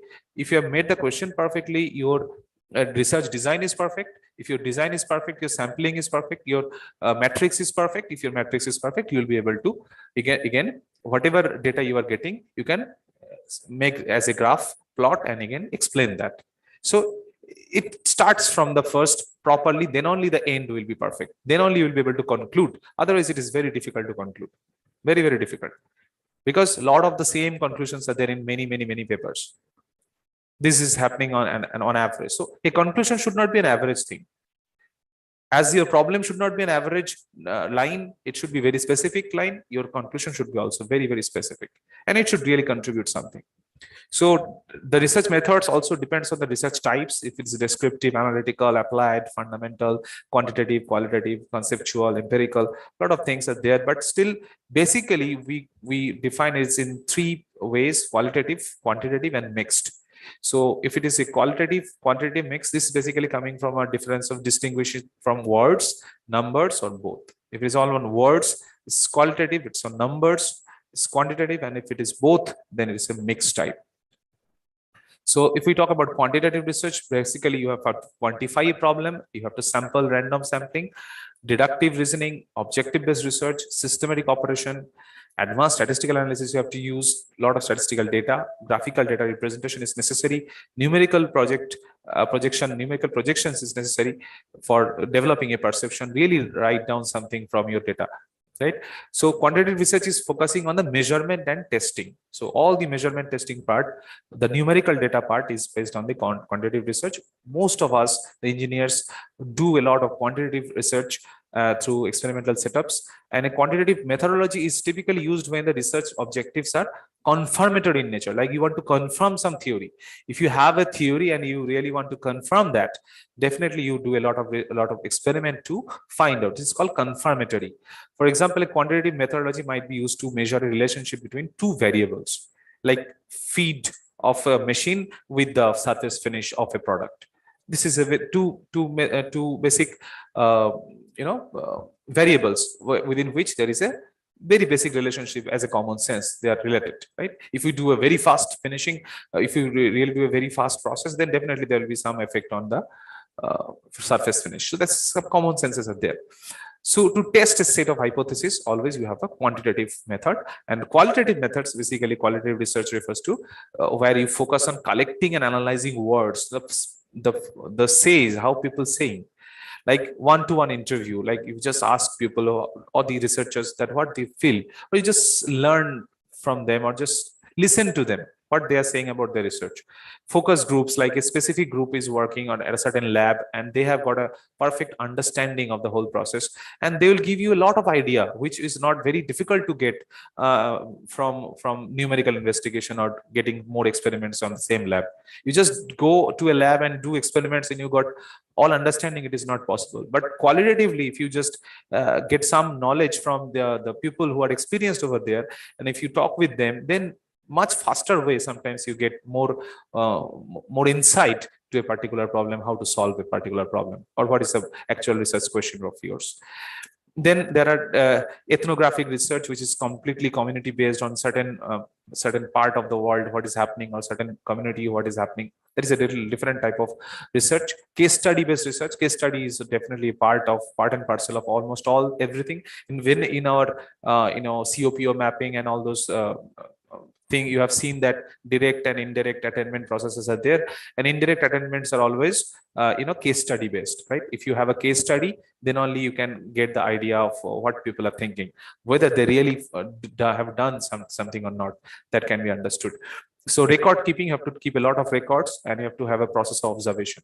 So it's a quite common for a qualitative methodology to be used when a research aims and objectives are exploratory. So you are trying to explore things, you are starting it, so it's your exploring stage, and you are not defined it, so you are asking people, right? For example, a qualitative methodology might be used for understand people's perception about an event, how the event went. For example, there is a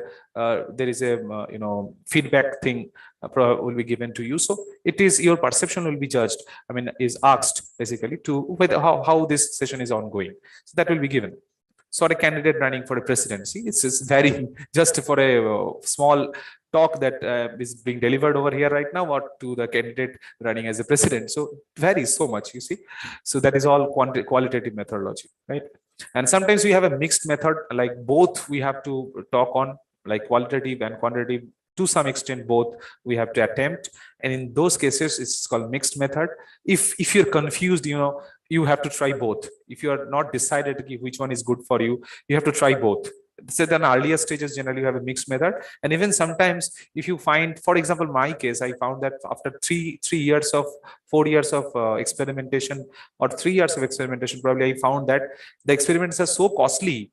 Those primary loop experiments of high pressure, high temperature pipelines in a nuclear reactor. Similar conditions we tried to produce in Jadavpur University, and each experiment day, I remember still 10 years, 15 years back incident, 90 to 95,000 each day. One company was built every day. And apart from the other accessories and other things, other consumables which are already there, apart from that, just to control the whole thing, a manpower requirement as well as the other things costed around 90,000 per day. So experiments are always costlier. So many times I found that probably in 3 years of research, whatever I could not find, but I wanted to find, probably let me try to do some theoretical analysis, some CFD analysis. If I find those parametric values which I could not find through experiment, let me try to find out from theoretical analysis. So both things might be there. Sometimes may give you really good input, really good output for to really understand things. So this way, data collection is a very important process. Last thing, basically, the data collection and analysis.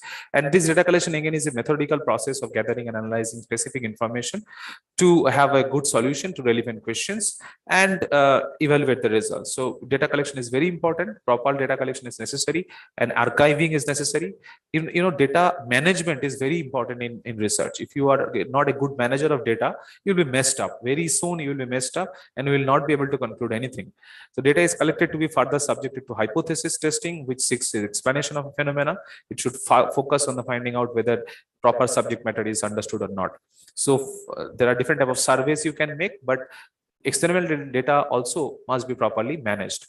So primary data collection, which is like from your own experiment you do, gathering raw data, basically collecting from the source, or a process of collecting data for a specific research purpose, which can further be analyzed for qualitative research or quantitative research in both ways.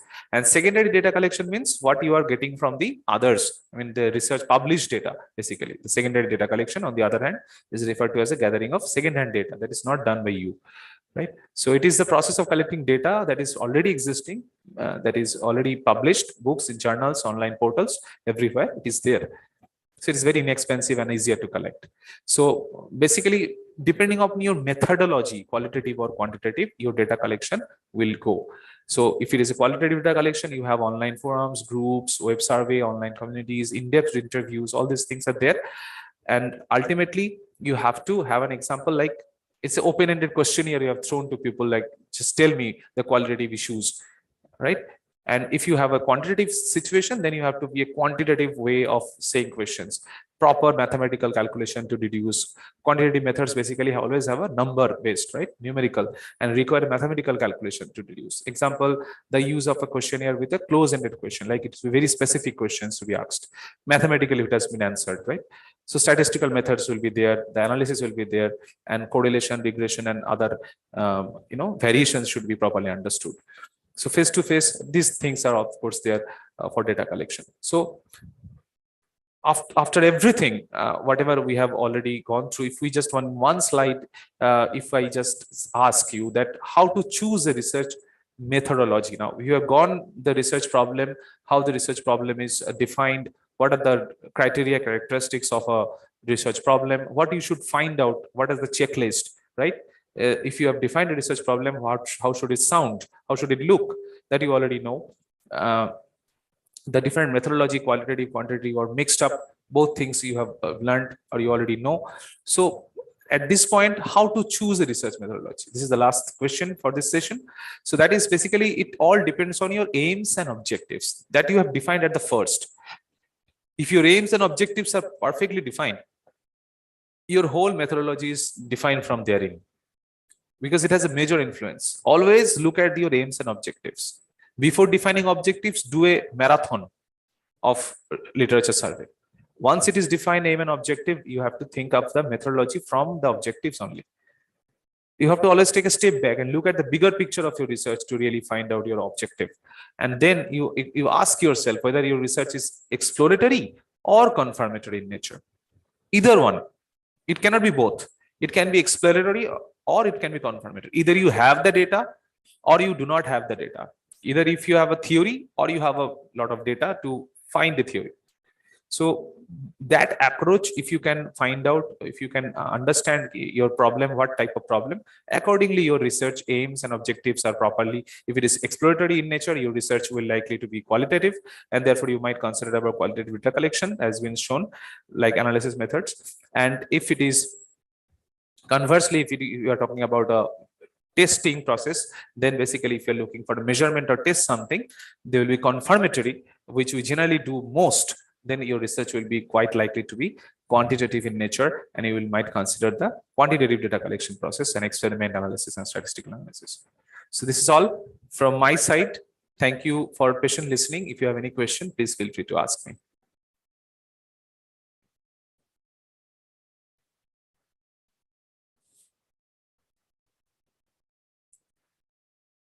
Am I audible?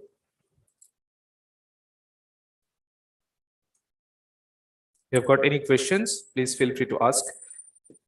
So we have talked about the research problem and research methodology and how to choose a research methodology. So if you have got any questions, feel free to ask. Do not hesitate. If you just share your opinion also, if you have some other things to share, no problem.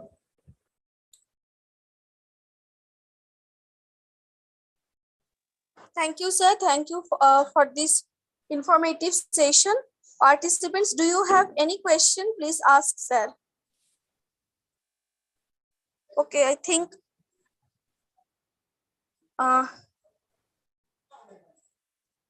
the question is from Deboshpita RC to from your session, what I deduce is that a perfect research can lead us also to a perfect question.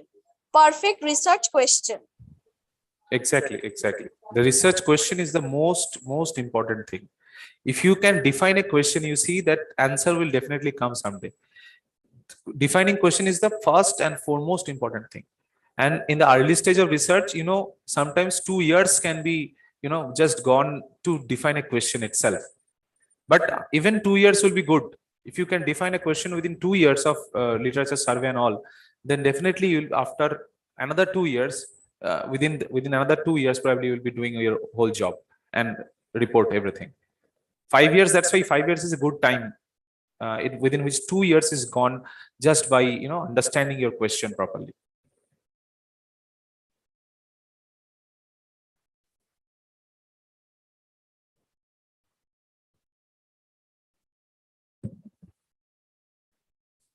Anybody can want to share anything about their own research question, or anything that you have seen during your research, or you are really having a problem about defining your research problem, or finding out whether your research problem is right or not. You can share, no problem. It's just for discussion, you can share always. Because even in everyone's case, actually, the research problem, defining research problem is a big thing. And once you have defined, then things becomes easier.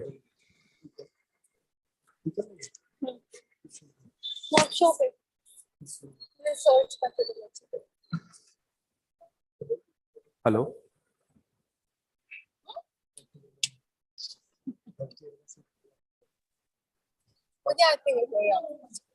मेरे subject में है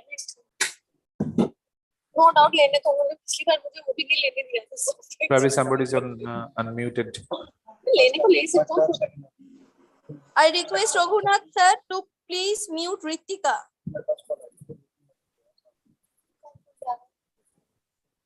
Sir, thank you for the informative session. This is a small token of appreciation. Please accept it, sir.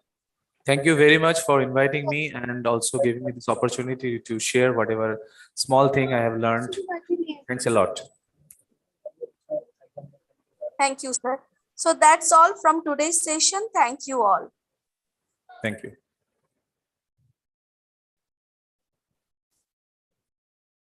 ये छुट्टी लेनी पड़ेगी ना सबके हफ्ते में एक और हफ्ते लेना पड़ेगा कहाँ क्या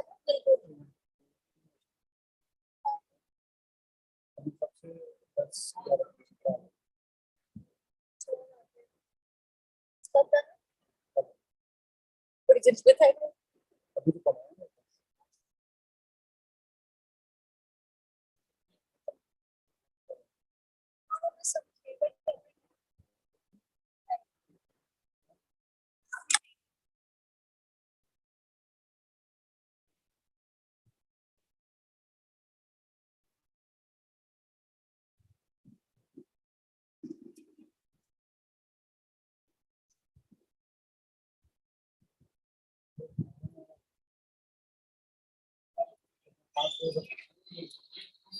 नहीं अभी तो कोई प्लान नहीं है जाने का.